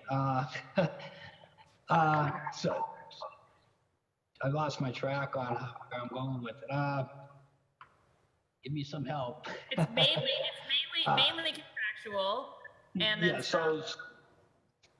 Yeah, so as far as COVID goes, I think some of the moves we made as far as stopping vacations and eliminate, first of all, the overtime is strictly to maintain minimum staffing. So we have to have so many people on each apparatus to operate safely. So that is the main goal of the overtime. Some of the overtime for special events like the marathon, I believe that's already put in the budget. Then there's the contractual overtime. So I think we're ahead of the game this year. I don't have the numbers right in front of me as far as the overtime because of the actions we took at the beginning of the COVID. That could have easily spun way out of control had we had a lot of people sick. But the actions we took kept our numbers very low, and you can look at other agencies and you'll see our numbers have been great. Great, thank you so much. I would love to get the updated numbers on that, and that's good to hear. Could you speak just briefly, or someone on your team, on the capital side to the Engine 33 renovation work, when that's going to happen, and whether any of that's related to firefighter health and safety? Yeah, hang on, I wrote that down. So Engine 33, I don't believe is right on the. No, here we go. So Engine 33 is not on the imminent list of firehouses to replace or renovate. We have, so certainly if that was, when that comes up on the list, the historical factor and everything will be taken into account. I don't think that building is going anywhere. But right now it's not high on the list. And okay, so it's going to be a while, I believe, before we get to that. But I will find out where on the list it is and get back to you. Yeah, I'd love to know what the timeline is, and also, as I said, whether those are renovations that are going to help with sort of health and safety issues for the firefighters. Well, every renovation that we're doing is addressing that. It's creating different zones. So you have your red zone is the main floor where the apparatus backs in, and there's carcinogens and whatever. Then there's air changes going up the stairs, and then there's decon, and then into the clean area, which is kitchen and bunk rooms. So that's taken into account in every single renovation that we're doing on firehouses. Great, that's good to know. And similarly, do you have any info on the timeline of the fire alarm building renovation? And I know obviously that's not even owned by us. So I don't believe there's any talk about renovating that. And should we ever decide to move to a different location, that building will be returned to the Olmsted Foundation. So I don't know a whole lot about that, but I know it's not owned by the city or by us. Yeah, I think, I could be wrong, Commissioner, but I thought that there was an item related to work on it in the capital budget. I'll find out. I mean, it's probably not a major overhaul, but I'll let me get back to you on that. Yeah, it looks like it's roofing and repointing and stuff. So I guess I'd like to understand if we don't own the building, what's our responsibility around upkeep? And that's a good question. I'll find that out. Yeah, that'd be great to know. And then I think, you answered a lot. I want to acknowledge we do send questions in advance for the departments to do some preparatory work, and the commissioner answered a lot of mine on the possibility of a cadet program and the recruit class and the questions about how we recruit a more diverse fire workforce. And certainly I'd echo my colleagues in the concern about how to have more women and how to have, more Bostonian, kids growing up and going into this work. So, but I know, Commissioner, that you share that concern. And then the last thing I just wanted to say was just a shout out. The commissioner had just taken on this role, and we corresponded about a series of arsons in a series of fire settings in the back alleys of the Back Bay, and there was great work by the team to apprehend the suspect there. So just really, it doesn't always work out that quickly, but I'm glad we were able to stop. It's dumpsters one day, and then it's the buildings the next day. So those type of people need to be taken off the street. No, it was really a huge health and safety concern in the Back Bay neighborhood. And yeah, no, I'm going to hold you to that standard. I texted you one day, Commissioner, and the next day you had somebody in custody. So I'm looking forward to that kind of turnaround. I'm going to have to thank the cops for that. So. Yeah, Captain Sweeney and his team were amazing as well. All right, thank you so much. Those are all my questions.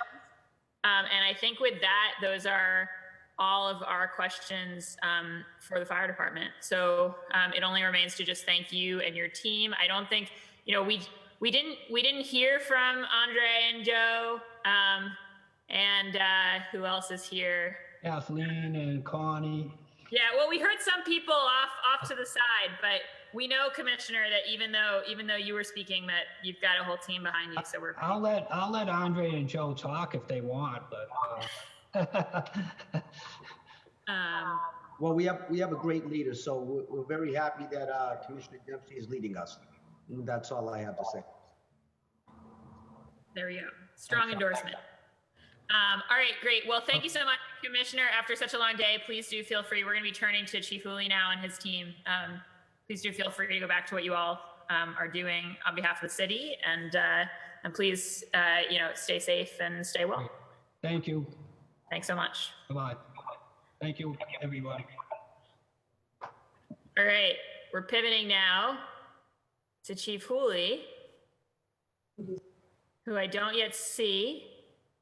There he is. Here we go. Let's try it. Hello. Yep. Hello.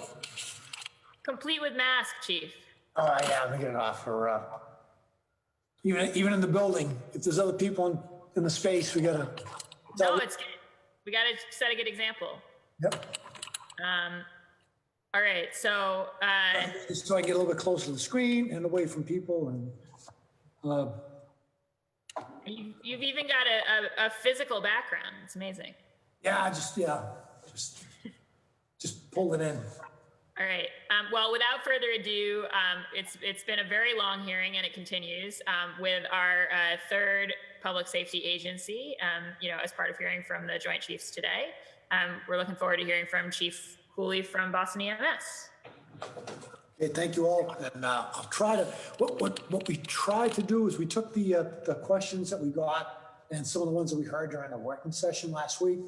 Tried to just roll that into a presentation about 15, 16 slides. So I hope it doesn't bore you. I'm going to try to answer as many of the questions right up front, if that's okay. That's great, and we appreciate you taking a look at those questions, Chief. Screen share first and second. I am. Host has disabled screen sharing. Let me make sure. Carrie, can you give the chief permission to share his screen?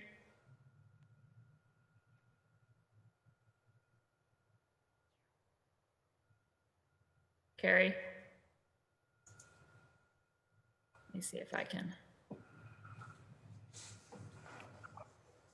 Oh, wait, I can fix this. Turns out. Try again, Chief. See. Yep, there it is. Okay, now pick this. Oh, pick this. Yeah, that's good. Full screen is.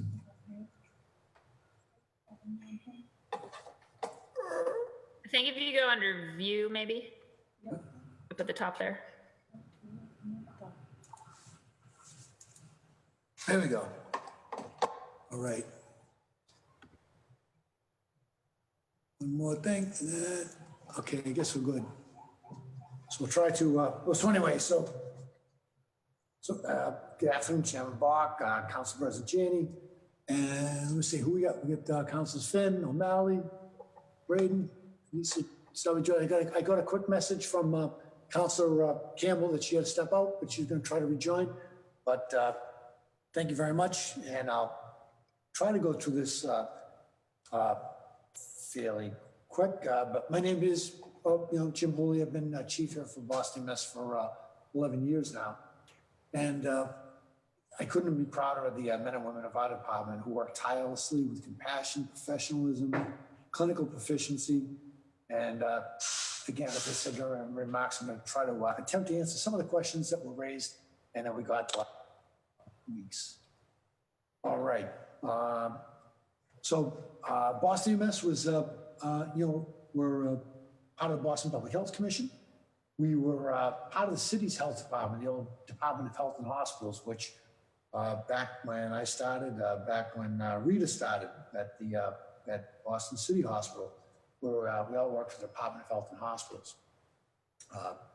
Which in that time that included the city hospitals, Mattapan chronic disease, Long Island chronic disease, lead screening, a whole lot of other programs. When the Public Health Commission was created back in 1996, it was written in the Mass State Law, Chapter 147, that Boston EMS would be placed within the Boston Public Health Commission. There were some questions that were sent to us that came up in the working session regarding that placement. And but as far as right now, so we're legally an entity there. We're a program in the commission, and as with any department, the most important thing for us is that we have the support to carry out our mission and the investment to care for our personnel and our patients as best as we can.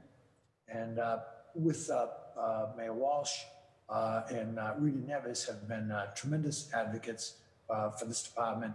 And we're optimistic that whoever's selected as the commission's next executive director will follow their lead when it comes to honoring and advancing EMS in Boston.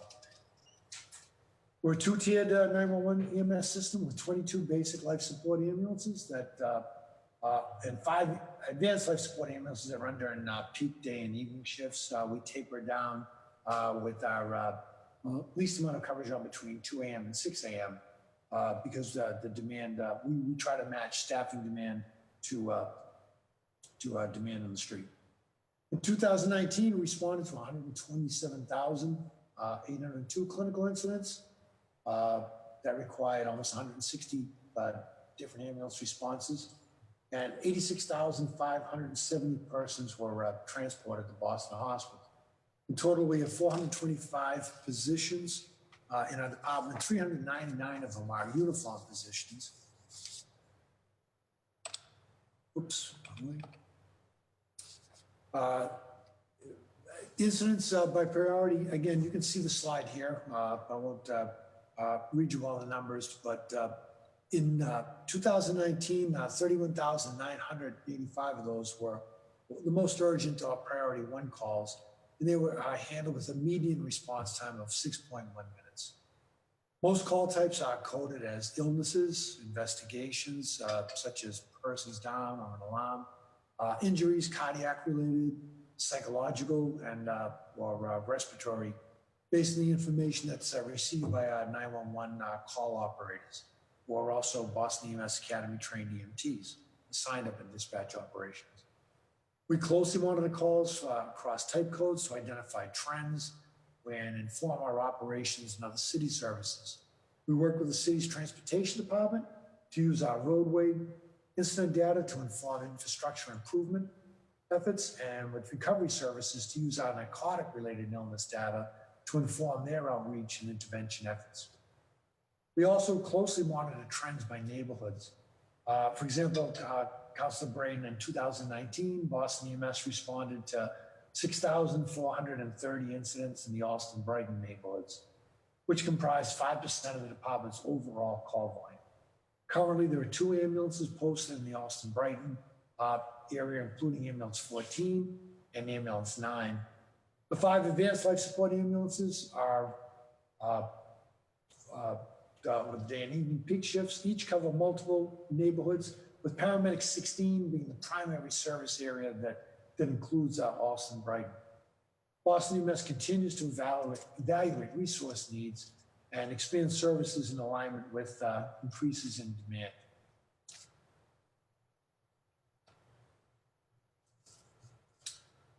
Our personnel are our highest priority, of course. The city has been responsive to our request to increase the number of personnel within Boston EMS. We added 20 full-time employees in fiscal year 17, 4 additional in FY17, FY18, another 20 were added, and in FY19, and additional 4 in FY20. The majority of our members are EMTs working in ambulances and up in dispatch operations, with 12% in the positions of paramedic, principally in advanced life support ambulances, and another 12% serving in supervisory and command staff roles. The remaining 6% are non-uniform, which includes our mechanics, our materials management, budget, IT, communications, engineering, facilities, and administrative personnel. As you can see from the chart, our average years of service by rank, our personnel are experienced, which lends to their qualifications as clinicians and their quality of service that our residents know and expect from Boston EMS. We recognize that if we want our members to make an EMS career, it's not just about the pay and benefits. We must also look after their safety and well-being. Boston EMS has invested time, training, and dollars in providing good personal protective equipment and procedures to protect our personnel from various threats. But it's just as important to protect our personnel from the stresses and the invisible wounds associated with this work. They have to be healthy in mind and spirit. We work to approach mental health for our department personnel in a comprehensive and holistic manner. With services coordinated through our peer support program, personnel have access to members trained in critical incident stress management, but they also have access to mental health clinicians contracted by the department and more extensive inpatient services as required. Councilor Flaherty, you had asked about the attrition at our Boston EMS members.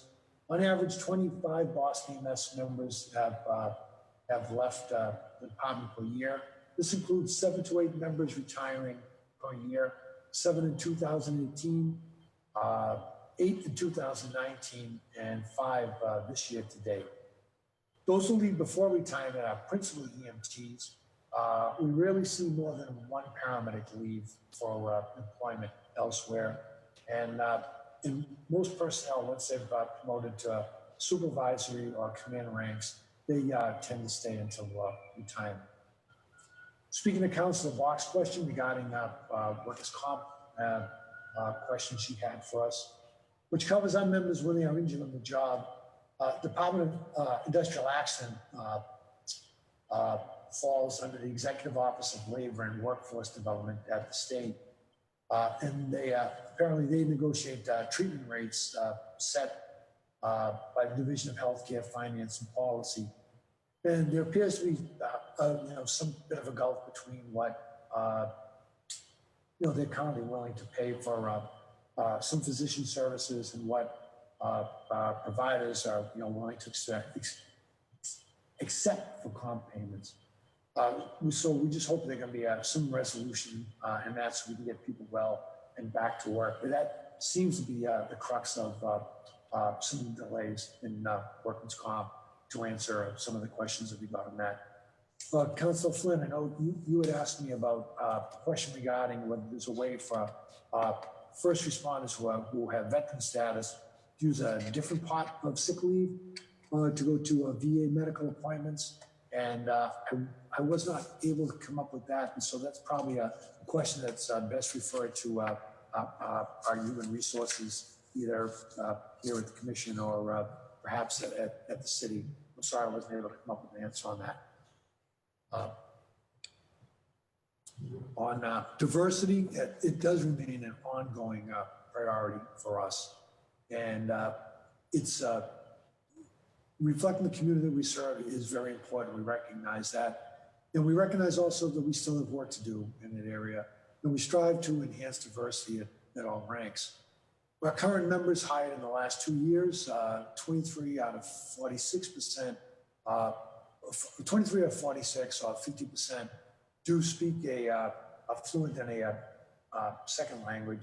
And some of them, even English was their second language growing up. In the last 4 years, we've hired personnel who are fluent speakers in Spanish, Somali, French, Cambodian, Cantonese, Mandarin, Portuguese, Japanese, Korean, German, Haitian Creole, Cape Verdean, American Sign Language, and recent crew class, so we have a native Russian speaker as well.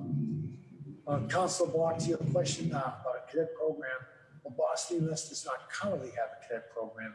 We do work closely with the city's Office of Workforce Development / City Academy to recruit city residents for EMT training, offering both a scholarship and mentorship for them.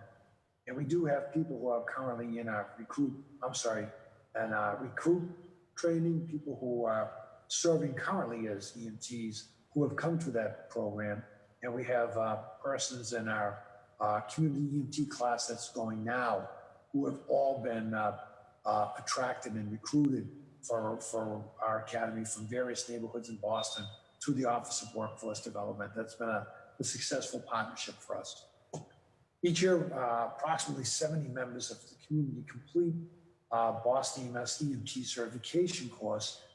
And through scholarships offered by Workforce Development, approximately half of the students and more active efforts to increase the number of participants for both Boston residents have shown they've had an interest in working for Boston EMS. And this continues to be a good pipeline for our recruiting.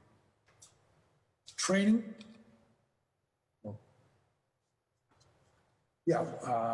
Again, you can read the slide. I won't read it, but prioritizing for our personnel includes investing in their professional development.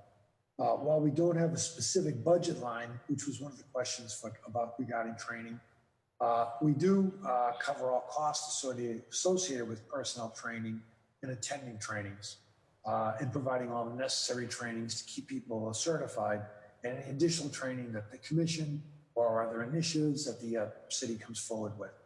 Our training division is comprised of 7 full-time department members, including a superintendent, 5 training captains, an ALS coordinator, and we pull up various personnel to assist in training programs as required. Every new hire receives 6 months of full-time training as part of their EMS Recruit Academy, and we're the only EMS system in the country that does this. For paramedic promotions, our candidates who hold paramedic certification and pass promotional exam process must successfully complete a 3-month internship. Supervisors and command staff personnel also receive several weeks of additional full-time training when they're promoted. We train personnel on various illness and injury types that they may encounter when caring for patients across the city, as well as covering any new standards, new equipment, or procedures. Curriculum is continually reviewed and updated across and adapted to enhance the department's ability to serve patients across all neighborhoods. To further advance workforce development, we've partnered with a paramedic program to provide discounts for persons who want to seek educational enhancements here and take paramedic programs at Bunkie Hill and at UMass Boston, where we're also exploring additional educational opportunities for our personnel. Stations and facilities, there was a series of questions on that. Having ambulance stations, facilities to operate out of is an essential component of providing pre-hospital care in Boston. And as such, we do work closely with the city to prioritize this effort. Blue is where we have the blue dots represent where we have Boston EMS ambulances posted, and red and the orange is where there actually are garages and stations for them. So in many cases, ambulances travel from an area and they post in neighborhoods where we don't have stations as yet. With the growing population of visitors, residents residing and working in the Seaport, Boston EMS has been working with the city to develop a station, site a station there. There's currently a capital budget funding set aside, $375,000 to do some siting and design in the Seaport. There was a site that was identified. It's still being evaluated to see if it's feasible for development. And if it is, I would expect that that's going to move on into the design phase. And if not, another location will be identified. Capital funding has also been set aside for the next phase of the Boston EMS training facility on Rivermore Street out in West Roxbury. That design is complete and construction is scheduled to begin this coming fiscal year. We're working with the city to finalize the design, which should also include an ambulance garage incorporated into that site out there to better serve the West Roxbury community and to house a training truck out of there. Councilor Braden, you had a question about the department does continue to work in coordination with the city to explore options for stations in Alston and Brighton and across the city. And it remains a high priority for the department. An ambulance garage at St. Elizabeth's Hospital campus is still under discussion. There was some plans to incorporate it in a parking garage that they were building there. I believe it's no longer in there. They're looking at two other options on their campus. As former Councilor Siomo championed that for years, and I believe he's still trying to assist with efforts with that to make sure that St. Elizabeth sees through on their commitment for that. Recognizing that space is at a premium across the city, we always try to utilize economies of scale when exploring potential sites for stations and working with other departments to expand upon existing construction plans. For example, like in Fields Corner years ago, we were co-located when Public Works was building a garage there. And I know Councilor O'Malley, you had asked a question about Franklin Park. That is a desirous location for us for a lot of reasons as well. We do post a truck out of there when it's in service, and we've talked in the past with Parks as they've talked about any capital plans. As an example, if they did any construction out there. Again, we're not too shy to share space or too proud to do that. We make good neighbors, whoever we're partnered up with, and that is something that we are keeping an eye on and have expressed an interest in. Oh, and Councilor Flaherty and Asabi George, I know you asked about the Braggon Street facility, and the current lease there does extend through June 30 of 2021. Boston EMS will work with the city to determine the best path forward to address both the needs of Boston EMS Special Operations Division and the city's Office of Emergency Management, which has its EOC co-located there currently as well. Slide 8, Squad 80, which is the call sign for the Community Assistance Team.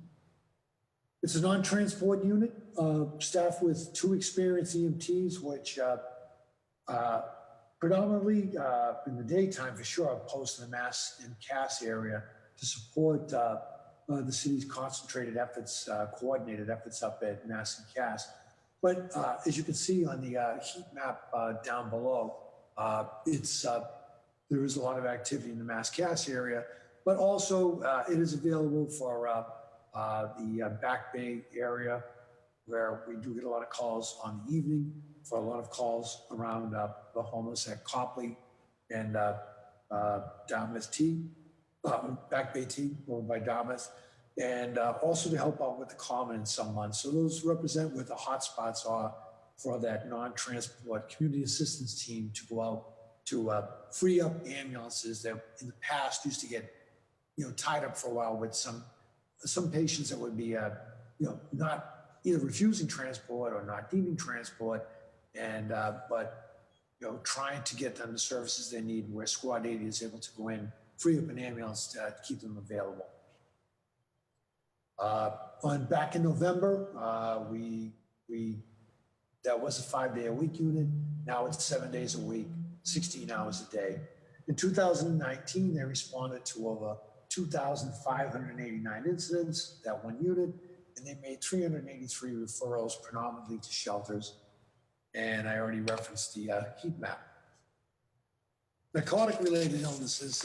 If you look back at this chart here, this shows you what we determined to be on case review a narcotic-related illness. In most cases, it is an overdose related to narcotics. In some cases, it could be a narcotic-related death or even more somebody who refused transport and gets referred back over to A-Hope or to treatment or to the engagement center by Squad 80 on the daytime. But as you can see, the numbers still are rising. Every now and then we read about how there's been a little bit of a decline in the state, but these are Boston EMS individual encounters, which we've been charting back since the late 2000s, reliably since about 2007 on, and there has been a steady increase. We do share this information on a daily basis with the Bureau of Recovery Services. On narcotic-related illnesses and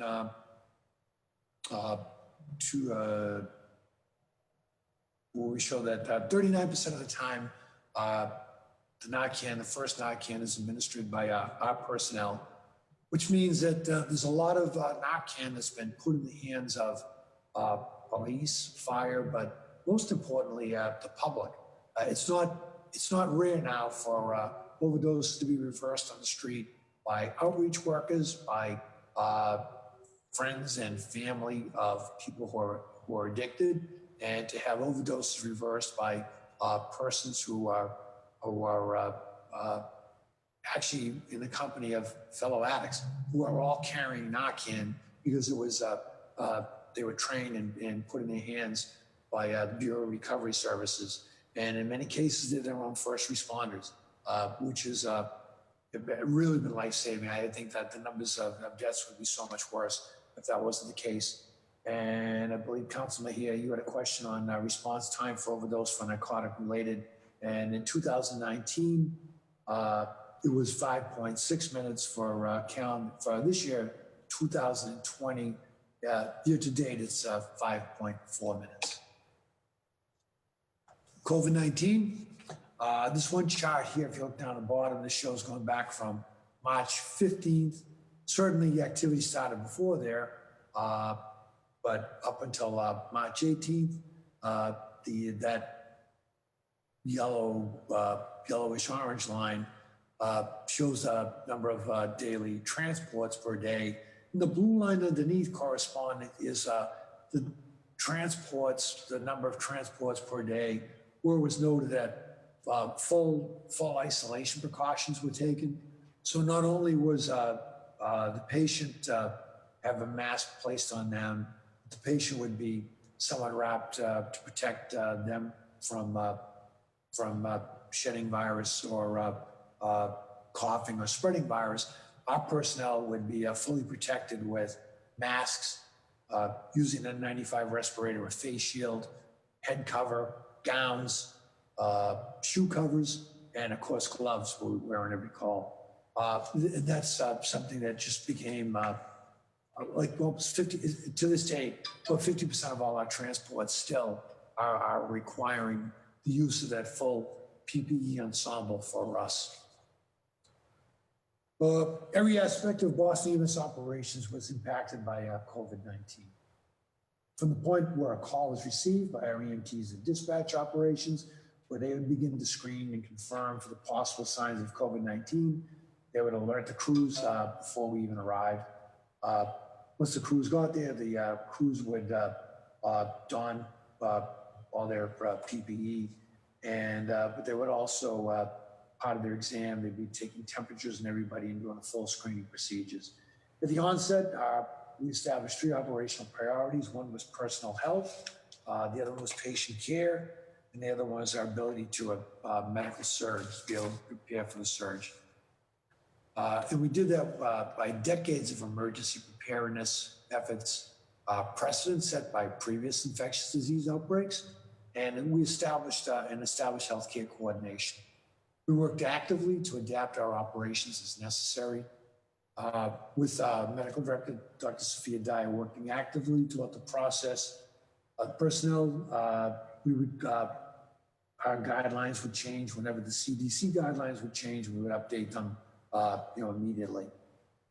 Information would always be communicated promptly to limit delays in knowledge to our personnel, and we get daily updates out to our personnel for any changes. We worked with MIT to develop a a checkbot, a help bot, where every one of our members, about an hour prior to coming on duty, you get a text message sent to your phone, screening you for service, the symptoms. It's a simple yes or no. If it's yes to any of them, that goes to our infectious disease group, who's going to inquire with you to see if you're healthy and okay to come to work, or to check with your symptoms. And if it's your answer's no, then it's great. Let us know if you need anything. And that's something that we're continuing to do these days.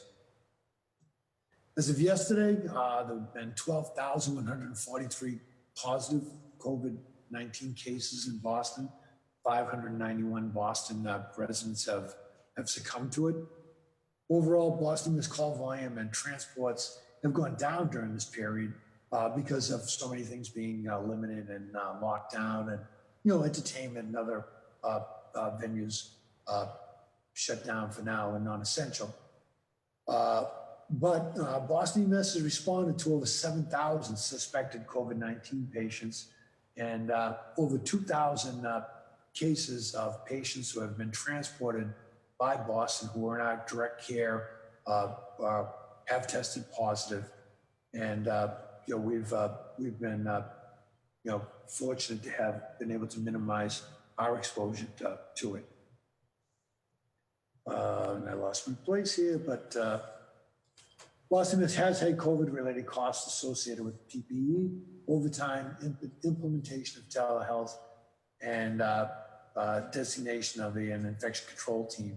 Each expense, though, has been vital to our department's response, and they are actively being tracked, and the efforts are in place to offset these expenses with grant and public assistance funding. There was a question on special events, and with parades, festivals, and major events canceled, Boston EMS has been able to focus its resources on operations, adding additional personnel to the front line. The revenue associated with details pretty much just offsets the cost of staffing those events. So, and they were established to ensure that those events wouldn't draw on neighborhood resources, and they generally are used to cover our costs. Although we certainly do have the ability to charge for any associated transports at a special event. And so we'll have to see how that changes and how special events will look like in this world of COVID once they are permitted to resume. And on the home stretch, sorry folks, slide 11, personal health and wellness. Sourcing a reliable supply chain for essential PPE has been a top priority, and it really took an all-hands-on-deck approach and some ingenuity. Our materials management team for a while was manufacturing face shields when we could not find them anywhere. We were incredibly appreciative of the mayor's office that used some clout to help us source some material, and their commitment to protecting first responders and the investments that they've made in to the city has made. In addition to personal protective equipment, we implemented measures to screen our personnel for illness and care should they become exposed or ill. We used the mayor's office of New Urban Mechanics, along with MIT, to help produce that text bot. And we also use them to design some, to use 3D printers that some universities were offering to make available to produce equipment for us when we weren't able to order that material because of back orders that were out there. And that helped get us through a brief period when some materials were hard to find.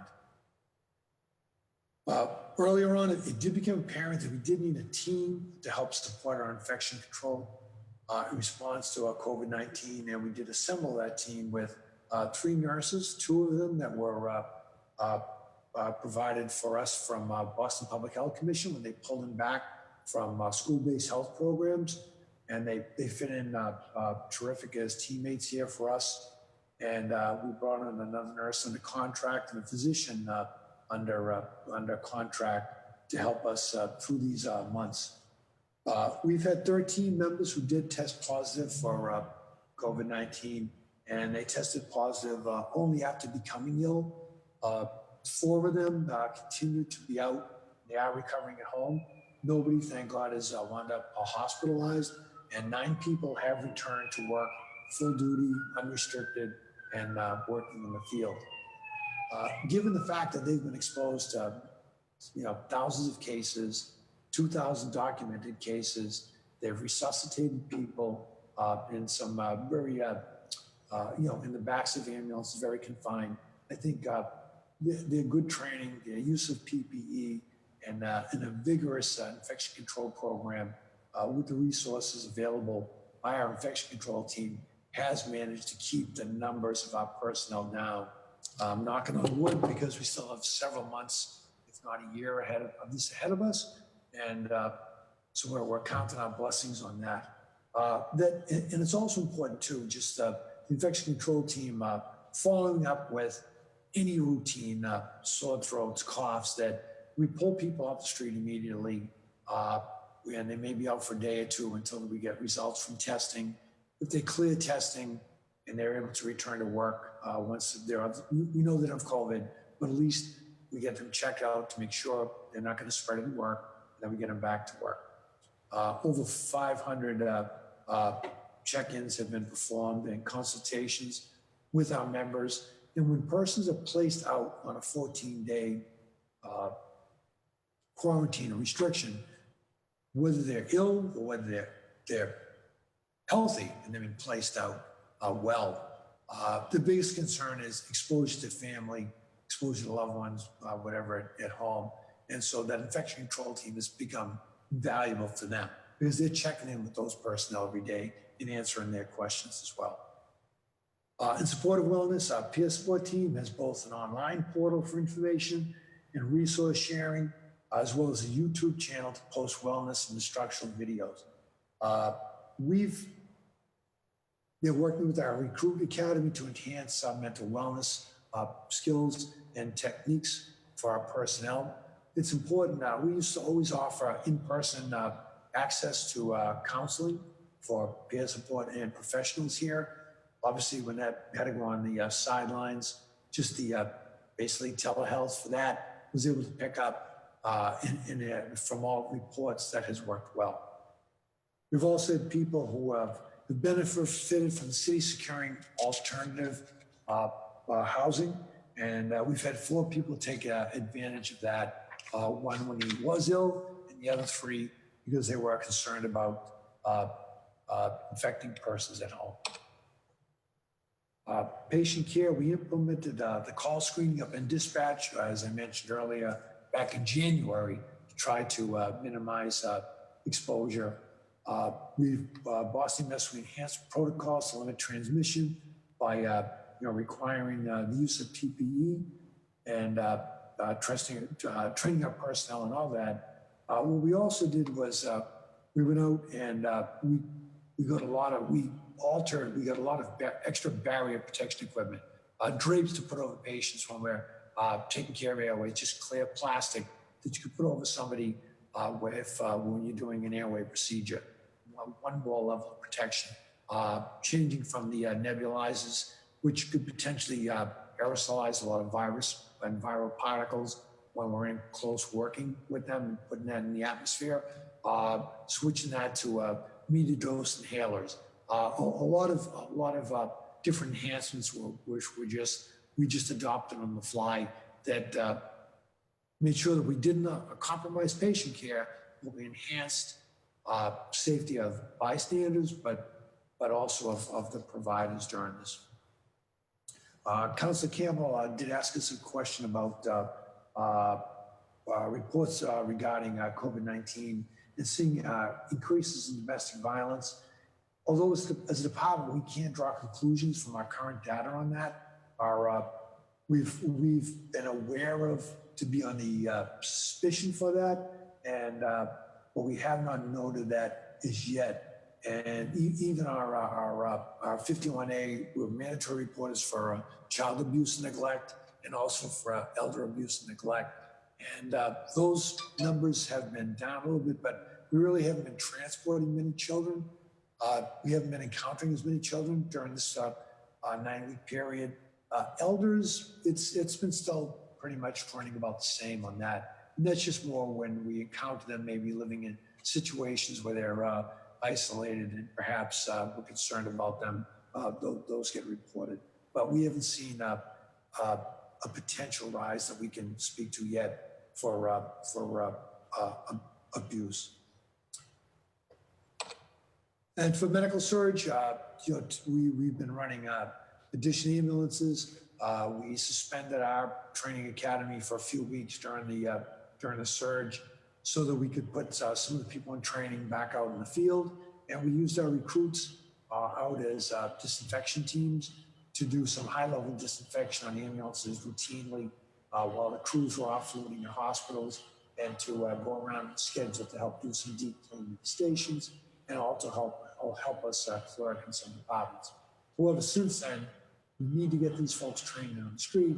They resumed their training and they're back up in the academy.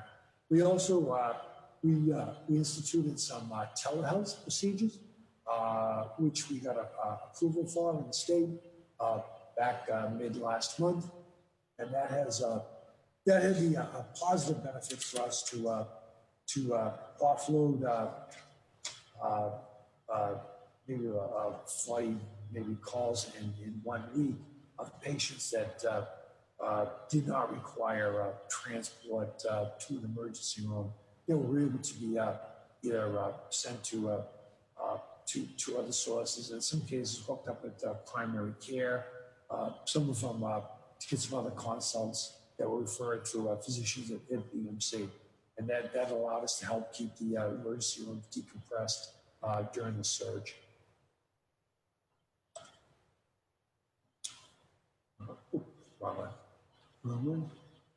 And budget thing, lastly,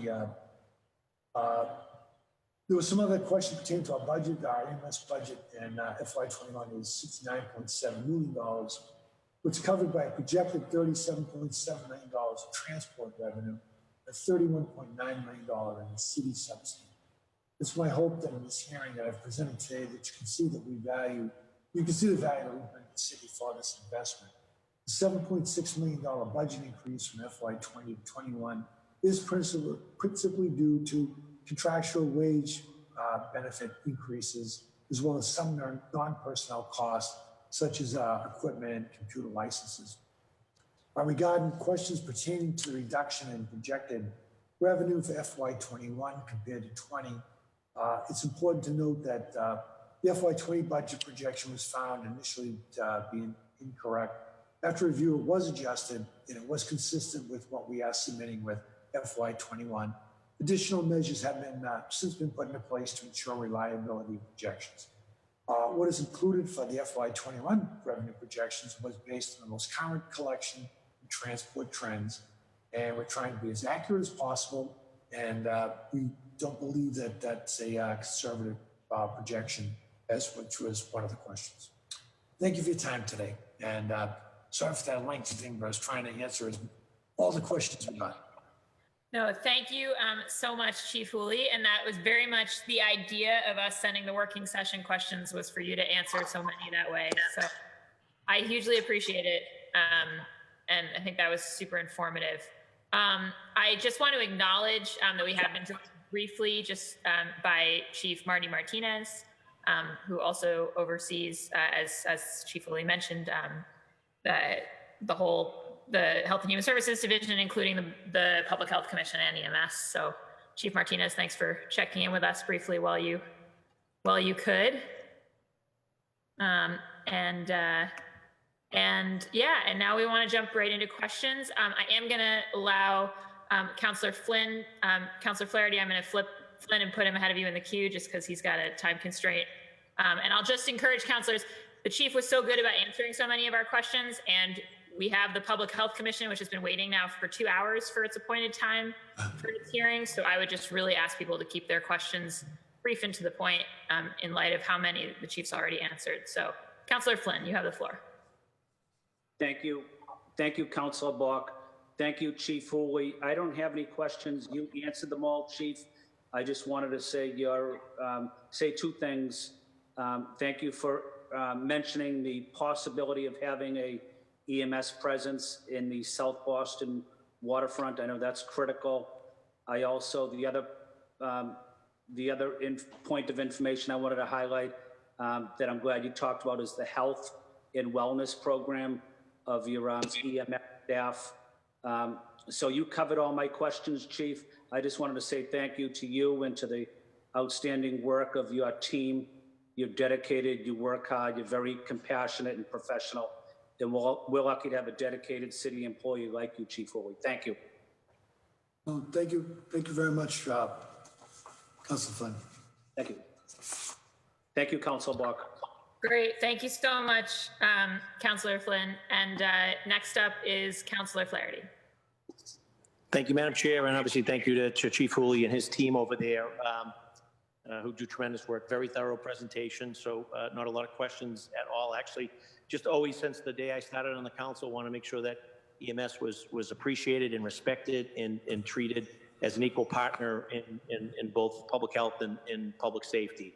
I often say that if it wasn't for EMS and the fact that our hospitals are closely approximated to a lot of our city's issues, that the death toll would probably be a lot higher, and that goes to the training and the experience of your members, and obviously how you treated my kids when we had emergencies with the twins, who will be actually turning 19 this weekend, and obviously the care that and the efforts that were made on behalf of my mother trying to save her life. So my family's indebted to the work that you guys do, and I think our city is as well. So wanted to, and also this council has always had a great relationship with EMS, and I led the efforts on behalf of the council with your members to secure Group 4, which was well deserved, and it was after a long fight. And so proud to be able to serve on the body when that was delivered to the membership.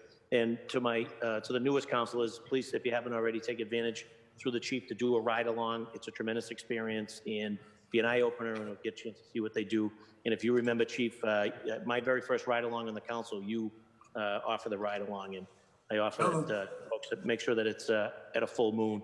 And just lastly, Chief, I appreciate the Bragdon Street. I'm of the opinion that we should purchase it. It's the location can't be beat. And give us the opportunity to make the capital investment on it. But again, that's my 2 cents. And lastly, you guys continue to participate in the Vision Zero Task Force to support the roadway incident data sharing, which helps inform BTD of necessary infrastructure improvements and efforts. So together, you guys have begun working with area hospitals to expand the data analysis to include hospital severity information, et cetera. And BMC was recently approved as the institutional review board. So can you just touch base a little bit on that? That was not in the presentation, but any details that you have you can share, that would be great. I'll tune off and I'll put myself on mute and listen. And once again, thank you for the great work you and your team do and the members of EMS. Okay, well, thank you very much. Yeah, we've been working with the, and thank you for your kind words. And yes, I do certainly remember that was a wild ride along, but nothing can match the one that Councilor O'Malley did with Deputy Asson. That was, he still talks about that. I have nightmares thinking about what they did that night. But anyway, what I was going to say was, and for the other councils, we will set that up. I was lamenting before this that we hadn't, because, I mean, you all came on in January, and, there was this reported outbreak in China that we're all kind of watching in January. And then by by the fourth week in January, it just seemed like everybody's focus, the world changed, and we didn't get changed. But that won't be an excuse, and we'll make sure that we do that. We can be very accommodating. We can pick you up in your district, pick you up downtown, home, deliver you, whatever it is. And if you have particular focus or areas you want to see or get familiar with, we'll accommodate that.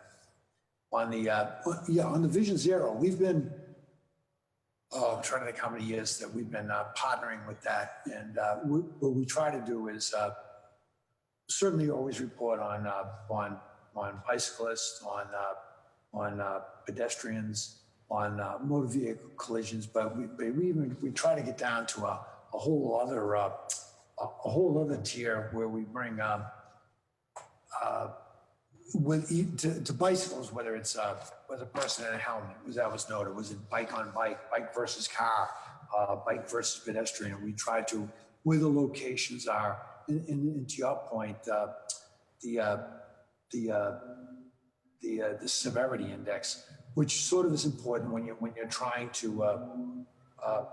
prioritize the traffic programs. In other words, some places may be better with greater enforcement by the police department.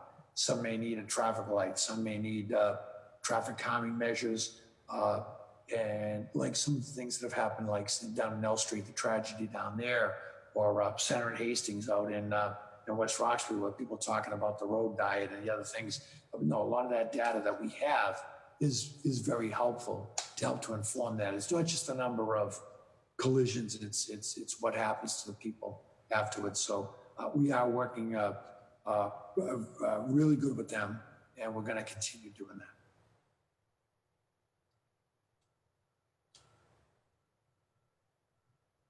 Great. Thank you so much.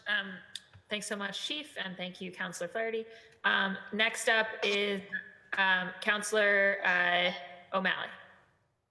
Thank you, Madam Chair. Chief, in my 10 years on this body, there have been 3 police commissioners, 3 fire commissioners, and 1 Chief Hooley, and we are glad and grateful for your incredible service. The men and women of Boston, the paramedics and EMTs of Boston EMS are the finest in the country. The remarkable work, the absolutely level of professionalism that your team has demonstrated in these unimaginably difficult days is nothing short of remarkable. So we're just very grateful to all the men and women who work for you. I often say, my colleagues often say, you are the unsung heroes of public safety and public health, and we're grateful for your tremendous work. You had a very thorough opening, so I will be brief because I know the day is getting long and we have another hearing after this. But wanted to touch upon a number of questions that I had as it relates to sort of a facilities plan. I'm delighted that in our budget book, it talks about the increase in the Public Health Commission's capital budget, which has gone from 2.6 million estimated for 20 to 18.6 million estimated for 21, projected for 21, I should say, which obviously there's a lot of the wood, melon shelter, some other big ticket items. I love the idea of really investing on Rivermore Street in West Roxbury from Training Academy. That's needed. But I wanted to talk specifically about some of the garages and the bays. You had mentioned my request to really cite one in between my district and Councillor Janey's district in Franklin Park, the geographic center of the city. There's so many opportunities to make sure that the men and women of Boston EMS have safe, secure facilities. These aren't going to be budget busters by any stretch of the imagination. We need them. I would say that we're obviously delinquent in this department. And I guess the question is, going forward, could we do a master plan similar to what we're doing with Build BPS to look at facilities for our ambulances, for our other supports, for the number of ambulances that are stationed around the city? Well, yeah, thank you. Certainly, we could do that. Back in 2006, 2007 at the time, we laid out some timeline for some needs based on the growth of the department, based on different city sections with request to the city, and the city's been pretty good about trying to be using a lot of different means to get to that end. With the BPDA guy, I mentioned St. Elizabeth's earlier, where they're working with them. And I believe St. Elizabeth's is acknowledges that one of the benefits of them building out and expanding growth in their campus, one of the benefits for the neighborhood of Brighton is to include space for us. We're still waiting to see how that's going to play out. In Charlestown right now, they're working with a developer who's looking to do some work over where we have a garage currently located, but it's in need of replacement. And again, everything's kind of slowed down now with what's happened with construction here, but there was development plans in place over in Sullivan Square for a developer to secure some land and incorporate placement upgrades, a new station over 2 bays over in Charlestown. So there's been sort of a strategic plan in place, but it is something that we can certainly work on trying to put a bit more into writing. Because as we go to Boston in 2030 and on, to try to just to imagine what the needs are going forward. But we would certainly be happy to participate in that. No, that's great. So I would just say that, once we get through the budget process, I've introduced a hearing order on this topic. I know Councillor Sabi George has been a great partner in this. Former Councillor Tim McCarthy and I originally called for this. Going forward, as you mentioned, St. Elizabeth's, I'd argue that the Faulkner Hospital would be another location that's slated for a very major, tens of millions, if not $100 million plus renovation in addition. These are some opportunities that we could make sure that we had a true public-private partnership, while at the same time identifying the needs, coming up with a better set of goals and guidelines for the current bays that need to be renovated, and making sure that we have our supplies. So I look forward to continuing to work with you and the men and women of Boston EMS to get something a little more strategic going forward as it relates to facilities.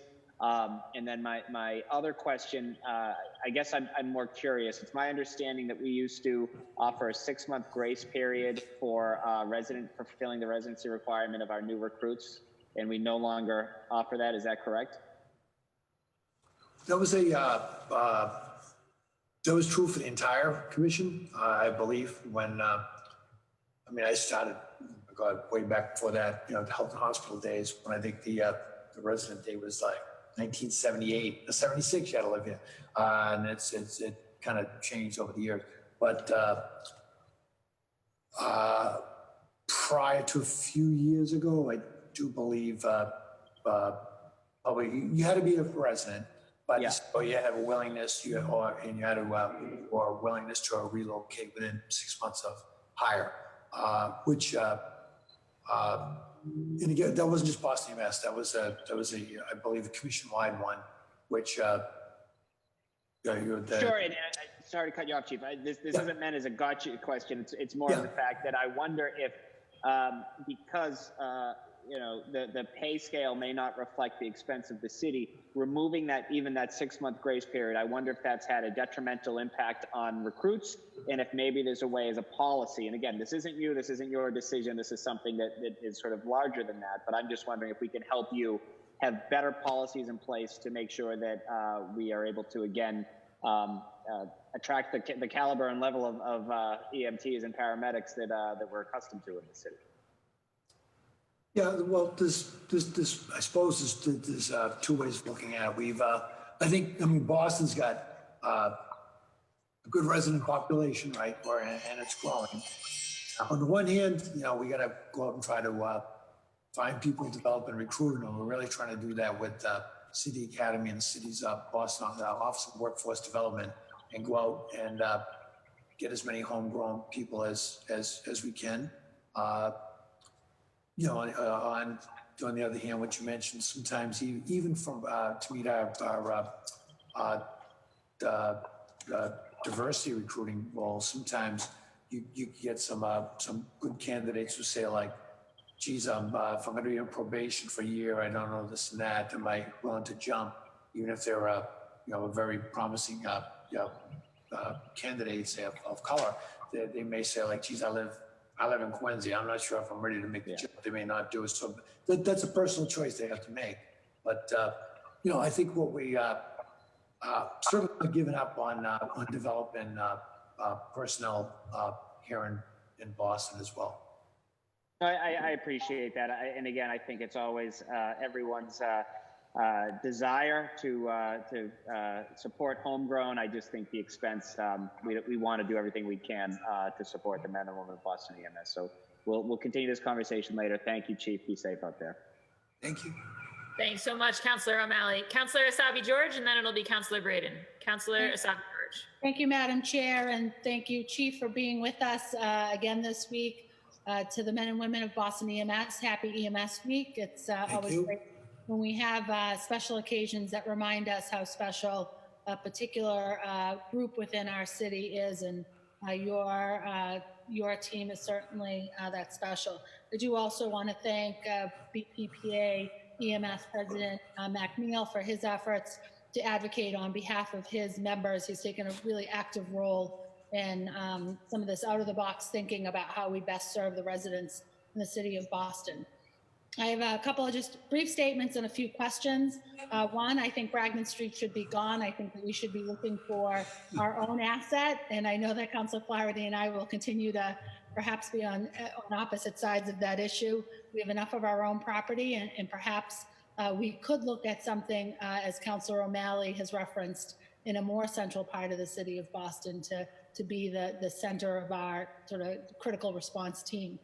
I also just want to note that our schools should continue to be a resource when we think about recruiting future EMTs into the service.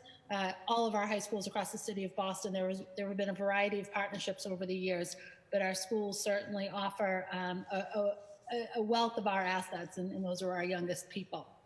And then earlier this year, on a very, very cold day in early January, I spent some time with the Squad 80 group. John and Steve gave me great insight into the delicateness of their work and their particular specialty, responding to some of our most vulnerable and most needy residents. And I'm grateful for their service and look forward to doing a ride along with them in a warmer time of year. So hopefully soon I can make that happen.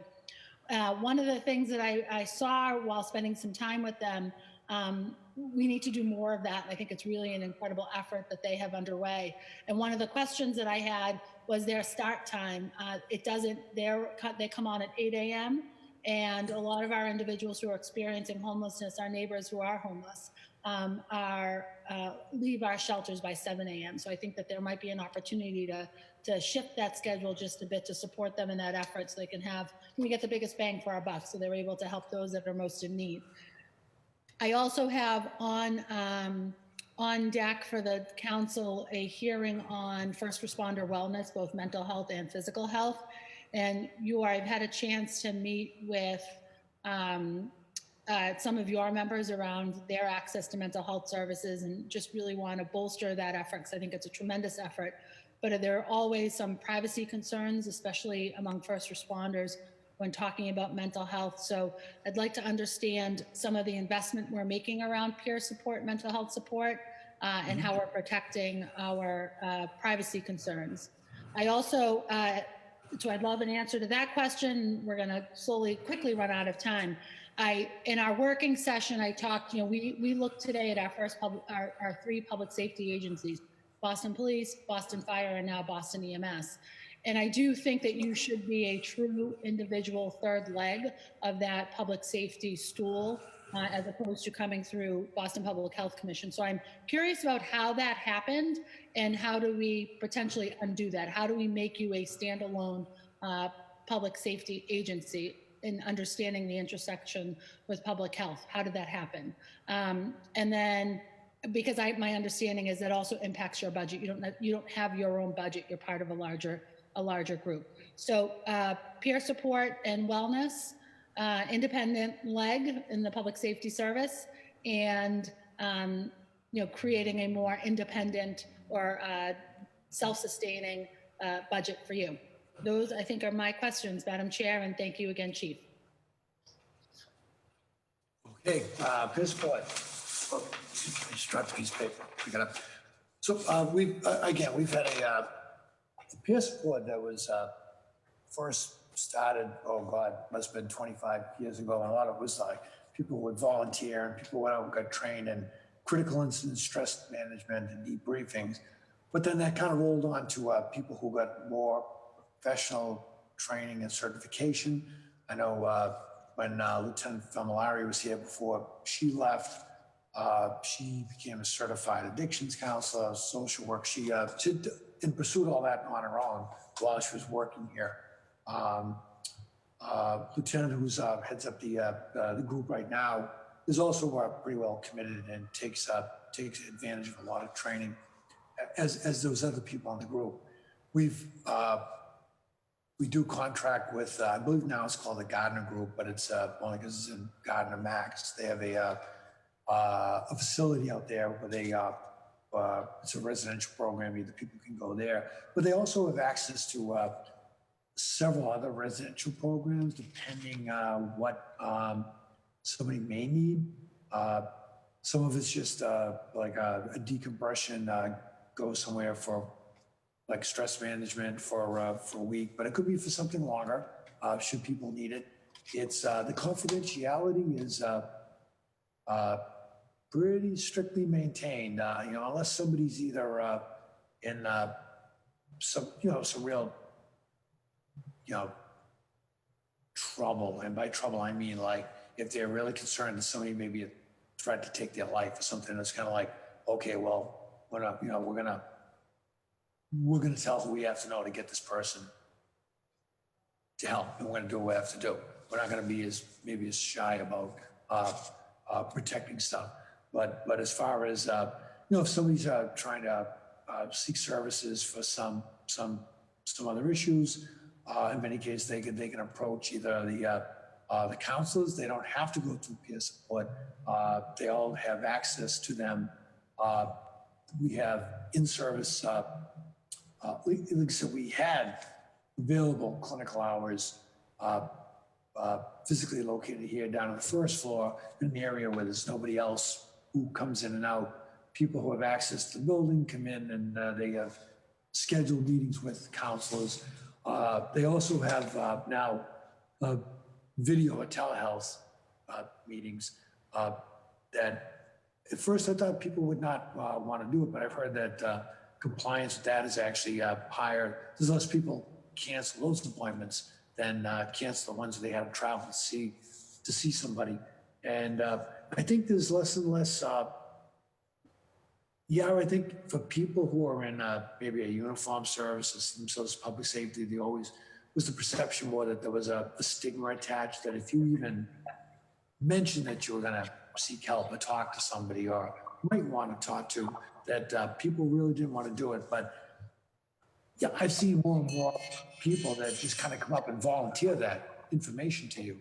But not in a way because they're dying to tell you about it, but just that they want their co-workers to know that this is a good thing. This is something that you should maybe think about availing yourself from, that they're not ashamed to say. The fact that that's a bit more accepting, that people are trying to get people to accept that goes on. No, and that's certainly a really good thing to have. I do have the budget question and the third leg of public safety. My time is well expired, so perhaps we'll have a quick round afterwards. Thank you, Chief Hooley. Thank you, Chair Bach. Thank you. Chief Hooley, do you have anything on either of those, just really quickly? Because I'm actually really trying to avoid another round. We're going straight to the Health Commission next. Chair Bach, I'll take that. I'll remove those off the table, the third leg of public safety and some budget questions. The Chief and I can talk about them offline. Thank you. And we'll certainly follow up about all of them through the committee as well.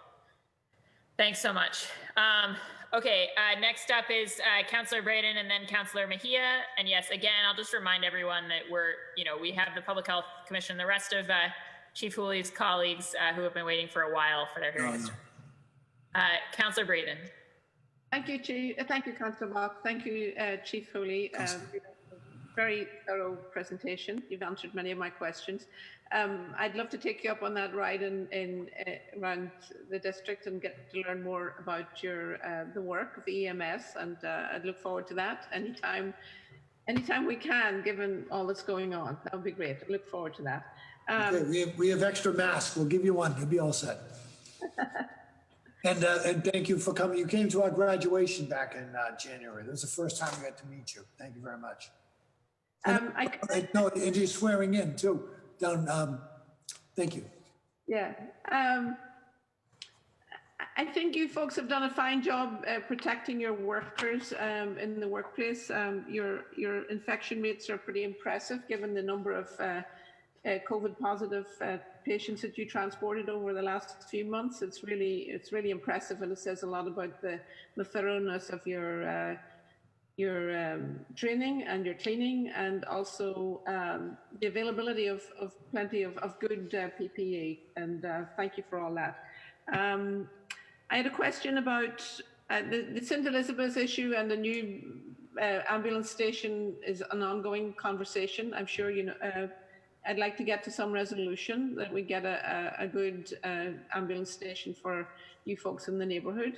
The other question I had was with regard to, you have 2 ambulances in Alston Brighton. Do you have, are any of those an advanced life support ambulance at the moment? Not physically garaged there. The one that covers that comes out that way, paramedic 16. They're on down by Beth Israel, by the Longwood complex. They would be coming up from down there. But the other 2 trucks are physically in Brighton. Okay. Then, what is the estimated arrival time for another ambulance from Beth Israel? I can.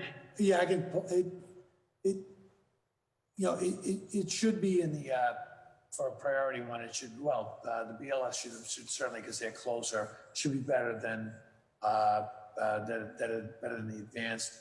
But I can get you those actual numbers. Yeah. I can get you those actual numbers. I think, one concern in the neighbourhood is, given our distance and our remoteness, God help us, we're way out on a limb in the city. We're a bit like East Boston and Alston Brighton. Just to track is always time for advanced life support. That's fine. I'll get more information. I know we're squashed for time, but you've answered most of my questions. I really look forward to working with you going forward. And it's always a pleasure. Thank you. Thank you. Thank you so much, Councillor Braden. Councillor Mejia, and then Councillor Baker. Councillor Mejia. Yes, good afternoon. I feel like I should be saying good evening at this point. But I only have 13 questions. No, I'm just joking. I really have none.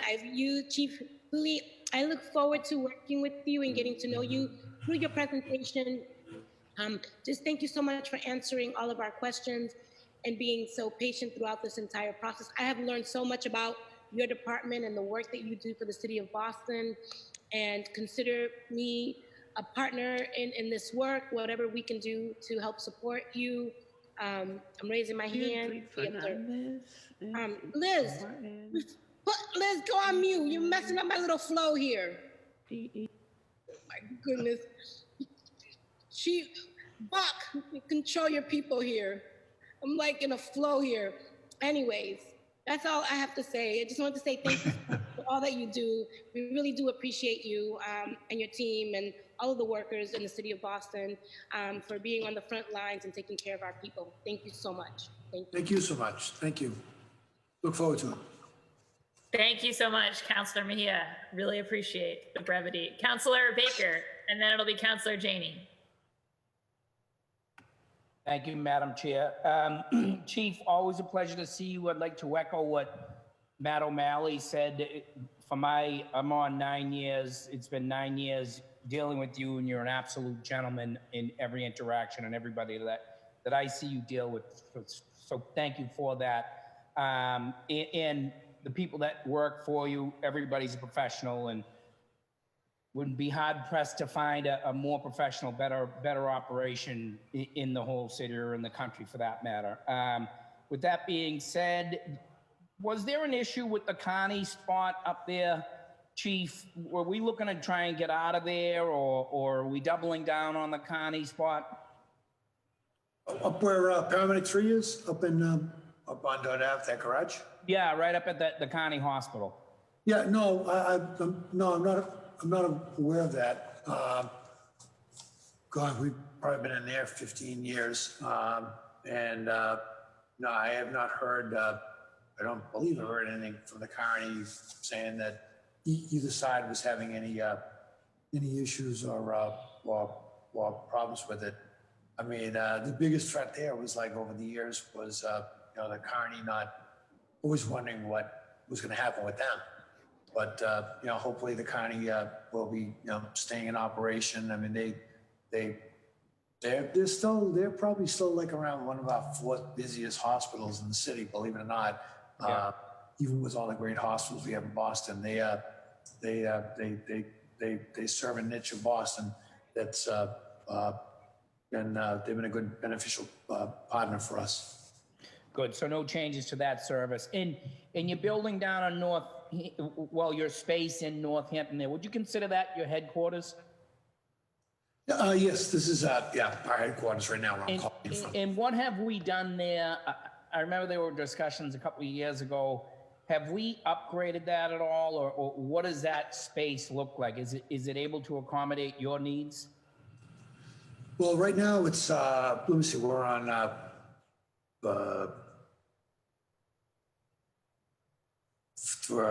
we occupy parts of like 5 floors in here out of a 6-floor building. Yeah. And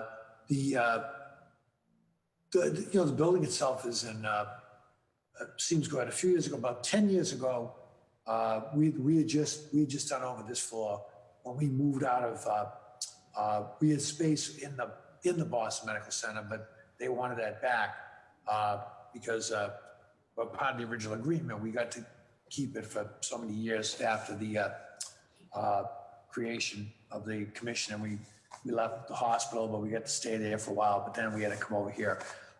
We came over here. We did over this floor. So this floor was done over maybe 9 years ago, and it's in good shape. I know that the training facility is it's a little bit tight here. It's spread out over 2 floors, and there was also always some discussion of either BMC or somebody else looking for more space over here. So we've always been trying to find a little bit more dedicated space for our training academy.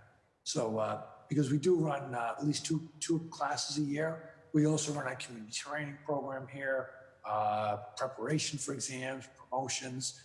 It's a very active training area, and to be able to find a place where we can do training, basically, and we operate, training runs here 24 hours on some months, some weeks. We do training on evenings, we do training on nights. So the ability to have a more upgraded state-of-the-art training facility with this access for people to park and was desirable. And so it's the development out in West Roxbury. Okay, and my last question, Madam Chair, would be to Jim. Do we have, like, are we getting money that's, I don't know if it would be owed to us, so like in a transport, how do we bill that? Do we bill like Medicaid or insurance, and like, do we have like, are there any holes in that process? Like, could we be better at that, or are we getting all our reimbursements, or what's your sense on that?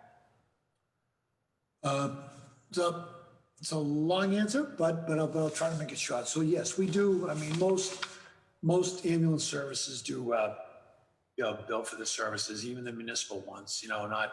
I don't think whether it's New York, whether it's where any place that operates that, because it is something that is that you can get reimbursed for. So you'd be So any municipality, should do that. You're providing a service that you can bill.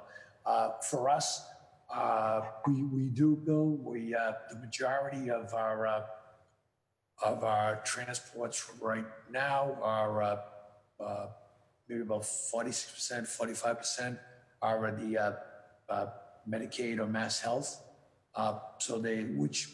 Those are capped payments for what, because that's a lot of the patient population that we take care of. And so you get certain rates reimbursements for that, which are fixed. And so you don't balance bill that, you don't try to do anything more than that. Medicare is the next one. I think Medicare, the 65 and older, that's about 24%, I think off the top of my head. And Medicare is a bit of a better payer, but again, that's capped and it's fixed. Then we have a variety of other plans, commercial plans, of which some are better payers than others. And that's where it's sort of all over. What we get reimbursed for transports. On some of them, we try to do a better job trying to make sure that if they're a commercial plan that should be paying their fair share commercial rate, then they should be, as opposed to, Medicaid and Medicare, which is CMS ruled and governed, that you get what the government pays you, and that's understood because that's what the taxpayer is paying. So it's, we always try to do a good job on the billing practices. A lot of the stuff is making sure that we document well when we submit it, that claims are submitted on time, that perhaps if there was a motor vehicle accident, the auto insurers, sometimes they're quicker to pay if a billing company bills them first, as opposed to your insurance first, your medical insurance first. It's a bit of it's a bit complicated. That's what we do. So that's why over 10 years ago, we contracted the billing out and to companies who specialize in medical billing, same as they do for physicians groups. So we do have to chase some of those reimbursements down, and that's done by an outside company. Yes, but we don't. We don't. And by chase, we never send our residents to anybody to collections or anything. We try to make sure that we get what. No, I didn't mean we're chasing. Oh, yeah, we're chasing the patients. We're chasing Medicaid, and we're chasing the insurance companies, and we're chasing, the people that should be paying us. Yes. Okay. All right. Thank you, Chief. Thank you, Madam Chair. Thank you, Councillor Baker. All right, next up is Councillor Janey, and then as you've been rejoined by Councillors Campbell and Edwards. Councillors, I'll just remind everyone that we are waiting to move to the BPHC hearing, which is now 2.5 hours delayed, and that I'm therefore asking everybody to be real brief and succinct in their questions, not least because the Chief answered a huge number in his presentation. So, Councillor Janey, you have the floor. Thank you so much, and I hope that preamble was not for me. But let me say this, I will be super brief. Chief, I just want to express my deep gratitude. I want to thank you for joining us at yesterday's City Council meeting. We want to celebrate you not just during this week, but we want to celebrate you all year for the hard work that you're doing all year, not just in response to COVID. You were very thorough in your presentation. Many of my questions were answered. Happy to follow up offline for any follow-up that is needed. So thank you so much. Thank you, Madam Chair. Thank you, Madam President. Thank you very much. Thank you so much, Madam President. All right, next up, Councillor Campbell and then Councillor Edwards. Councillor Campbell. Hi, you guys. Thank you, Chief, for your leadership, as always.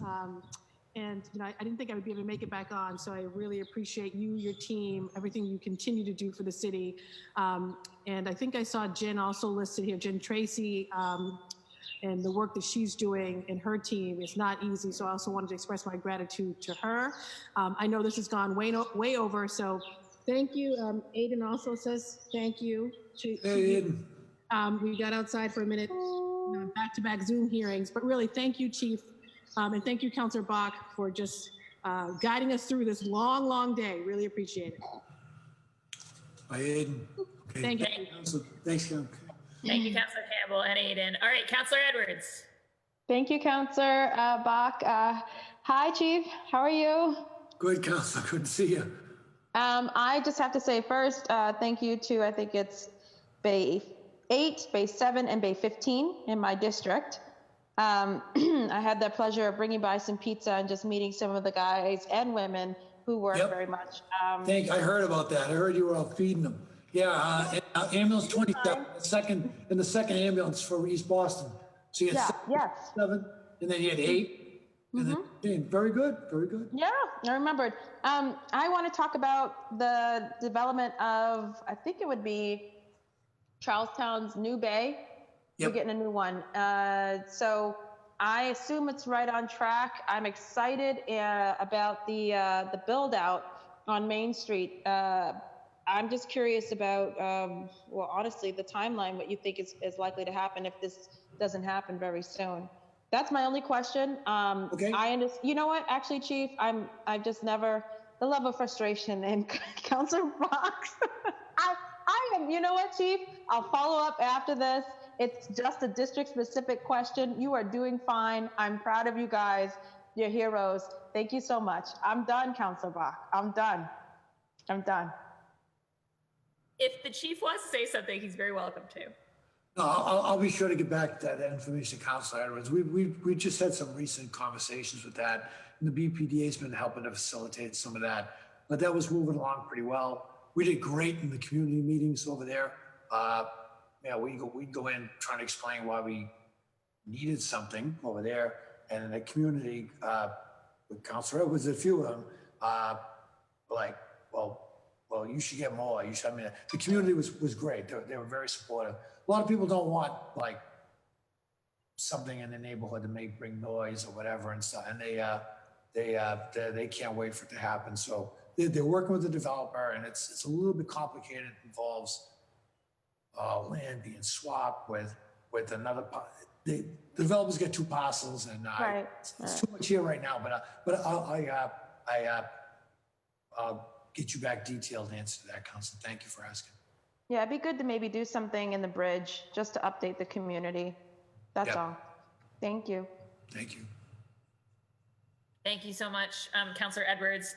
All right, I will very quickly, Chief, ask my questions. You answered most of my questions. Thank you for speaking about sort of the health and wellness work that we've been doing with our EMS staff during this time. I think that's so important. And I think it's a huge testament, just the lowness of the infection rate that you've had and the fact no one's gone to the hospital. I think it's just great news. And I also appreciated the acknowledgement of a few other issues. I do want to highlight that issue with the state reimbursements and the fact that we've got EMS folks out on long-term workers' comp because they can't get the operations they need because the pay rates aren't high enough is, I think, a huge problem. And I just want to raise up that it's something that as a city we should be advocating on. And I think it does raise the question that Councilor Asabi George raised about, one concrete disadvantage of not being a standalone public safety agency is the fact that EMS is, it's under the commission, which is under the state, and that sets up a bunch of regulatory frameworks we don't have control over. So I'll just say I appreciated your answer on that and the further detail, but I hope it's something that we can kind of collectively push on because it doesn't seem fair to our men and women in the force. And the one question I just wanted to, you also talked about the cadet program and recruiting, so that was great. The one thing I wanted to circle back on was, just in the COVID context, I know that, the state's paying Fallon Ambulance Service to do mobile testing. To what extent, where are we on thinking about whether that's going to be part of EMS's work in the year ahead? And from a budget perspective, if it were, is that something we would expect to be totally paid for on the kind of the emergency grant side, or is it something that would need capacity in our budget? I think it would depend how often we were doing it, plus the materials and the cost for testing, if that's provided. We can do it. We've certainly trained people to do it right now, and what we lack is the material for doing it. The swabs, reagent, and then the lab to process it. That's where the not just the expense comes in, but you have to be able to get it because it's Now, we could partner with somebody else who's doing it, help provide it. I know on some of the calls, we're talking about the city trying to do some mobile testing where you're going to target BHA or other developments where people may be less likely to come out and go to a health center. There's probably about 20 sites right now in Boston where you can go and get tested, right?